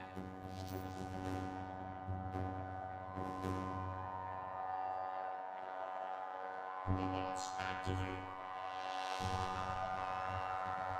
Okay, folks, Kenny is back with another set of odds to help you win your office pool. You're giving Triton the edge here. Wow!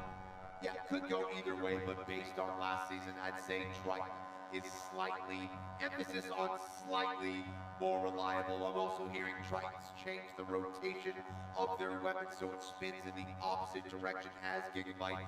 That means when the two collide, the force will be double. If you've ever seen a video of 2 giraffes fighting, that's what I'm expecting to see here tonight.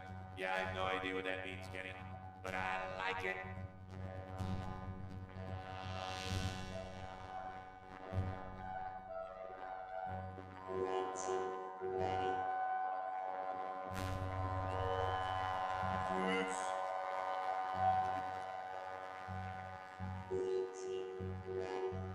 That's a cutout of their teammate Brent Riker, who is busy kicking cancer's ass.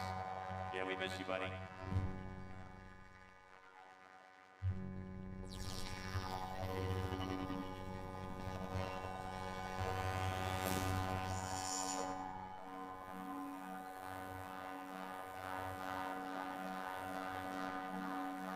Triton. Gigabyte. Which one of these heavy hitters is going to kick off Slugfest number 3 with a win? Let the box battle begin! Oh, Gigabyte, if you wanted to box, Red went the wrong direction. Sure did. Ran right into the upper deck there. Bradley Hanstead trying to rein in that 80-pound blade on Triton. Triton out of control here to start. Gigabyte trying to get around to the backside of Triton. Whoa! Get that!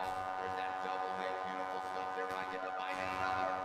Uh-oh. Nice job by the youngsters of Gigabyte. They have Triton trapped in the corner. They let him out. And... oh! Another nice shot. And again. Oh, man. The ferocity of that blade on Triton. Yeah, that impact sent Gigabyte flying across the battle box. Nice recovery. Triton's approaching him. Here's Gigabyte with the follow-up, looking to turn the lights out on right and advance. Wow, Gigabyte's thinking I'll be the one ditching out the haymakers. Thank you very much. Yeah, this is going to be a knockout. My goodness. The countdown has started. The youngsters at Gigabyte, Derek and Camden, are advancing to the semifinal.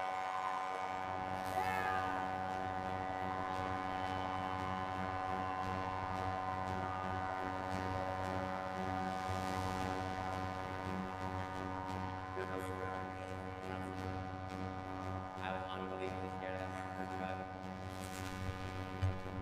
Well, Kenny, I mean, Gigabyte. No question about it. Choosing to go with an overcutting configuration for its blade. That proved to be a big mistake as Gigabyte got right underneath and went to work. Well, Gigabyte played it perfectly in some of the angles and just let right bounce or a box. Yeah, they were much faster, much more opportunistic as well. You know, when you have that 80-pound blade, it just doesn't allow for the whole robot to move that quickly. Gigabyte was taking advantage of that for sure. And here's that finishing ricochet shot. Triton was not designed to fly. They give that robot some smelling salts. It's definitely going to be in concussion protocol. Derek and Camden, congratulations as you advance to the semifinal. Thank you. Hey, Derek, I think you guys have figured out how to work this robot. What do you think? I mean, we just beat the crap out of them, I guess. Well, how much fun is it to beat the crap out of your opponent? It's pretty good to do it to them and not ourselves. All right, how excited are you to be moving a step closer to getting into the Golden Bolt? Very. We are unbelievably excited to be going forward in this tournament, especially considering our past issues. Yeah. How confident are you that you could actually reach the Golden Bolt? 100%. We got this. Whoa, all right. All right, guys, good job. That was entertaining. Thanks. Thank you.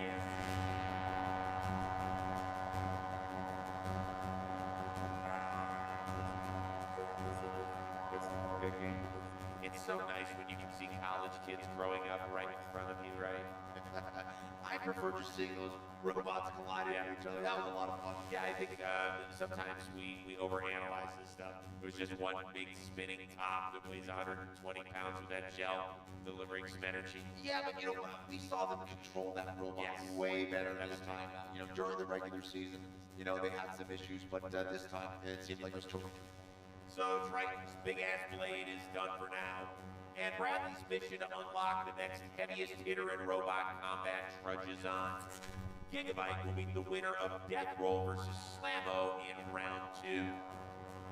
Coming up, John Reed will roll his legendary Hammerbot Beta into the box to throw down with a rookie robot led by a crew of pro drone pilots, Double Tap. The single elimination action continues next.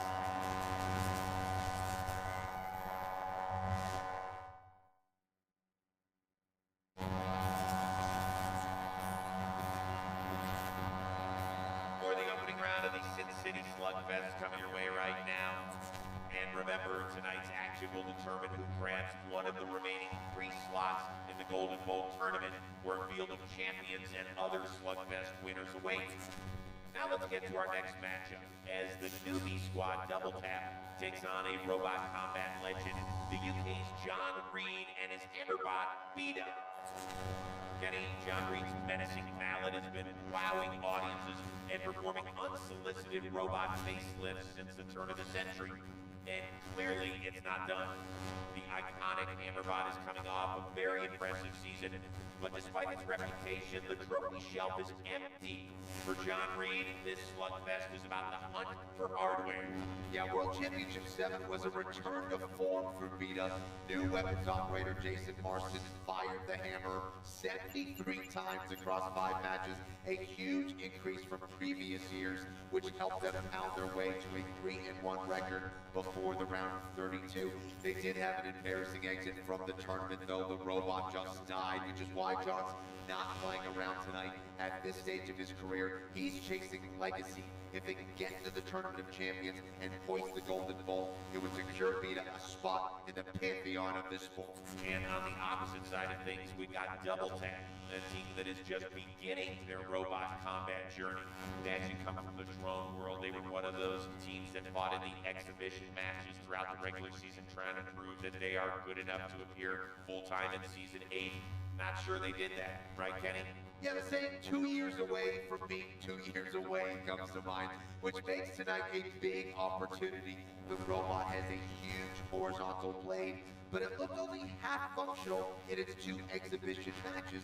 If they can get it going tonight and at least put up a fight against Vita, that would go a long way to show Double Tap has what it takes to compete in the big leagues. And hey, we thought Shredded Bro was out of its league 2 weeks ago. You never know. All right, well, let's hear from the team captains as their robots get into place. So we're going against Vita. I was checking out some footage last night with the team over some beers, and everybody was like, oh my god, this guy is an amazing driver. He is a hammer, so we're protecting the top of our bot. So with our horizontal spinner, we believe our best attack against Vita will be to attack his arm, being next to a legend, you know, and being brand new, even getting that close to fighting a legend. I mean, who's not excited about that, you know? We're stoked.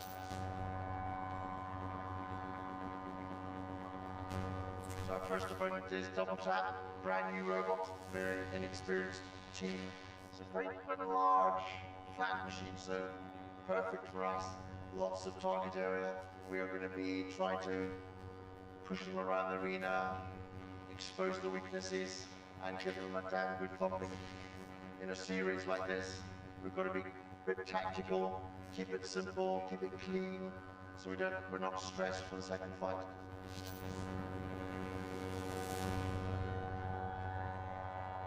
Robots activate. Okay, Kenny, sometimes last season we saw Vita use a more knife-like skinny hammer, but tonight the big boy is back. What does that tell you? Yeah, John's going with the magnesium mallet here, a hammerhead that is better for crushing, but is much more fragile.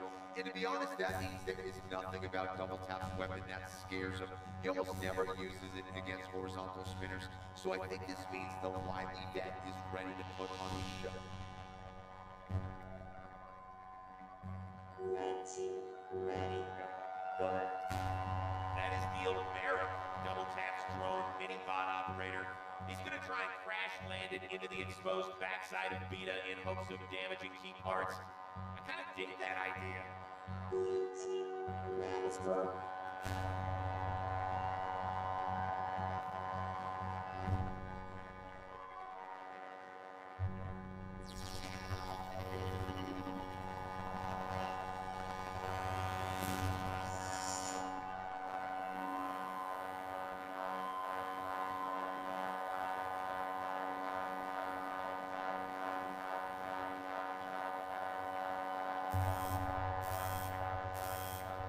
Let the bot battle begin! Reed already trying to work the angle game. Dropping just a touch. Little kiss to the top. Oh, and here comes a little mosquito drones in. Hey, you look like Annie, you big boy! As Vita continues to drop the hammer. Oh, how about that power? Oh, they're from Double Tap. Nice. Go. That was good work. Double Tap needs a little bit more space to get that weapon up to full speed. They're almost there. John Reed in pursuit, looking at that big wedge into the mix. Vita doing a great job jamming him up there, Chris. Yeah, look, man, you can just hear the velocity that that hammer swings. It is cocked and dangerous. Let's see if he takes it right into the rail. Double Tap's in trouble. Vita's gonna disembowel the rookie. Wow. Look at the power of that thing, Chris. This is brilliant stuff here from John Reed. Oh my God. Stop! He's already dead! Oh, the countdown has started. Wow!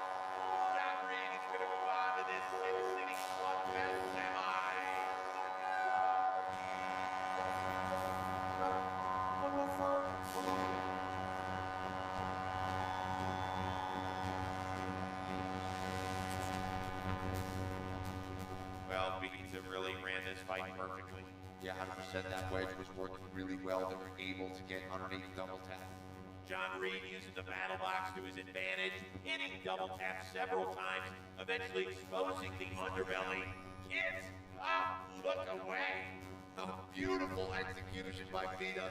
Set double tap up for the blunt force trauma. Brutal. Yeah, I think we're gonna need some new underwear on this robot, and maybe a cup.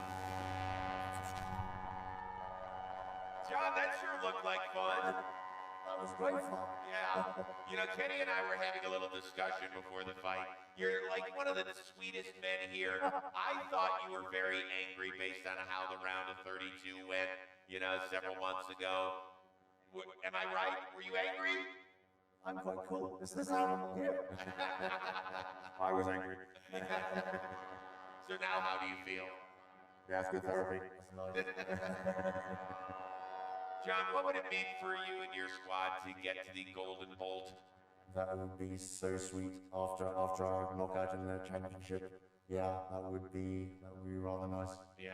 Okay, well, 2 more victories and you'll be there. We'll see you in the semifinals. Congratulations. Thank you.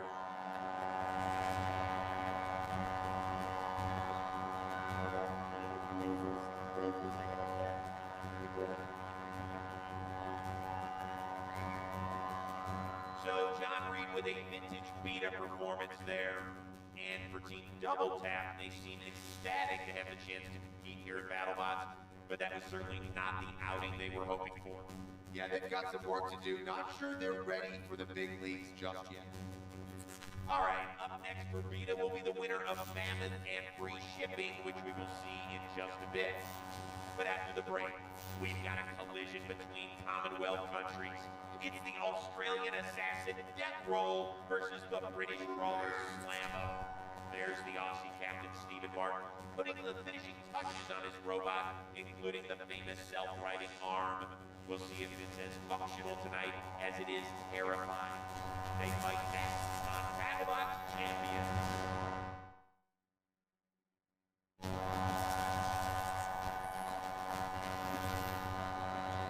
Alright, we continue on here with the quarterfinal matchups, and up next it is Death Roll taking on Slammo. Let's start with the Aussies. Death Roll, we saw them last season for the first time since 2019. Remember, this was a top 4 bot back then, and after being off for a few seasons, World Championship 7 was sort of their chance to see if the field passed them by. From a destructiveness standpoint, it clearly hadn't. Their weapon alone got them to the round of 32, where they got put to high heaven by Hydra. But will it be enough to earn them a spot in the Tournament of Champions, Ken? Well, while that huge vertical disc still hits as hard as any weapon in the field, where they've fallen behind is in the ground game. Stephen Martin and crew still don't have any force or wedges, which has become an integral part of robot combat the last couple years, and that cost them in the World Championship 7 tournament. So to punch a ticket tonight, they're going to have to turn every match into a good old-fashioned bar fight. Taking on a veteran of BattleBots, Craig Danby and his robot Slammo. And while Craig's certainly a familiar face, his team was relegated to the exhibition field last season. But this is a great opportunity for him to show that Slammo can go toe-to-toe with a tournament squad and prove that his team deserves to be back in next season's field of 50. That's right, Slammo actually went 0-2 in its exhibition matches, Chris. So if Craig's going to change the narrative around this team, he needs to come out here and crush it. But against one of the biggest weapons in the entire Slugfest field, it ain't gonna be easy. It's Australia versus England. Let's get the game plan from the 2 captains. We had a decent run in the World Championship, but I think coming back to the Golden Bolt, we're a bit more tuned and ready to fire. Slammo has the drive advantage. He can push us around all day.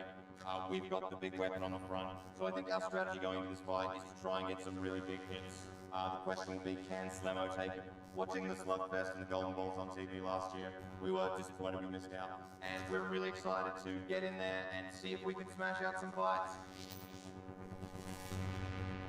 2019, I fought Death Roll with my old robot Foxtrot, and they knocked me out in about 30 seconds. So I'm trying to see if I can last maybe a whole minute with them. We're a control bot. We have to be in control of the fight. We have to be aggressive. We have to get on top of them and smother them. We have to stop their weapon from doing what they need it to do. I'm really in a position where I really want to prove that the robot is good. We haven't had a great time recently. I want everyone to see what it's actually capable of. So the most important thing really is to just kick ass.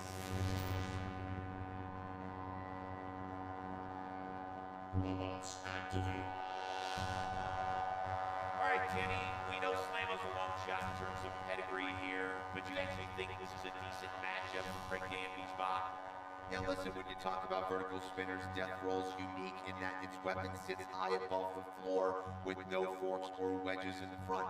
That means Slamo will at least have a chance to get in close and clamp down. And remember, against a bot as violent as Death Roll, there's always the opportunity to tip it upside down and get it to destroy itself.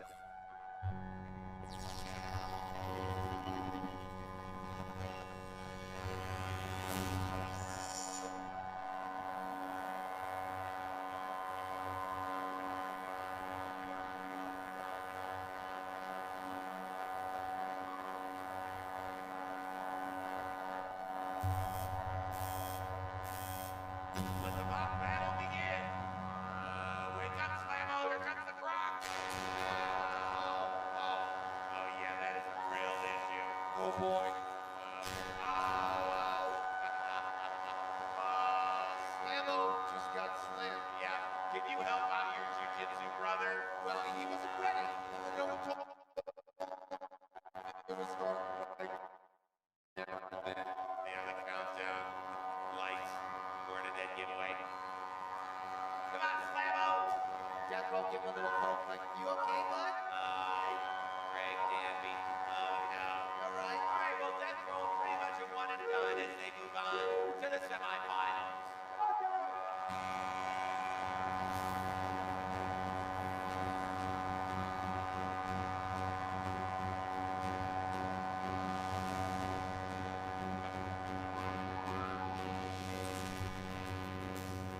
Well, we kind of knew that Slamo was in trouble when it couldn't get out of its box. Yeah, I mean, that shot was just devastating. Slamo just wasn't ready to get out of the box. There's another. It was pretty much done after, what, 2 shots? Yeah, there's one. Oof. It was like a double whammy. It was like a little jab and then a cross. Boom, boom. And then a boom. Slamo, slam. Boom, boom. See, it's like 2 shots. Yeah. Hey, Chris, what do you call a crocodile that loves to start fights? What's that, Kenny? An instigator.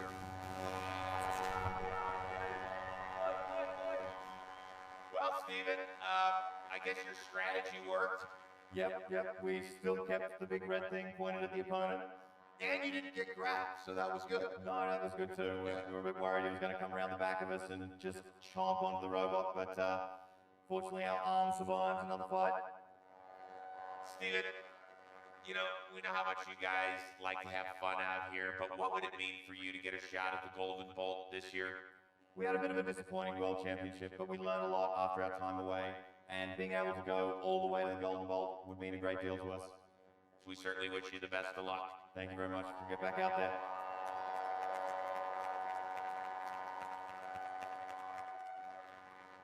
Hi, Craig. Hey, how's it going? How are you? I'm fine. How's the kids? You doing all right? Oh, I'm great. Thank you for asking. Fantastic. How about you, Kenny? You all right, man? I am well. Terrific. Yes. Let's leave that one. You know, it's a non-starter, so we'll just. So yeah, let's just talk about the families. How about that? Good. What's going on with the robot, dude?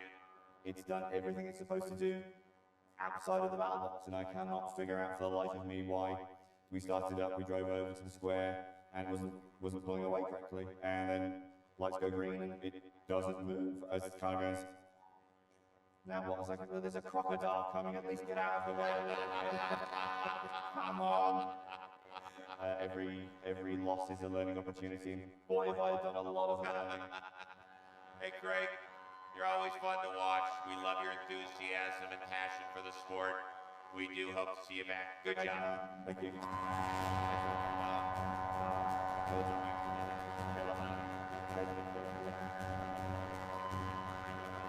So, tough go for Craig Dan. but one thing you can't knock is Craig's attitude. Robot's got some work to do, but Craig continues to be an excellent ambassador for this sport. And for Death Roll, don't sleep on that weapon. All he needs is one shot, maybe two. Two, you could add Craig Danby and Slamo. So Death Roll rolls on to the next round, where they'll face the full body spinner Gigabyte. But up next, we got a big time battle between two fan favorites as Ricky Willems and his powerhouse pachyderm Mammoth try to deliver a win against the Robot Combat OG, Gary Chin and the fire-breathing free shipping. Gary Chin isn't sweating this matchup. Check out how his team got ready for this fight. Well, we got a robot over there somewhere. That, one of the first things we had to set up was our slushy machine. Gotta get your priorities straight. Well, we got a tasty one coming your way when BattleBots Champions continues. Cheers, Garrett.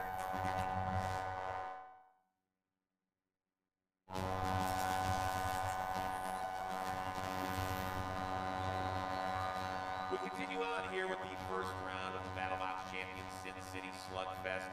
And before we dive into our next matchup, let's check in with Team Death Roll, who's coming off a dominant opening round victory. Our first fight, fortunately, against Slamo was a pretty easy win, and we only really took cosmetic damage, so we're putting some new teeth on the heads and touching up some of the paint, but we'll be ready to get back in the box. We watched this tournament on TV last year, we weren't here, so getting to participate is really exciting. We're really good at keeping the robots running, and Death Roll is super durable, so if we can get further, I think our chances go up every fight. Genuine 3D printed crocodile teeth. Again, the Aussies will see the full body spinner Gigabyte next in what should be a very kinetic matchup. But let's keep the slugfest moving. It is time for tonight's final first round fight. And we've got a good one between a couple of fan favorites. It's Prehistoric Prowler versus Doomsday Delivery Bot, as Ricky Willems' Mammoth squares off against Gary Chin's Free Shipping. Both squads coming off seasons where they just missed the round of 32, and tonight's a chance to tell the robot combat world, I am back. Let's see what the builders thought about this matchup. Give it up for We're super excited. This is another chance at glory for Mammoth. I think we've got a lot better chances going into this now. We've got a lot of our clubs standing out for mates. Here comes Mammoth on the attack. Come on. We're going to be going up against Free Shipping with driver Gary Chin. He's one of the most veteran competitors here. He builds pretty incredible machines. He's got awesome fire on the robot, and I think that's going to look great as he's toppling through the air. Gary Chin is already on fire. We've never fought a robot like Mammoth before. It's big, it's powerful.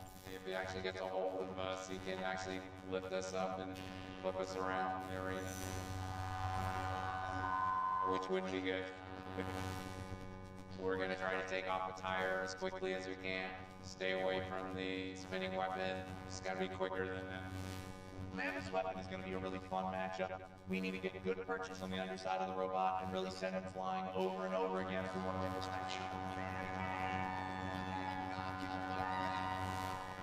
We didn't do well in the championship this year, so we're pretty excited to hopefully win 3 fights in a row and win our qualifier for the Golden Bowl. We've only got one shot to win, or we're out. We've got a better Mammoth than we've ever had before. We just got to kick off.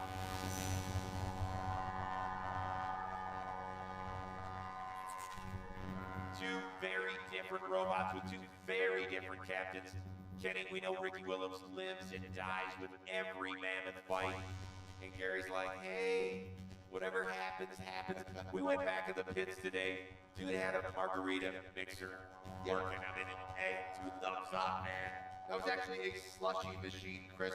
250-pound robots and margaritas do not mix. That's the best way to watch our show, by the way. Farouk?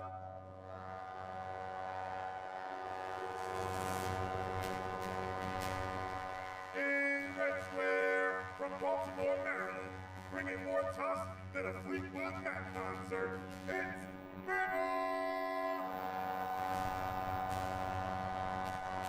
Here comes the big boy, Mammoth, standing 6 feet tall.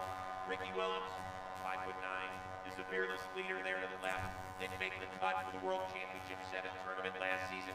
And Kenny, feels like it'd be good for the fans and for Ricky to see this robot return to form tonight. Dealt with mobility and weapon issues throughout WC7, but yeah, when this robot is working, it's a spectacle. Almost like seeing NBA great Manute Bol play. Someone that big shouldn't be able to move like that. And Ricky puts his heart and soul into this robot, so hopefully we see one of those jaw-dropping performances tonight. In the blue square, from San Leandro, California, needing no return address because you won't be going home. It's free shipping! Will somebody...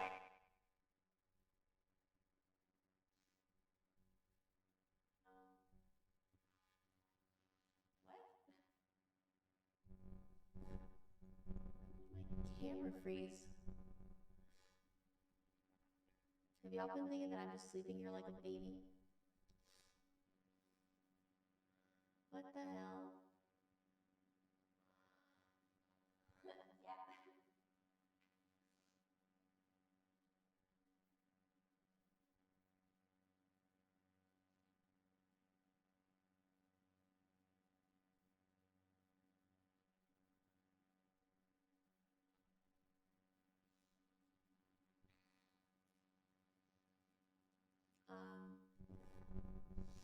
This has never happened.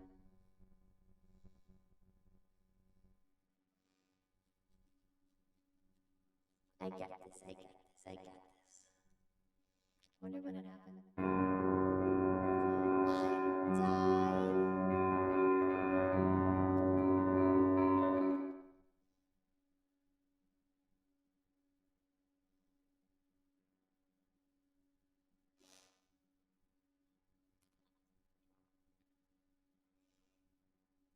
Classic. Okay.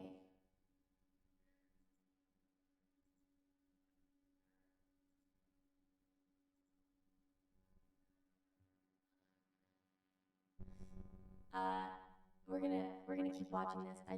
I'm awake. That's all I wanted to say. Good morning.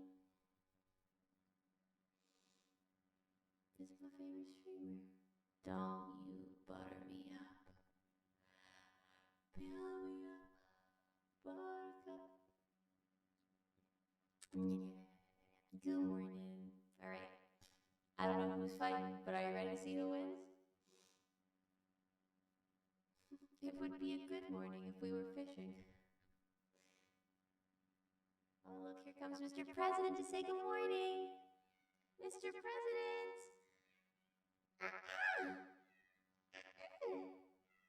Hi, Squeaky Toy. Come here.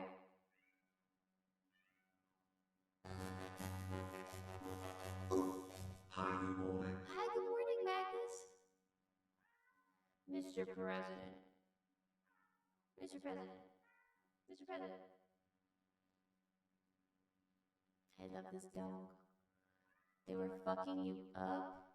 The animals? What were they doing to me?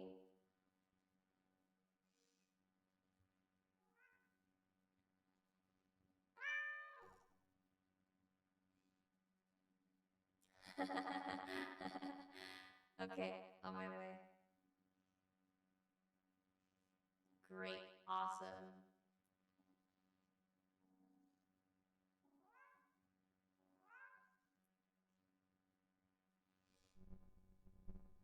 Fill me up.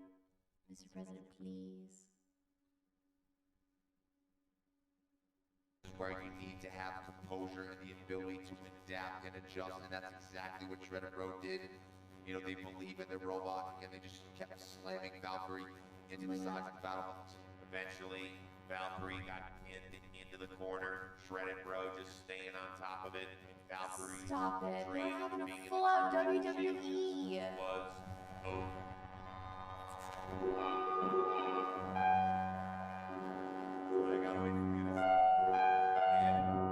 Well, that confused the shit out of me.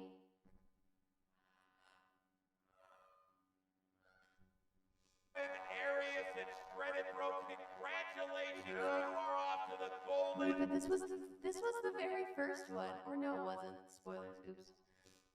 They were just from the very first one that I saw. That's funny, little shits. I wonder if they're responsible for my camera freezing. That's so funny. Okay. Anyway, back to the show. Uh-oh, where did I put it? Here it is. Did you guys sleep? Did y'all sleep? What's up, News Burger Pickles? Good morning. This president has presidential immunity. He can do anything he wants. I'm so with you. No, you don't need to tell me that. I'm the first one to be like, oh, but he's just a baby. He's the president. What are you saying?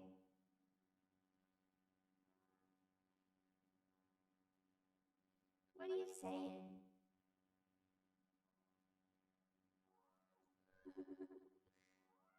What are you saying? I slept a little bit. Oh. Okay, it definitely is a good nap. I didn't do a nap. Oh no.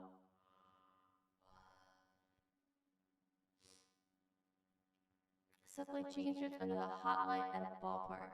That is inspirational. I want to be dipped into the cosmic honey mustard.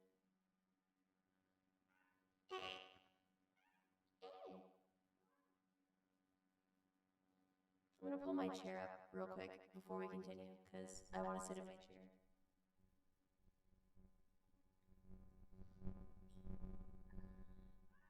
Oh, please. Hush. Hui. Ah. Oh.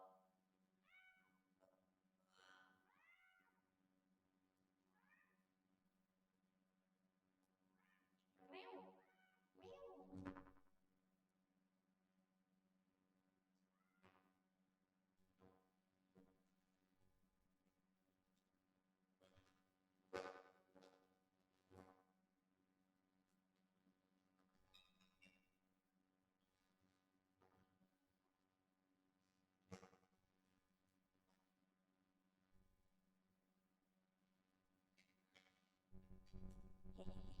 BattleBots. Give it to me. Please give this man a flamethrower. Wait, Gary Shin behind those glasses and a mastermind of mayhem. After years of running as a lifter bot, Gary added that vertical disc last season for some much needed offensive firepower. So don't ever say you can't teach an old bot new tricks, Kenny. Yeah, that new weapon coupled with Gary's devil may care driving makes free shipping a must-watch. And while he never admitted, we know that just making it to the Golden Bolt tournament would mean so much to Gary. He's had a storied career, but this would be one of his biggest accomplishments in the modern era. These bots will be made. No matter what it is, the bot will be Set. All right, it's like the circus is in town, folks. We got a fight with a fire breather, a towering giant, and two showmen who know how to wow a crowd. It's Mammoth and free shipping. A pair of teams ready to walk the tightrope for a shot at the Golden Bolt Championship trophy. I'll be back with the bearded man, Kenny Florian. The bearded man. On BattleBots. I hope it doesn't keep raining. It's raining right now. The sun is out and it's raining. And I hope it doesn't continue because I really wanted us to build shed. Champions, where we are moments away from tonight's final first round fight. We got two fan favorites locked inside the box. It is Mammoth squaring off with free shipping. Both teams are hoping to use this slugfest to make a giant statement. And knowing these two captains, it's going to be a loud free one. shipping? And Kenny, you're giving free shipping the slight edge here. Why? Well, Mammoth does have the more powerful weapon here, but to me, Just face it, that shit isn't getting very good. liability. Incorrect. Free shipping can take a hit and keep on You trucking. don't even know how wrong 20 you times are. last season, and still went Well, all yeah. 3 minutes. Don't be surprised. A little opened over Gary to out his oversized Where's the bear one? Where's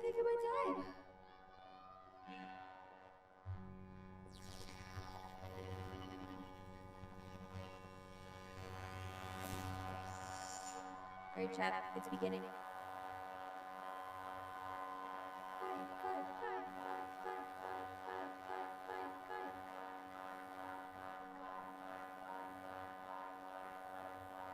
Good morning.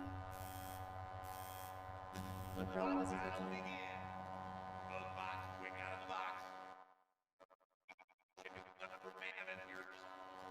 This is terrifying. Imagine that thing is following you.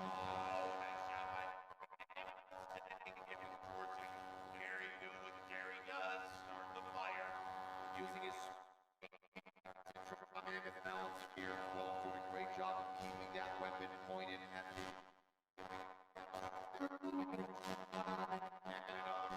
Gary trying to get to the inside and do some Oh damage. my god. Another good shot there. Oh, a shot by free shipping sent a mammoth's weapon shaped like across the battle box. That is a direct hit, Kenny. Oh no! And that's going to be without his primary weapon for the rest of this fight. Ricky Willows. What came off of it? There we go. Trying to burn him. I was gonna ask, what does gear do? It's made of metal.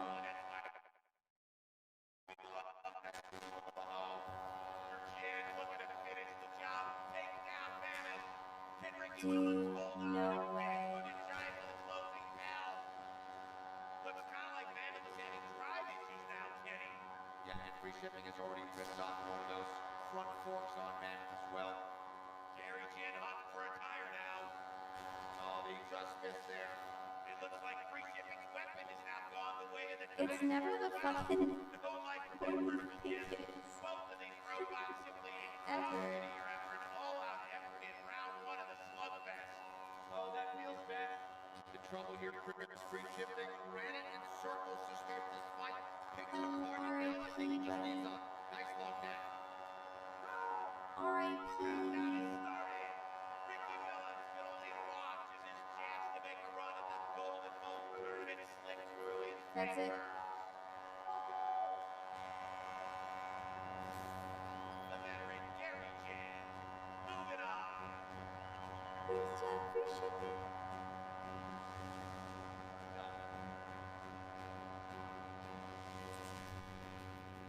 You know, Kenny, Gary Chen has more robot combat experience than just about anybody on the planet. And that was on the straight out of the. You know, sometimes the simplest strategy is the most effective. Chris Gary looked at Mammoth and thought, I should probably just run this giant around the battle box and disorient it before I attack, and it worked like a charm. Ricky did a good job keeping his weapon pointed forward, but in the end, free shipping speed was just too much to him. I've been gifted a tier 1 sub to free shipping. Oh my god. They have given 238 gift subs in the chat. Oblivion, thanks for peanut free shipping. Hello, chicken. Free shipping at bay was only a matter of time before Gary finished the job. The smaller, speedier bot forced the big boy to sprint with it until Mammoth was like, you know what? I'm tired, man. I'm just so tired. Has this show made anyone rich? All right, Gary. Congratulations. Gary. Thanks. You ever bought anything that big? Lick toast. No. Thank you for the 3 months, 30 minutes I can't ago. even imagine trying to build And something Notch for that peanut big. zombie cheeses. But it's a big deal. And Magnus also for the 24 months. Driving was the difference here. Oh my Is god. that the way you saw it and approached this fight? Yeah, I know. I've we're lost gonna have to take 60K. advantage of our speed. Hopefully get some traction out there and, you know, just stay away from that front end. I have seen a prairie dog go wahoo. It looks slow, but man, it can. No, it made me poor. So. All right, well, now you move on to the semifinals. Take on another veteran. My bot channel point builder wife in left John me. Reed and Oh Vita. no. The question is, are you going to invite him to Give kick me some back tough and to get the one tweet. fight? Hey, slushy bar is open 24 hours a day. You better be careful. A few of the fans might be leaving the stands and heading back to the pits. Hey, good job out there, Gary. We'll see you in the semis. All right, thanks. Get it twisted, you will win. Hi, guys. Hi, Ricky. I know. Yeah. Oh, we got some things to fix. What's going on in your head and your heart right now?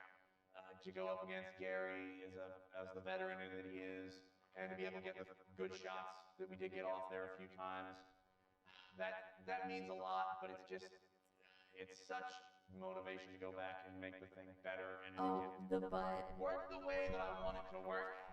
That's a lot of pressure, though, that you're putting on yourself. Would it be easier to just say, hey, Mammoth, we've given you a good run. You've given us everything we can. We're moving on. Boo! Mammoth forever! Someone in the audience literally With a said that. response like that from the crowds, how can you walk away from a robot like that?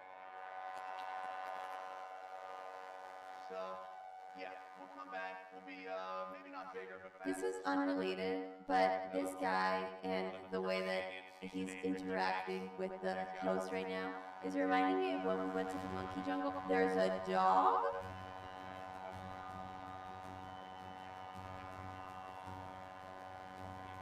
What does he do for the team?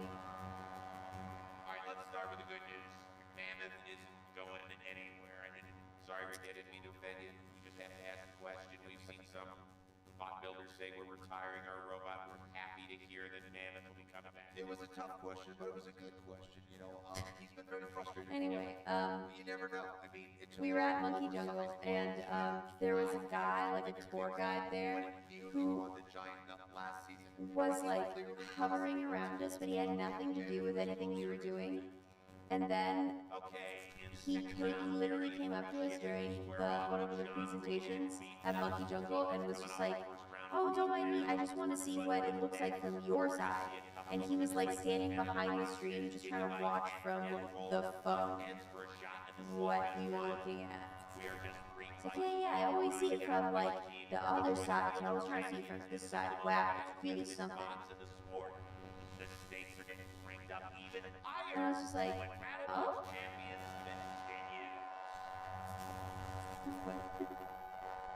I don't know. He was sniffing your hair. Actually, Flutie was the one holding the camera, so he was sniffing Flutie's hair. He was really into it.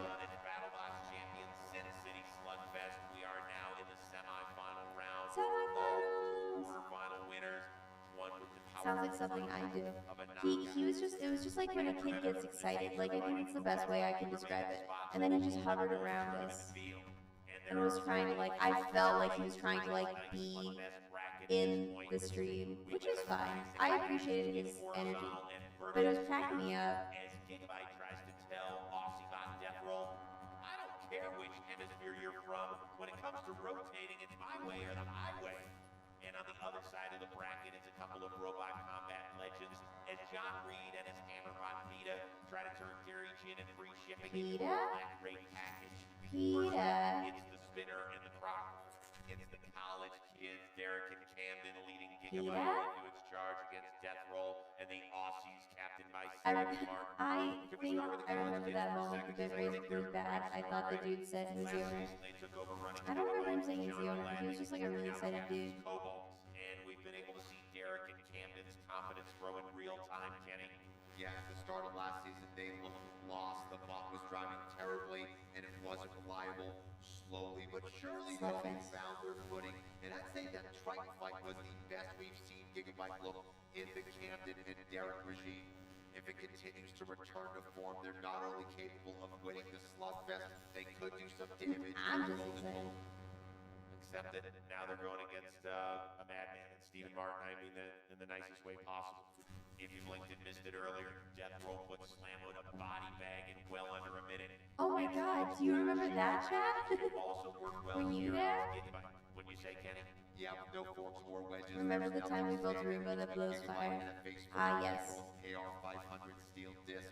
And thanks to basic physics, it's just like a can of Axe body spray and a lighter. PETA, the boss is If here. Gigabyte isn't careful, we could see a repeat of one of the nastiest knockouts of all time.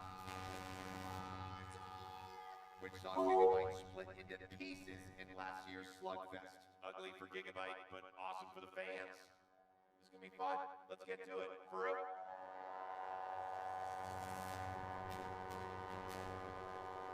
In the red square, this thing is uber tough, and one shot will lift you to the sky, give you an Airbnb beating, and then just watch you die. and delivers hits in high quantities and completes a 5-star killing. Welcome to the gig economy. Don't forget to leave a tip for Gigabyte! Airbnb meeting. And for the second time tonight, here is Gigabyte. The robot ate a bunch of shots from Triton in the Oh man, opener. I was so confused by the little dude on the cart. Most of the damage was superficial. Yeah, they just had to bump out a few dents in that shell, which is a game changer in a 3-round blitz bracket like this. They also said that first fight gave them a little more confidence in their drivetrain, so expect them to be the team that initiates contact. Is that little man? He died? He's got his own little guy. And I swear, this spot was going for 2 years. I don't want to gifted 6 months in teardrop to Dion teardrop tattoo. Oh my gosh! His next crime will end with blood on his hands. It's Death Row! 6 months of sub to Dr. Poison? Steven What Martin the- pushing out the robot What with a big the heck? fat disc. That is so and they're sweet. looking pretty confident after taking virtually no damage in that first fight against Slammo Kenny. Absolutely, but the key for Steven here will be keeping that weapon pointed at his opponent. Death Roll isn't exactly nimble, so if Sorry, Gigabyte gets keep going, behind him, chat. it We're could gonna be be a talking a problem little bit. for the Killer Croc. We gotta wake up. Good morning. Good morning, sunshine. Wake up and smell the bots fucking. I think the advantage we have against Death Roll is that with our shell sitting lower and being sloped, they may not be able to properly hit us unless they really get under Still us. so cold. Their weapon is easier to control and easier to point, but ours is significantly more powerful. It's almost guaranteed that they'll try and box rush us. We need to dodge the box rush and then get to the center. And if we could get to the center, they're not putting too much pressure on us, we could spin it very quickly and then go in. Gigabyte's a hard opponent. Like, he's spinning, there's the whole shell. All we can really do Damn, is he's go fast straight too. in and try and hit him. I guess we're really worried about the damage we'll take. Oh, I If we can go do in, that one now. huge amount of damage, and still win, it's going to be so hard to turn around for the next fight. I think the key in this fight is really going to be showing the aggression. If you leave Gigabyte alone and let him spin up, then you're in a lot of trouble. But if we can stay on him and just keep Death Roll at him and trying to gnaw away at the shell, I think we have a good shot. I'm thinking of BLT. Robots activate. Alright, we're about to see two of the most powerful weapons left in the field. So Kenny, how would you handicap this fight? Well, Robot Combat is a what have you done for me lately sport. Based on their last couple performances, I'm giving the Aussies the edge.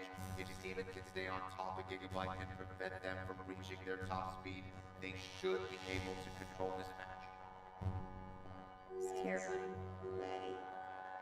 If I saw a thing like that in an alley, I'd turn the other way. Let's get ready to rumble! Oh. What the fuck was that? Is some Power Ranger shit?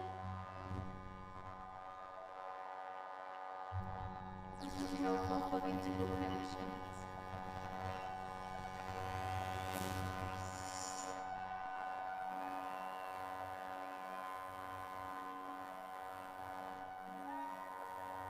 Gigabyte.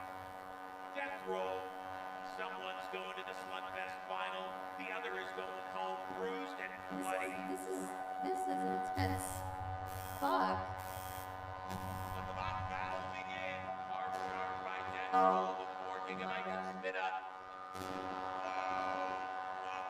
Is that a feature or a bug? Stay right on. This could be the beginning of the end for Gigabyte. Steven Martin executing his game plan. How did this thing make it so far? Oh man, Gigabyte doing a good job of recovering though, but Death Roll going right back to work here. This is not what they want to be. Gigabyte out of the bench, trying to self right. It does. Death Roll over refusing to let it spin. What is Another nice recovery by Gigabyte. It just looks like it's built to get destroyed. It looks like it's built to get Starting to destroyed. come back here, Chris. Death Roll still spinning though, and delivers a hard shot to the college kids. Both teams showing great durability. He faked him out. That was crazy. Death Roll just knocks its face into the rails. I'm not laughing at it, believe me. A little cartoonish bullfighter move.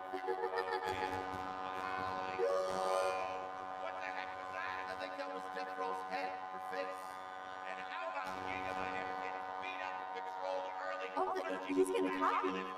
He's getting cocky. Oh my god.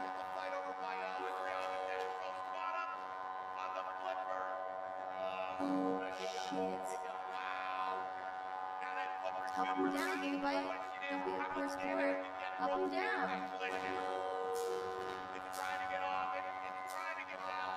Oh.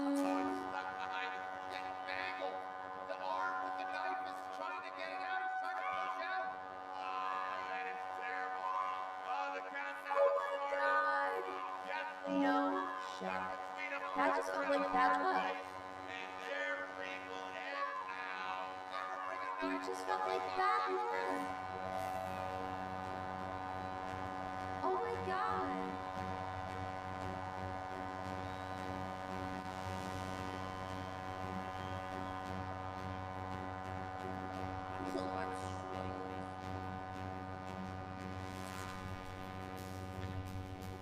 Deathroll on point in the beginning. Yeah, they did a great job of getting underneath Gigabyte there. They got him off balance and stayed on with that pressure, hit after hit after hit. Somehow, Derek was able to get Gigabyte far enough away where it could then spin up in time and utilize that energy to its advantage. Yeah, I thought Team Gigabyte showed some excellent defensive driving and some excellent durability to withstand those shots. And once they had their opportunity, they took over. Take my In fact, they ripped Cam and Deathroll space clean off. And here's the big-time collision that ended up deciding this match. Boom!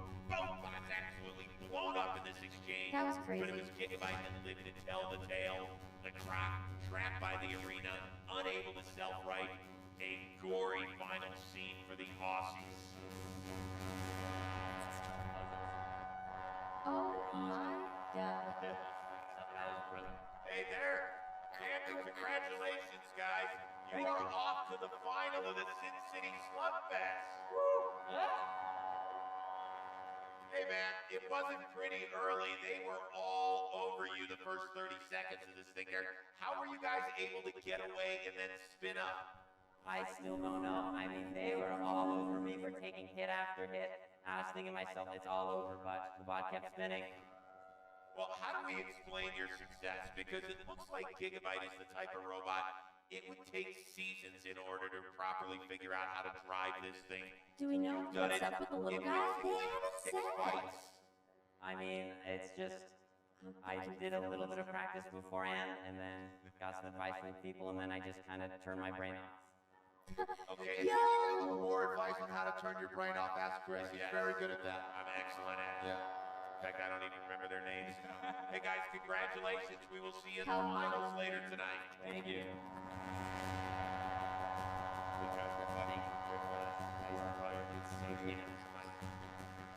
Well, Deathroll put on a good show tonight. It'll be fun to see how they rework the robot for World Championship 8.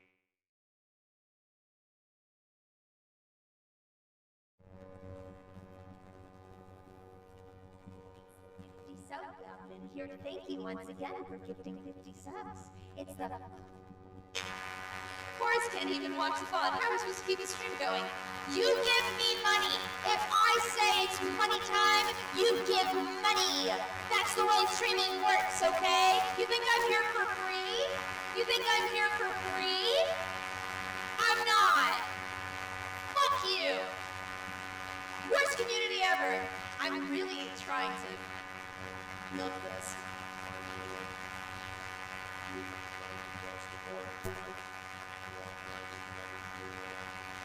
Nope. Cow. You milk a cow. That's how you milk a cow. And me too. So, you know, you have wifely duties. Yeah. That's how that works. I don't know them shit. You be the one out here trying to marry people. Dude, she's acting like this was forced on her. This was purely her idea. Okay, but... Also, that was the most goblin laugh I've ever seen.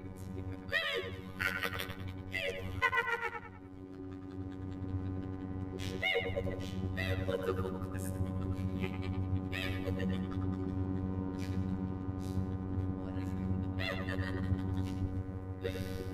Oh, 10 out of 10.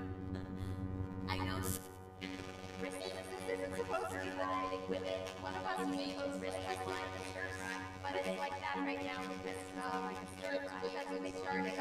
It was part of the challenge. If you guys want to give us some challenges for any of that stuff, we have to go.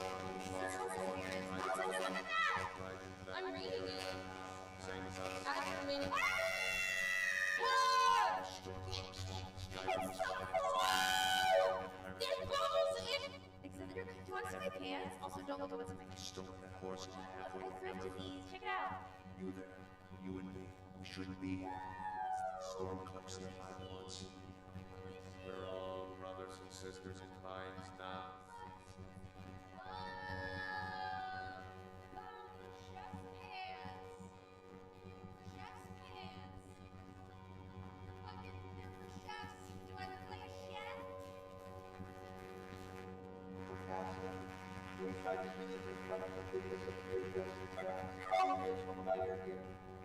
Yellow, not hello, but yellow banana phone, banana technology. Okay. Yeah. When it comes to soaking, we should also mention there's one more Hey, thing. you. Finally awake. There's one more thing. Okay. We're trying to cross the pole. Oh my god, finally you're back. Wilhelm. Where did you go? Dude. Wilhelm. Where did you freaking go? We missed you. I missed you. I sang a song, I went upstairs and came back. That's how long you were gone.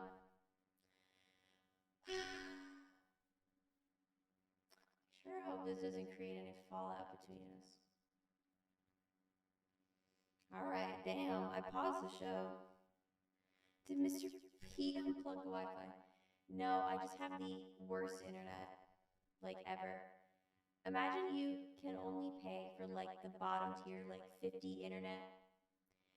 And then to supplement it so your whole streaming career doesn't die, you have to pay, like, another $150 on top of that to a different service. I love that I'm complaining about that. And then, like, also in the same breath, like, I'm working right now. Did you know? I'm working. But I have to pay $200 for internet that barely works. I hear myself, okay? I hear me. I do.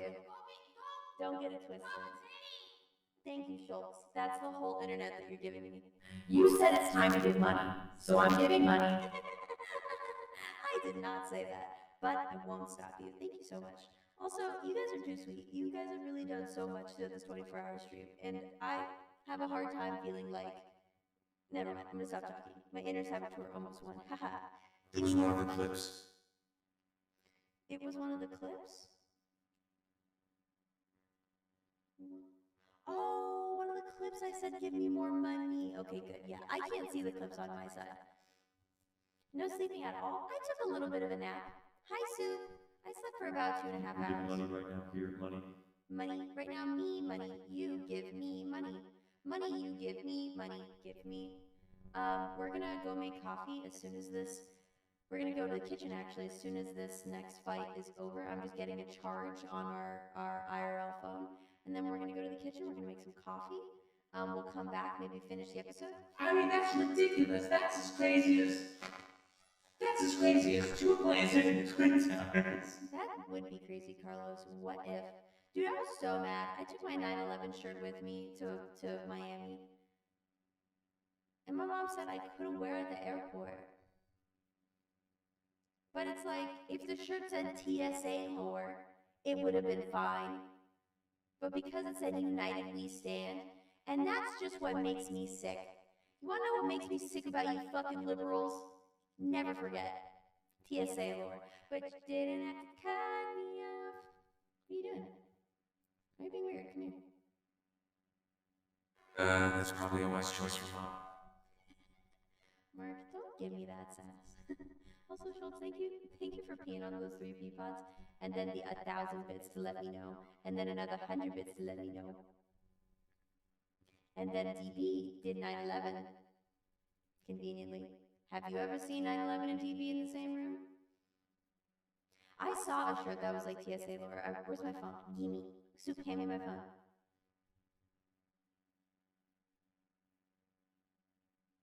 Anyway, we're gonna watch this round, and then we're gonna go make coffee in the kitchen, okay? Okay, kids, sound good? I'm gonna start waking up for you, so we can get on with our day. We got 6 hours left, and we have so much to do. What if the two identical towers got a low taper fade? What if the two towers got a low taper fade? Like the Twin Towers? Soup, the screen is behind you. You gotta watch the TV, it's right there. Soup loves to watch people's streams. Alright, I'm gonna press play.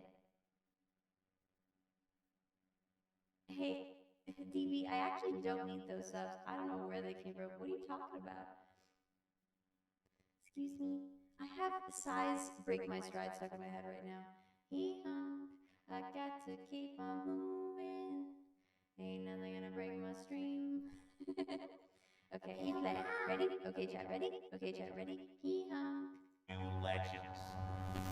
Gary Jin. Sai, you know what that sounded like that I've forgotten to tell you about until this moment? Robot combat for the last 20 years. Your voice sounds like the singer one step from closer to the Tournament of Champions. in that song. It's free.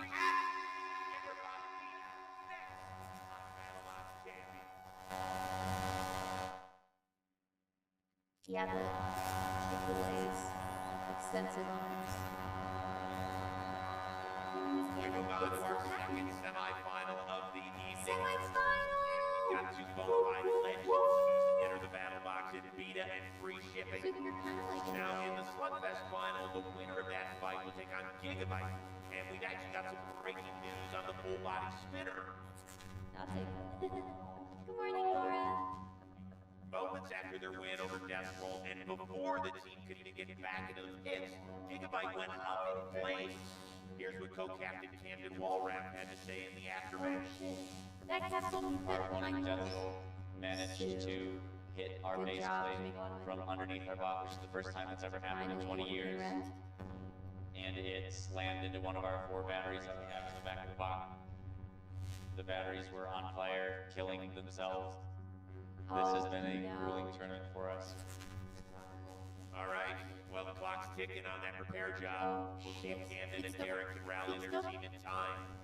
She's watching birds. Now let's find out who they'll be facing Facing in the the window, final. just watching birds. Coming up right now, it's free shipping and Vita, a pair You of Oh, know, veteran for a cat with one drivers. eye. Not retrying to dial in that mod. I want to press the camera so bad. I just want to go. Oh my fellas. I don't want to use my hands. Oh my fellas. Oh my fellas. I don't want to use my hands. That's a certified all my fellas moment. Sai, thank you so much for the all my fellas. Dude, we better get more people in here going, wow, thanks for the gift, son. Or dodge. What a fucking legend. Sai's an absolute legend. Such a creative force and sweet individual in the stream. And everybody who stays up all night for these things, stop it. Get some help. But also, thank you. Thank you for getting excited for sleepovers. I love sleeping overs. Next time, you should let me come to your place. I'm not gonna come over. I don't want to come over. Thanks for the gift sub or dodge. Yeah, exactly. I'm not gonna read all that. Happy for you. Sorry that happened. Thanks for the gift sub or dodge. And he's tall and handsome and wears cool hats. What's your favorite thing about Sai? Go ahead in the comments below. You're more than welcome anytime. My internet's probably better. Okay, well, immediately that makes me want to come over. Okay, all my fellas, let's watch these battle bots. Gary Chin just trying to show up on time and have a good old party. Is that pretty much the way you see it? Well, there is certainly more to Gary than meets the eye, but we've talked about it. Both of these guys are legends in this sport. John Reed has been counting opponents since the turn of the century. And Gary Chin's original sin is on the Mount Rushmore of combat robots. But the one thing neither has in the modern era is hardware. Surviving tonight's bracket will give them a chance to take home one of the crown jewels of the sport. And yet, it is cool to have two OGs who have two completely different styles get a shot at immortality. We've got calculators versus cool as a cucumber here. And hey, these guys actually have fought before. Way back in World Championship 2, when Gary was riding lucky, John Reed came out on top in that match. What a Let's cool see what happens pod. this time around.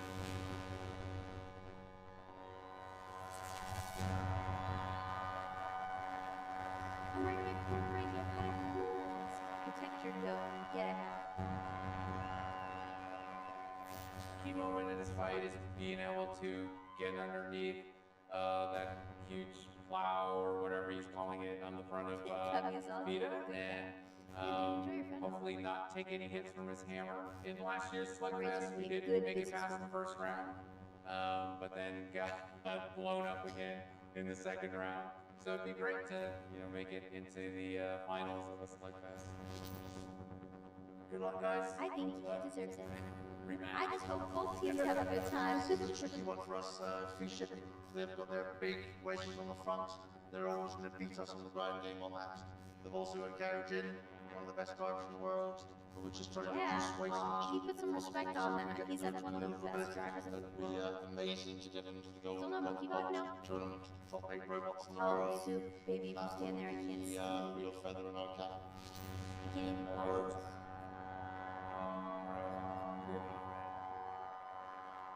Alright guys, tell me what happens. I can't see. Can someone give me a play-by-play, You please? heard Gary.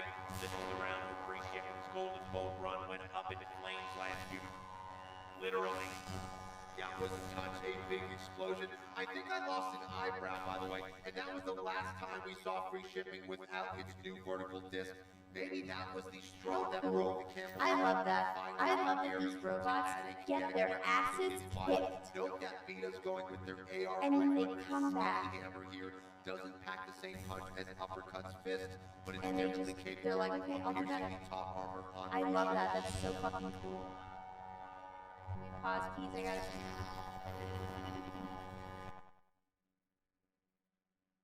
Listen, man, I got 2.5 hours of sleep. I'm feeling just petty enough. You know when there's that punishment that teachers do when they're like, oh, okay, you want to goof off in PE? The whole class has to run 3 laps. Not you, though. Someone use my code? Okay, I'm glad that I paused then. Woo! The whole class has to run 3 laps.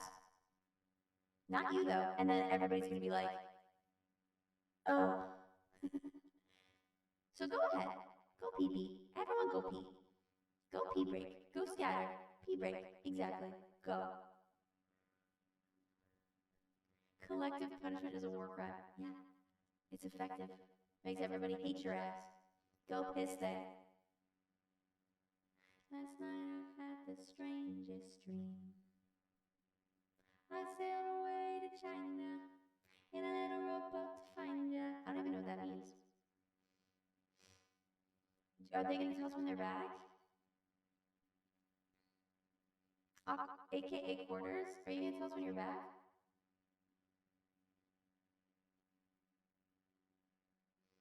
The beatings will continue until morale improves. Snake eats tail. Yes. I heard that if you use code YEB, it'll make you like super cool. How do I know? I used code YEB once. Now look at me. Oh my god, I love these testimonials. Hee haw. Wait, when did anybody say hee haw? Eh? Okay. Sure. Awkward. No, they're peeing. Thanks, I'm back. You didn't actually pee. That was a joke. Remember, we all paused for you.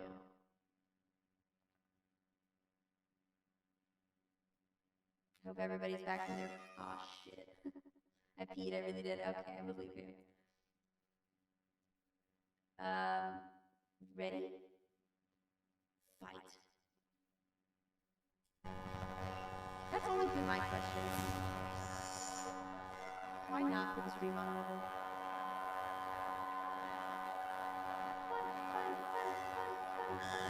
Vita.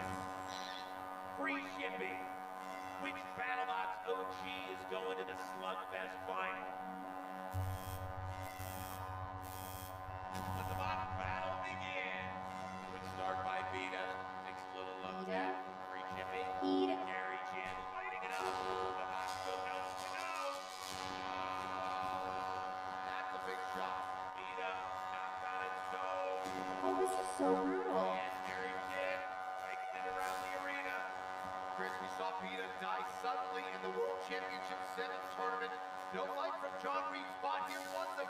No It is shot. vulnerable if Gary Jin wants to engage. I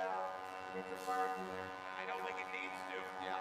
Vita cannot pop himself back up. Stop. Oh, man. Oh my god, this was so fast. Long way to go for John Reed and Vita. And Gary Jin, just like that, advances to the final.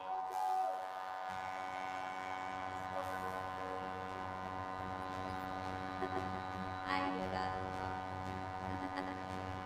Oh my god. Dude, that's kind of just...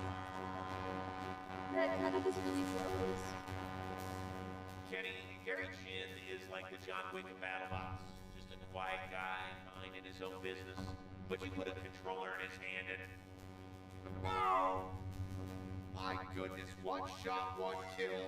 Not sure what happened to Vita, but it looked like that crash just completely stunned it.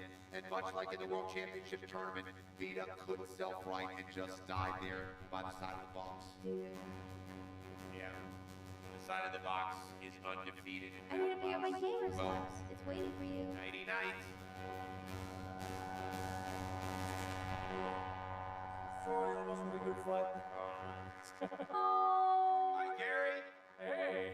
Congratulations, man. Thanks. I mean, did you think you could ever win the fight against John Reed in less than a Chad, minute? punch Gary your tits. Yeah, I was not expecting that. Faced John way back championship 2. I think it was Vita's first fight. It was Lucky's first fight while I was driving Lucky. And then, waited all this time. We finally got a rematch, and we You came should know out by now. ahead. You need to wait until your bot right Really side. happy about that. They did have that. It looks It's like just on the you wrong don't have any side. damage to your robot. That's kind of different as well, right? Yeah. I did it. It's I got out over. okay, too. Nice, I just relax with the team, have some slushies, have some cake. This guy loves slushies. Next fight. He brings it up Well, every next time. up, it's Gigabyte. You ready for that challenge? Yeah, I mean, back to season 7, right? We took them out in our fight night fight, and so they're going to be hungry for some revenge. So I got to be ready for them. Yeah, but they are remarkably improved, wouldn't you say?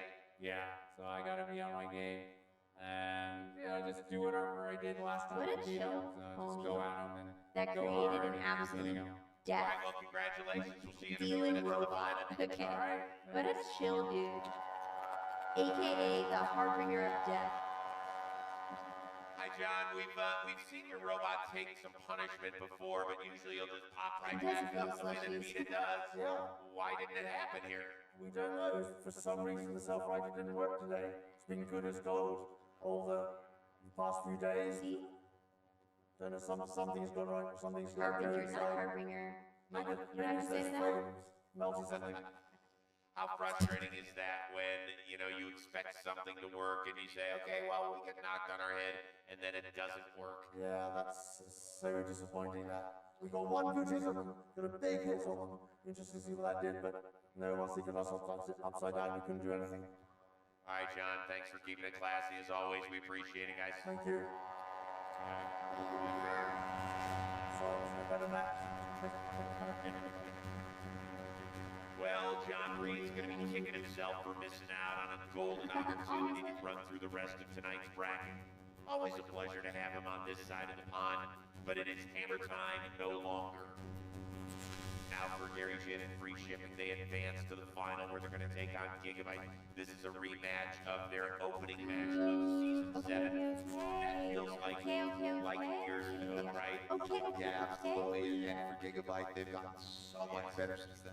I think they made the front page of Reddit for looking like a giant out-of-control top the last time they met. With a full season under their belt now, though, I don't expect that to happen again. I'm excited. Ready to check it out? I love it. It Ready? says Gigabyte. I know, It everybody. just makes me think of like Calm down. Giga Chad. We got to pay a few bills around here. We got more BattleBots champions, Sin City Slugfest coming your way right after this.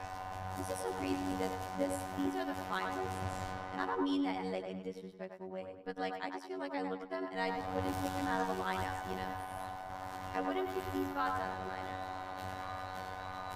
We are back. This is BattleBots champion Sin City Slugfest. And what a great final we have for you. It is the veteran Gary Jin and free shipping Gamba? Camden Gamba will wrap up times? Gigabyte. Now, when we last saw Gigabyte, the robot was hosting its own BattleBox barbecue outside the arena. The team was able to rally under the pressure and get the full-body spinner ready for this match. But we'll see how that affects them in a fight with so much on the line. Okay, cool. For the Camden, this is a big deal. Right, that's good, sir. Very Rough good challenge, fortune for broken this arm. legendary Classic. robot. And for Gary Chin and Eat it free up. shipping, a win here would give him a shot to finally take home some BattleBox hardware. Yes, dude. Get the nut. Get the big nut. You guys want me to wait? Hold on. I'll pause. Wow. Very cool. Very cool, Gary. Very cool. Do you want me to wait till the points get paid out to start the new one?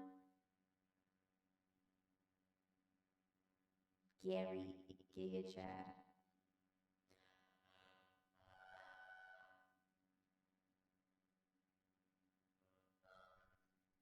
Mods, help us. Oh, the new game is already up? My stuff is like, my chat window is so behind. Okay, so you guys are done. Okay, sorry. Maybe I just wanted to stare at Gary a little longer. Crazy that, we're just one fight away from getting into the Golden Bolt Stop tournament. with the glasses. So we're gonna have to take out Gigabyte again. So it's kind of a known quantity. I'm feeling optimistic and concerned. Optimistic because our robot is working well now. I'm concerned because we've been scrambling to get everything working again.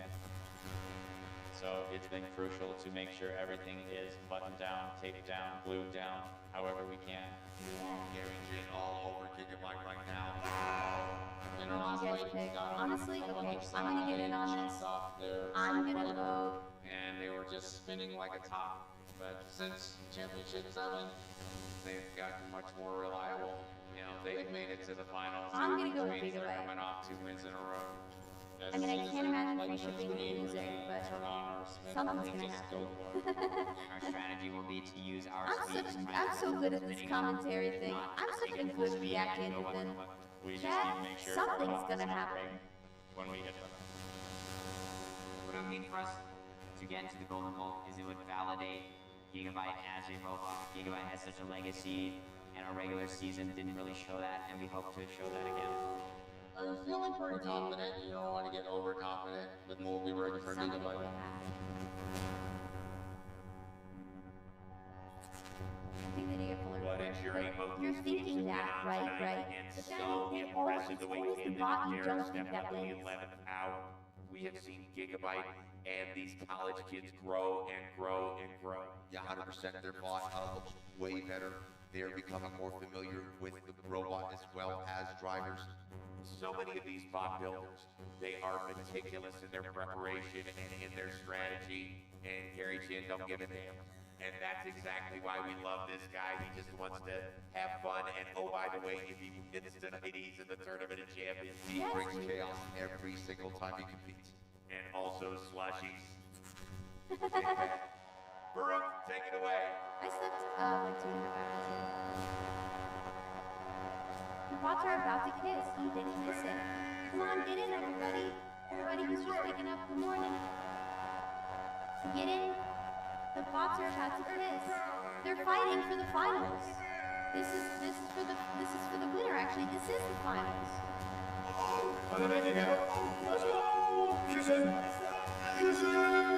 thought that was in it. I was so confused. I was like, oh, Charlie is there also. History's full of notable Garys, but he's worse than the Garys that came before. He'll knock you to the far side like Martin, like Gary the dungeon door. Like Gary Oldman, he's intense. Like Gary Busey, he's bananas. Marty Lopez, the bots is short. When he kills you like Gary in the air, it's free shipping. Stop with all the Garys. That is so funny. We're about to watch bots kiss. Gary Chin, he is looking as wild as This is free shipping. They're goaded. face fool ya. Their robot lights up on fire. We're just throwing boxes at people, dude. Just being in the same sentence as Champions League, Tantrum, and Sawblaze is a big deal, and Gary really does have the experience advantage here. He's going to use free shipping speed to take the Do fight. they get paid for winning? Or is this just like all like, hey, congrats, you did it? In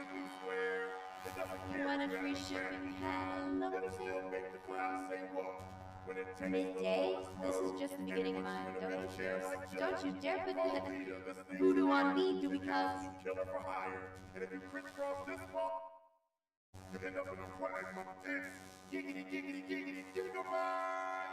I didn't like that. Gigabyte! Camden Walrat pushing out the freshly repaired robot, but the pressure is now all on co-captain and driver Derek Tran, who is there on the left. Absolutely. Their first meeting with free shipping was literally Derek's first time controlling a 250-pound robot in You the tried it, back. Kath? You liked it? I can't recommend it. You gave us Will be avoiding tastes like red, right? Derek needs to try to chop away at Gary's wheels and steer clear of those big wedges on free shipping. They started paying recently. It's been an issue for builders. I feel like they should be paid. There's a lot of Free shipping money was that the goes big favorite in this one. Not so fast, my friend. Take a look at how the pits voted in this matchup. What does that tell you, Kenny?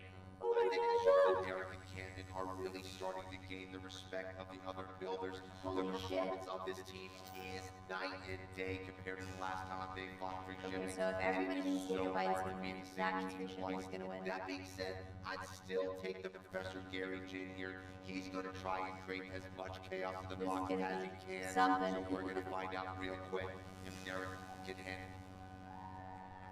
I hope he does the Looney Tunes bullfighter move again. That was so sick. Robots activate. Robots activate! Oh, yes. Alright, it is do or die time. One more victory to punch a ticket to the Golden Bolt tournament. Who's it gonna be? And the college kids Pause will hypers, get pause the hypers, team pause back for their hypers. first career loss. Or will Gary Chin be able to double down and keep his hopes of hardware alive? We'll find out Robots next activate! on BattleBot Champions. Oh my god, you said robots activated and I thought we were gonna fight. Okay, well, more time to pause hypers, I guess. The Golden Bolt tournament is a challenge unlike any other, and no team knows that better They're than edging us Jack so Barber hard. and McMady's Endgame, who in 2 weeks hopes to add a second Golden Bolt to their ever-expanding Is that Cody trophy Koch? case. So the Golden Ball tournament is a really stressful tournament, and you need to keep your composure during that. You've got to design the robot in such a way that parts can be swapped out as quickly as possible. You're gonna be ready. We have to, fight the robot, come back, pull it completely apart, and rebuild it in about 2 hours. And that's a challenge that you don't get anywhere else in BattleBots. The teams that have the best processes, have the most preparation, will come out on top.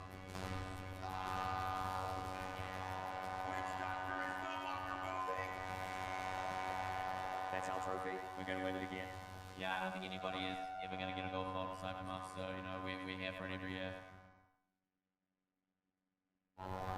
Did you hear anything that Australian man said? I could not understand it. Welcome back to BattleBots Champions, where He said something. I forgot I spat on myself. free shipping are ready to lay it all on the line for a spot People in think the it's all about it. exclusive Golden Bolt tournament field. In a meeting between these two last season, free shipping gave the first-year captains of Gigabyte their welcome to the big leagues moment. Time to find out if they've improved A enough lot of to filler even must be a short score. fight. Oh my god, don't say that. This is the finals. I don't want it to be a short fight. Okay, now let's fight. I need this. Ready, chat? I'm so cold. I'm so cold. I can't feel nothing.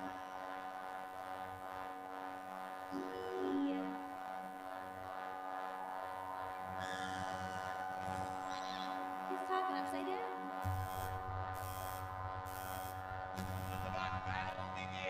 Oh, free shipping was not my thing. Completely off balance. This is where Gary Jin loves to take control. Run, Gigabyte.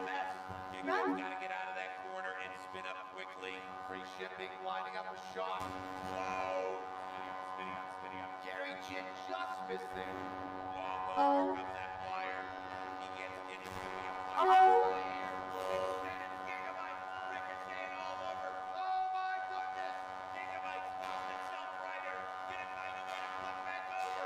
Oh, no! Gigabyte! Gigabyte! Oh, look at that hammer!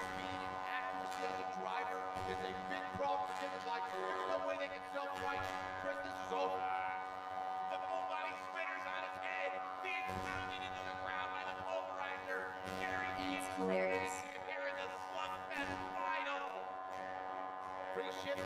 Twist his dick. Anticipating a countdown. Listen to the crowd, Chris. They know they've just seen something special. Here comes That. Gary Kidd is gonna do it. One of the veteran That. bodybuilders. He's emoting. He is moving on to fight for the golden boot.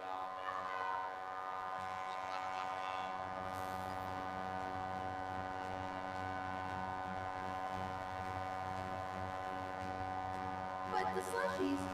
No, Gary's gonna get a slushie, don't you worry. That was insane. Well, Gary Kidd has always been a kick-ass driver. But man, you give this guy a weapon, and now you got a real problem on your I want to see where the top My came off. goodness, Gary Kidd creeping like a lion in the tall grass that sprinted towards his prey. Boom! I felt that one in my chest, Chris.